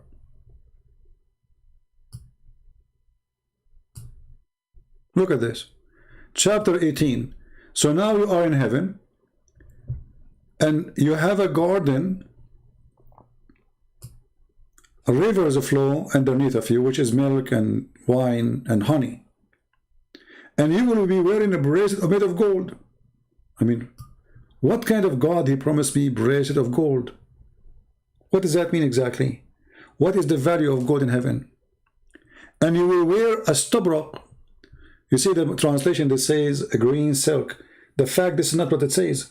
Stubrak is a name of a brand, was exist famous brand made by the Persian, the kuffar. So imagine Allah promising the Muslim Gucci at that time. It's like Gucci now. You say like, I bought Gucci, so supposedly very expensive. Only rich people, they want to have it. So Muhammad is promising you that you will wear the most expensive Persian silk coming from Persia, which is made of green. This is a promise for the poor Bedouin who never have such a thing. Bracelet, gold, couch, chair, pillows, all those things is not for the normal person in Arabia. Those are Bedouin. They sleep in the floor. They have no luxury life. So Muhammad is trying to tempt them that you will be reclining, brother. Look, look. You will recline on top of the couch. It doesn't say thrones. This is a lie. Translation is false. You will be reclining on a couch. What kind of God is God to promise me recline on the sofa? What is this? This is God promise now. This is heaven.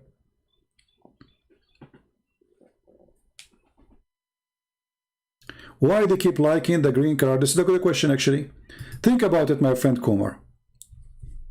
Our friend Comer here is asking a question, which is good.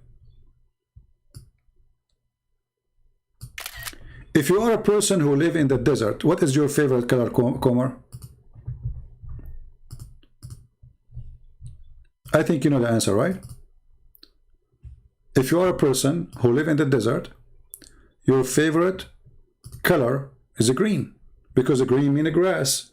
Grass means money. Animals, they give babies, wealth, richness, women. Animals give babies. Man have more animals. Now he's rich. He can go and get married or even buy slaves.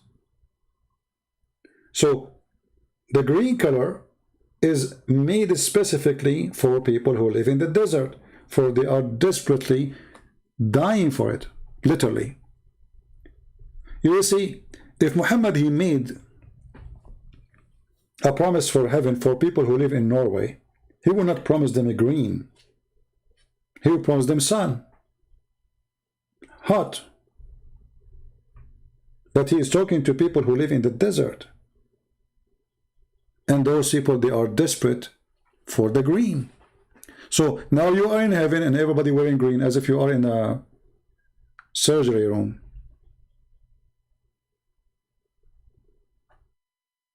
Right?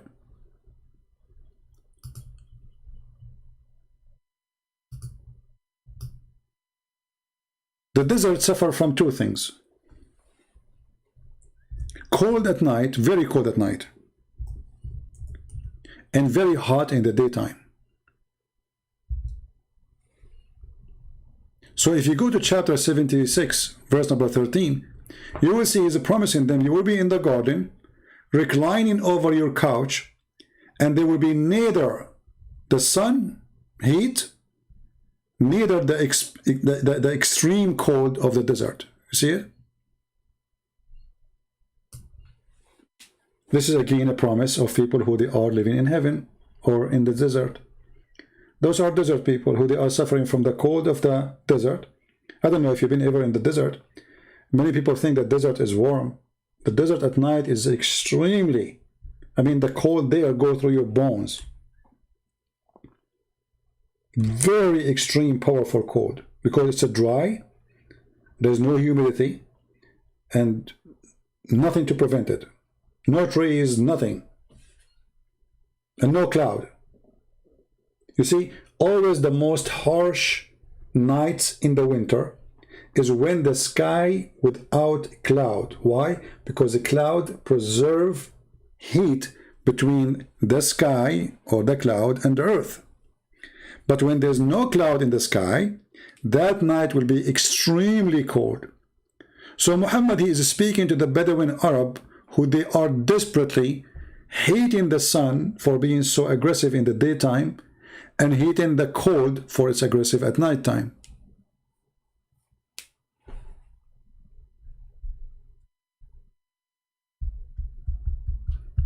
Any Muslim? And here, look at this, you know. And then you will be in the shade. Why are you speaking about shades? Because those are Bedouin. And why he's talking about the trees will bring to you the fruits? They are very low because they are, if they have a tree, it's going to be palm tree. It's really very tough to climb it. So those trees will not be very high. They will go close to you. And then you will have dishes made from gold and silver. Look at this.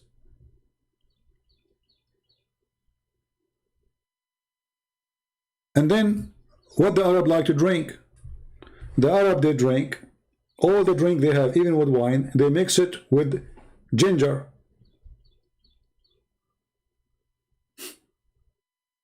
So Muhammad, he said to them, okay, you like ginger, right? You will have ginger there.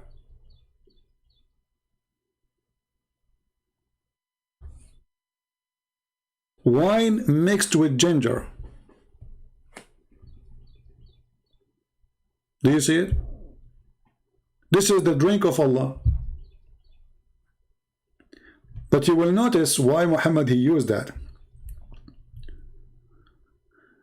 You see, Muhammad, he don't choose the words really. It is the words who choose Muhammad. To explain to you. If you read in Arabic, if you know Arabic, you will see that Muhammad, he is doing like a rap. It's very broken rap. So he have to end the word in certain way to make it fit. So here he says, kafura, sa'ira, kafura. He repeats again the same word. Tafjira, mustatira, asira. Okay, so he have to continue. Shakura. So he is not choosing really a word makes sense. He is choosing a word fit in the rap. That's why it looks stupid and funny. Matira, surura. I mean, already you said sarura. Harira, zamharira, tazlila. He's trying to, you know, when he was not able to find the correct word, so he says something close. So tadlila, he ended with the alif a, but he should end it with the ra and alif. Qawarira, taqdira, zanjabila, la, ra. So because he have to keep the let's say the tone, he look for words fit with it, and because he is not making sense anyway, none of those make sense. Look at this. ويطوف عليهم ولدان مخلدون إذا رأيتهم حسبتهم لؤلؤا منثورا لؤلؤ منثورا. And what is this? Let us read. And around them will be youth, little kids.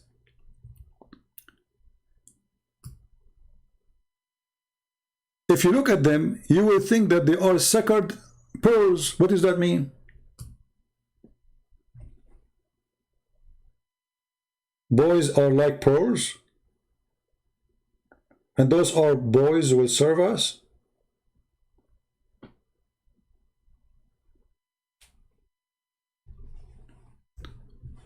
Perfect speech, he's saying, how desperate are you? My friend, I don't know how desperate I am.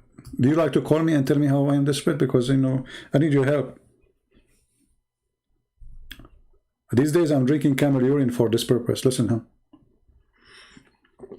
I mean, how desperate you is coming here, you, and telling to me how desperate you, and yet you don't dare to call me you. So you are desperate to answer me, but you do not know what to say. So you come to me with the word desperate. Let us talk about desperate. Was Muhammad desperate when he tried to jump from the top of the high mountains, killing himself many times? He was desperate, or he was happy? Let me, I want to jump, let me. Hey, Muhammad, don't do that. And Muhammad, you know, at that time he don't have panties. I don't know how the angel he hold him. You want to talk about desperate? Call me.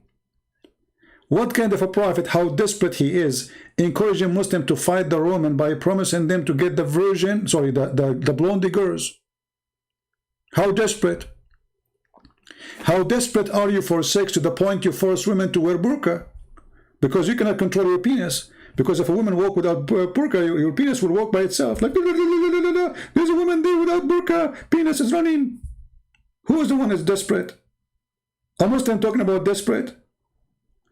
You are so desperate to the point you are flooding Europe with immigration, running away from your country. Look who's talking.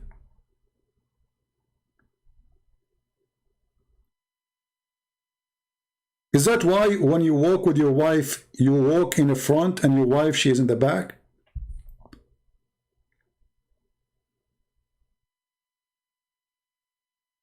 I don't know if you notice, Muslim men, they walk in the front and Muslim men walk in the back.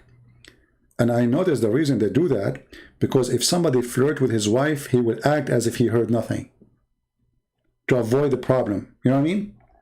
So he walk in the front because the Islamic countries are very decent. Very decent. So he walk in the front, the wife is in the back, somebody flirt with his wife, he said like, I'm in the front, I saw nothing.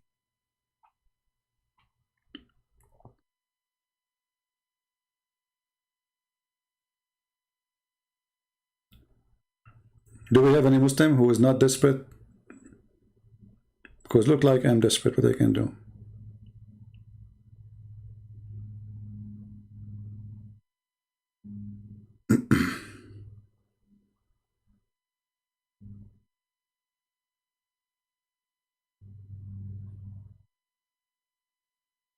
Yeah, they walk in the front, so to avoid, because he's the man, and now he should defend his wife. I mean, somebody flirting with his wife and he's doing nothing. So what he do? He walk in the front. He act like he's a donkey. He heard nothing. He saw nothing.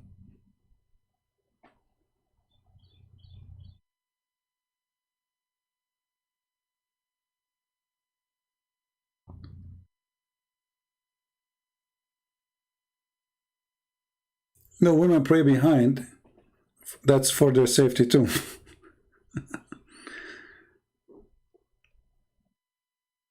Have you ever considered to use a Telegram? Why I want to use it? You can use it. You can download my videos and post them there, playing them, you know. You can use TikTok, you can use whatever you want. For me, I deliver to you what I can do. Here we go. I'm here for how long?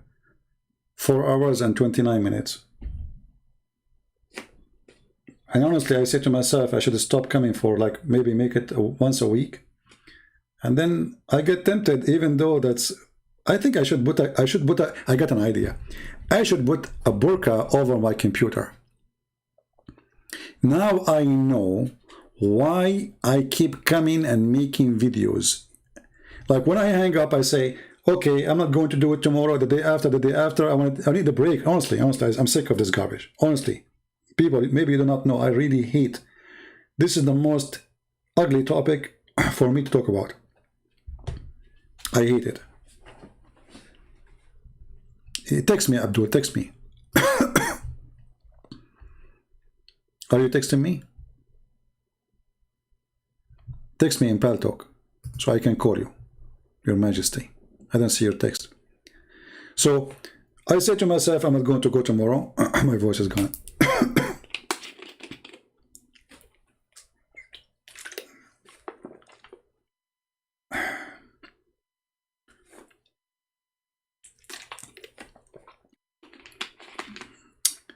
And what I will eat for lunch now, I don't know what to do. So I go, and then second day I look at the computer only. I say, no, don't go. I don't know. And then I see the comment of the Muslims, oh, no, I don't want to go. Look what this Abdul saying, no, I'm not going to go. And then you end like, okay, so I need to get a burqa for my computer. So I'm going to go to Amazon, and I will search computer burqa. This way, I'm not going to be tempted by the computer.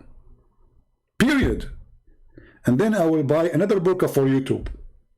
Look, I got rid of Facebook. I don't have page on Facebook no more. Twitter, I delete them because they already make me sick. Nothing but stupidity. I have an account in, I had an account in, what is called? What is called? I forgot. Yeah, I didn't do it too because they don't let me post anything no more. They keep flogging me, you know, those Abduls in there. Look how desperate they are. But I think Burqa can solve the problem. Are we going to see a debate? Well, we can see a debate if a Muslim calls us, what we can do. I cannot bring you Muslims from the moon. Because until now, they are taking pictures, selfies with the split of the moon. Remember, the moon split. Yeah, there's a picture by NASA, brother. The moon split, brother. It's true. When, what's his name? Apostate prophet, he asked in his video, why nobody witnessed the split of the moon? A smart Muslim, he said, because it was happened for a few seconds.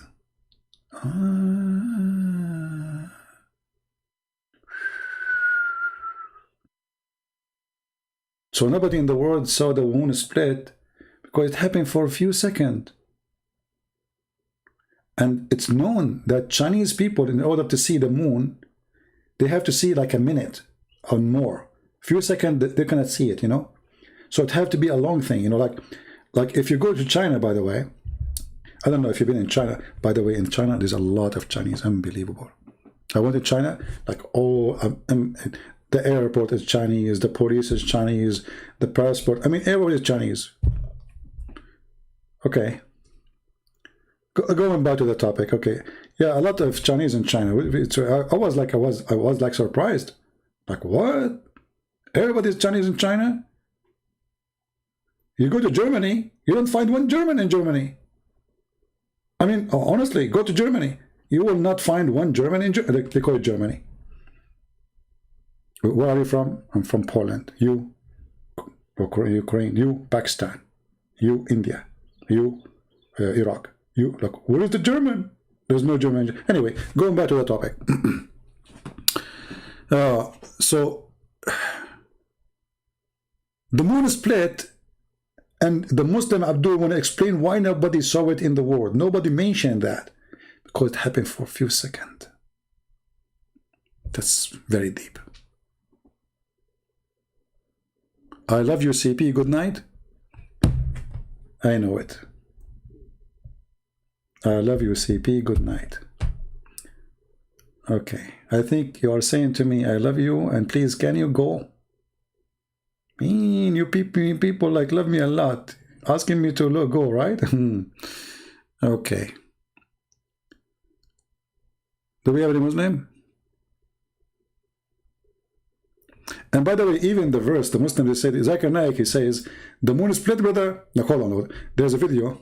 Guys, my voice is gone, honestly. I need to go. But hold on.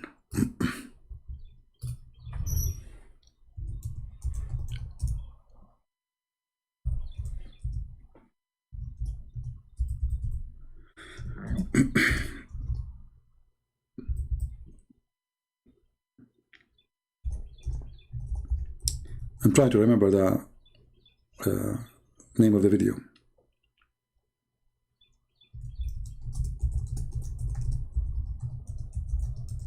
So a Muslim, he asked Zakir Naik, why the Prophet of Allah does not have miracles? I found the video, hold on.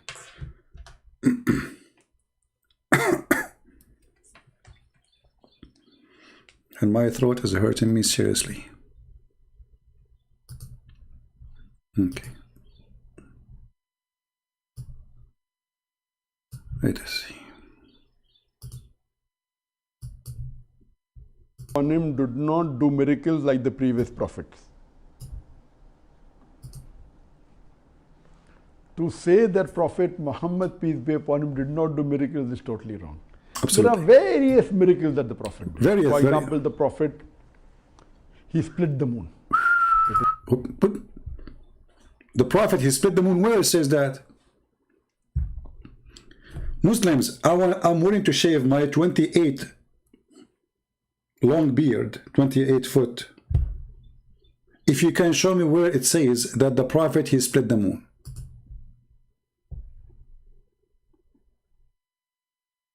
Nauman Ali Khan, he said, will debate me. Okay, give me the video so we can play it, so we can have party. Allah will punish me? Aisha Ahmad? Okay, I don't know, Aisha. I don't know what you are saying that. Isn't it Allah, he says to the Muslims, if you have a doubt about Islam, go and ask Christian Prince?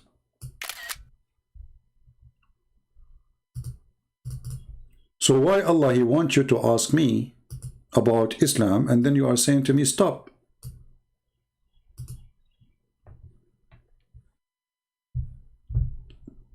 I'm just doing what Allah told me to do, sister.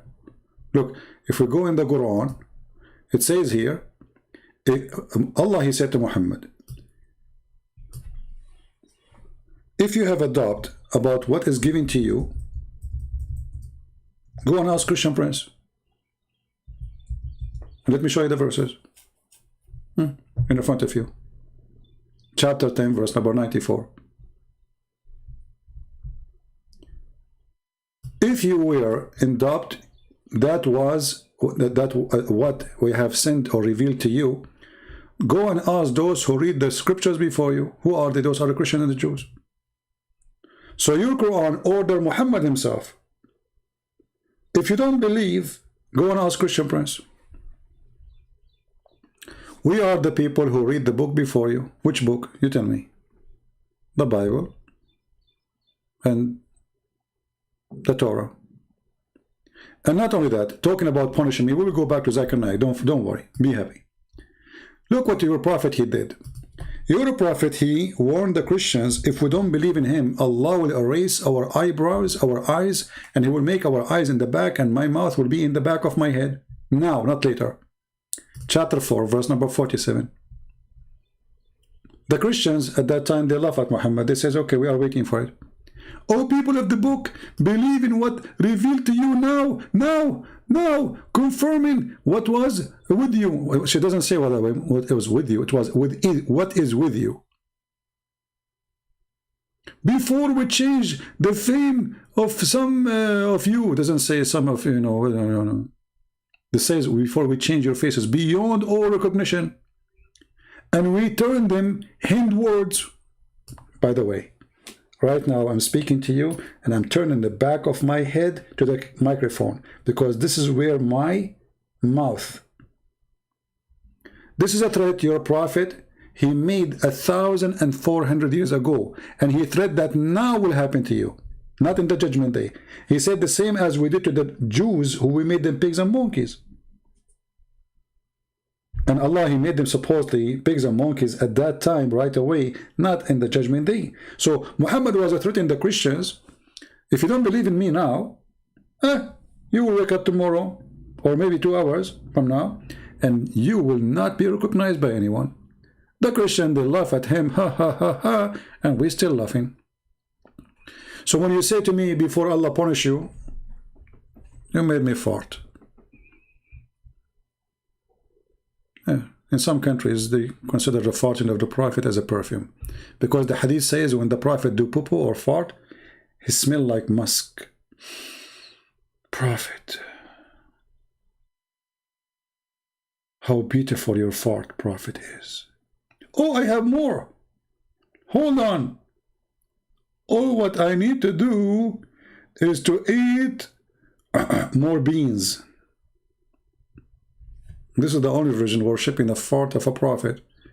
Even they say that the ground is split to swallow his poo-poo, and his poo-poo smells so good.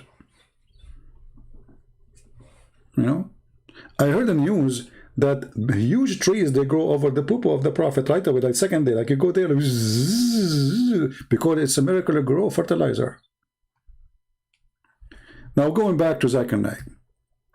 So Zechariah, he said that the prophet, he split the moon. Show me where it says that. Who is a Muslim when I say that? Even the Quran doesn't say even Allah, he split the moon. The Quran says that the moon is split, and this is a sign of judgment day.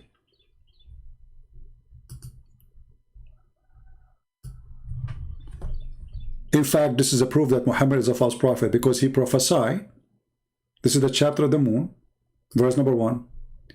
Muhammad, he says that the moon is split asunder, and the judgment day is sight, not only near.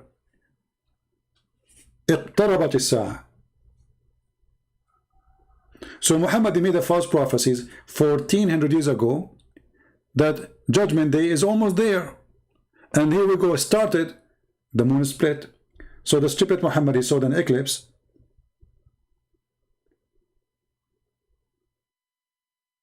And when he saw the eclipse, he thought this is a sign of Judgment Day. See, when Muhammad, he said, the moon split, he did not say, my God split the moon. He did not say, I split the moon. The Quran saying, supposedly, Allah speaking, saying, the moon split. Why Allah did not say, I split the moon?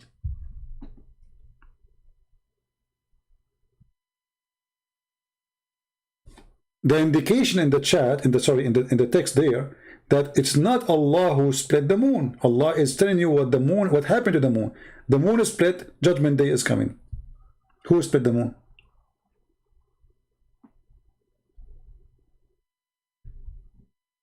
And Muhammad claimed that this is a sign from Allah.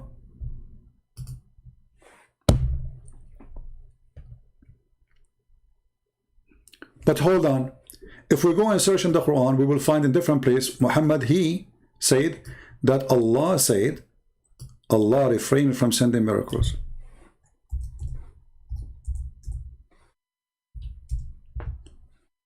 Chapter 17, verse number 59. And guess what? Chapter 17, verse number 59, revealed after the chapter of the moon. So how Allah says we refrain from sending signs if He already did one?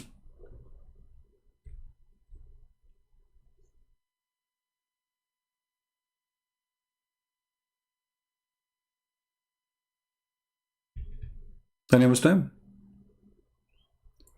Remember, this chapter, chapter 17, verse number 59, don't look at the order you see in the screen. I mean, the number 17 doesn't mean the order. You go to Google, search for the order of revelation, and then you will learn about how those verses are revealed, supposedly. And you will find that the chapter 17 revealed after the chapter of the moon. So, if the chapter of the moon is speaking about the miracle of Allah, and then chapter 17, which came after, says Allah refrained from sending miracles, which means He never sent one. That means there's a lie there. Anyone?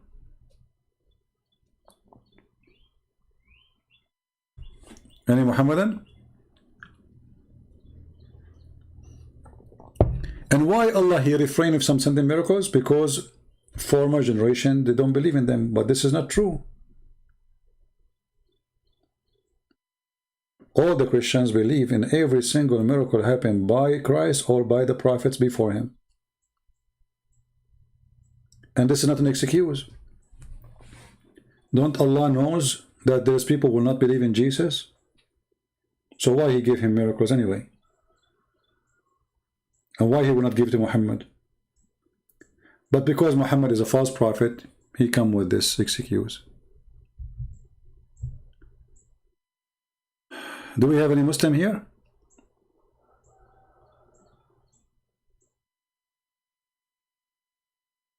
All right. Well, we are here for many hours, almost 5 hours. It's already 4 hours and 45 minutes. So guys, I apologize really. My back hurts from sitting long, and I better go and do a little walk, because it's not good to stay for as many hours as we did.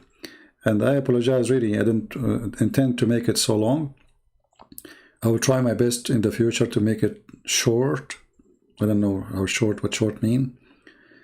But I think what I will do, I will set an alarm, and then I will promise myself that when the alarm ring, or the bell of Allah ring, man, I just saw a butterfly. I never saw such a thing before. Wow. So beautiful. Amazingly.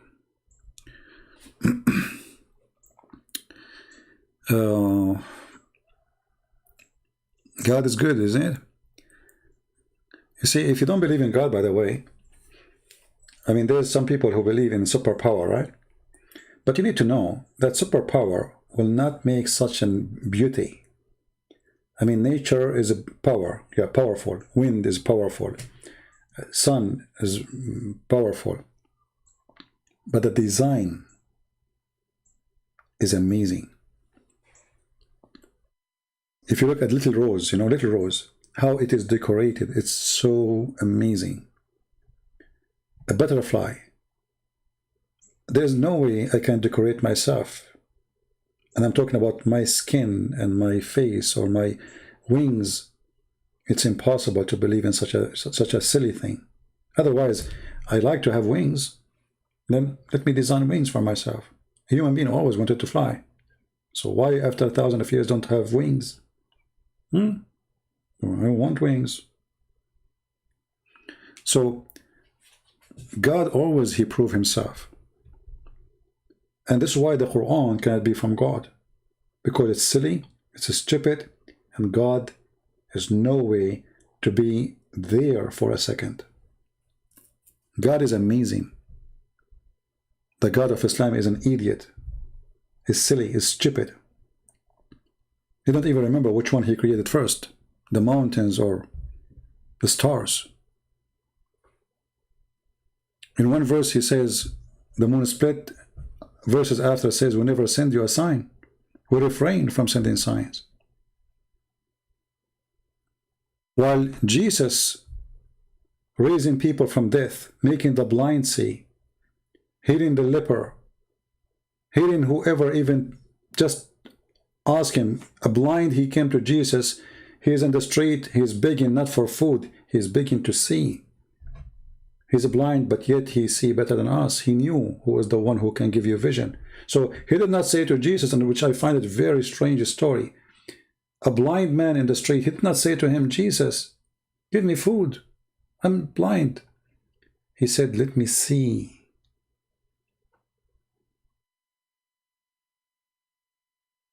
Isn't it amazing? This blind man have a very strong vision. He knew exactly who to ask. He knew exactly he's talking to who, but he's blind. How many of us are blind?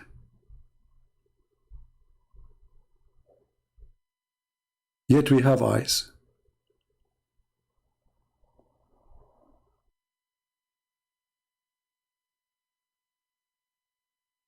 The blind who asked Jesus to make him see.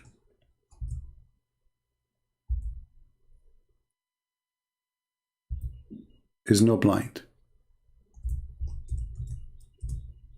Those who have eyes are the blind.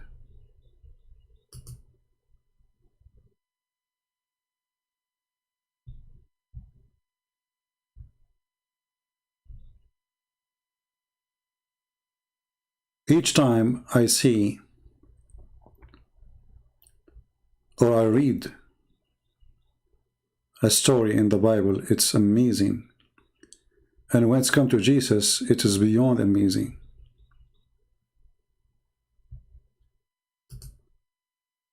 We are in a time where people have eyes, and their eyes, they can see far using technology and the internet and satellite, but they are still so blind.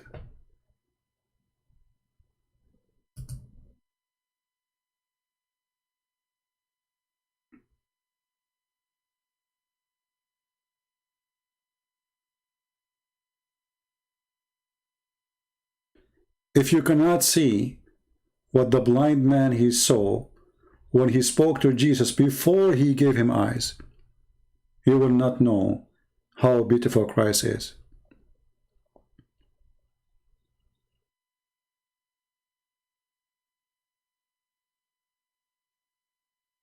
The blind is not someone who don't have eyes. The blind is someone he blinded himself. He believed that God is working there to provide him sex. Who made God a sex vendor, prostitute vendor, They created their own fiction God. They provide you a sexual God so you will be blind with sex addiction. So you will not see any other beauty except sex. This is the only thing can be tempted with. But the true beauty is when God, He do something for no return. When Jesus, He said to the man, see, He did not ask him, say shahada, are you going to give me donation? Jesus said to the man, what do you want? He said, I want to see. Very straightforward conversation.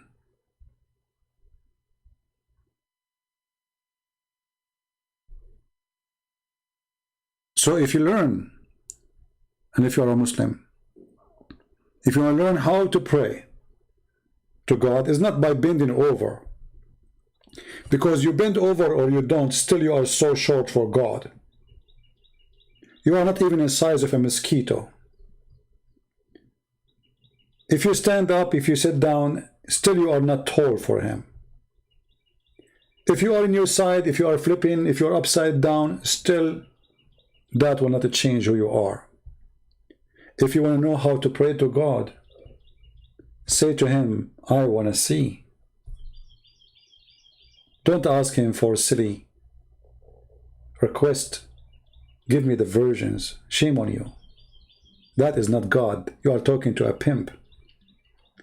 So I say to the Muslims, if you want to know God, speak to Jesus. If you want to know a pimp, speak to Allah.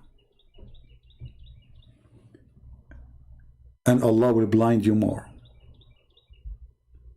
Actually, even the Quran says that Allah, He blind those who don't believe in Him, so they will not know.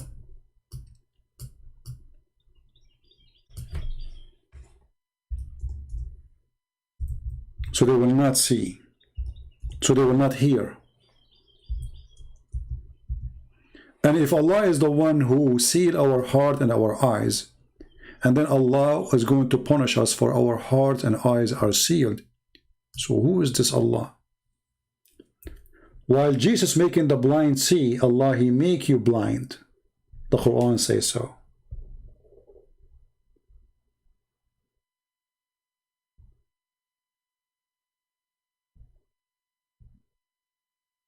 So we have nothing to compare between the Messiah and Allah, because that is, if you are comparing between the devil and the truth. The Messiah make you see. Allah, He seal your heart, He seal your eyes, He seal your ears. Who is the one who will get the benefit of this? The devil. Very clear message. Who don't want us to see? Allah. Who don't want us to hear? Allah. Who is the one who don't want us to know? Allah. While Jesus saying, go and read the books, search, and you will find the truth, and the truth will set you free. Allah, He says, I'm going to seal their eyes. I seal their eyes. I seal their heart. I seal their ears, so they will hear not, and they will see not, and they will understand not. Totally the opposite direction of Jesus' message. Jesus says, I came for the sick, not for the healthy. Allah says, I will make you sick if you were healthy. Totally the opposite. So I want to say thank you all for being here. Today is Wednesday. I will do my best not to come tomorrow and the day after, but you never know. Don't take what I say for granted, because I don't have a burqa yet for my computer to forbid myself being tempted by the computer and come back. So I want to say thank you all for being here. May the Lord bless you all, and until we see you soon again, Christ is Lord, Islam is false, and don't forget to download the videos, because I'm going to delete them very soon, including this one. This one maybe by tomorrow, the others I will delete them immediately. Thank you, God bless you, and take care.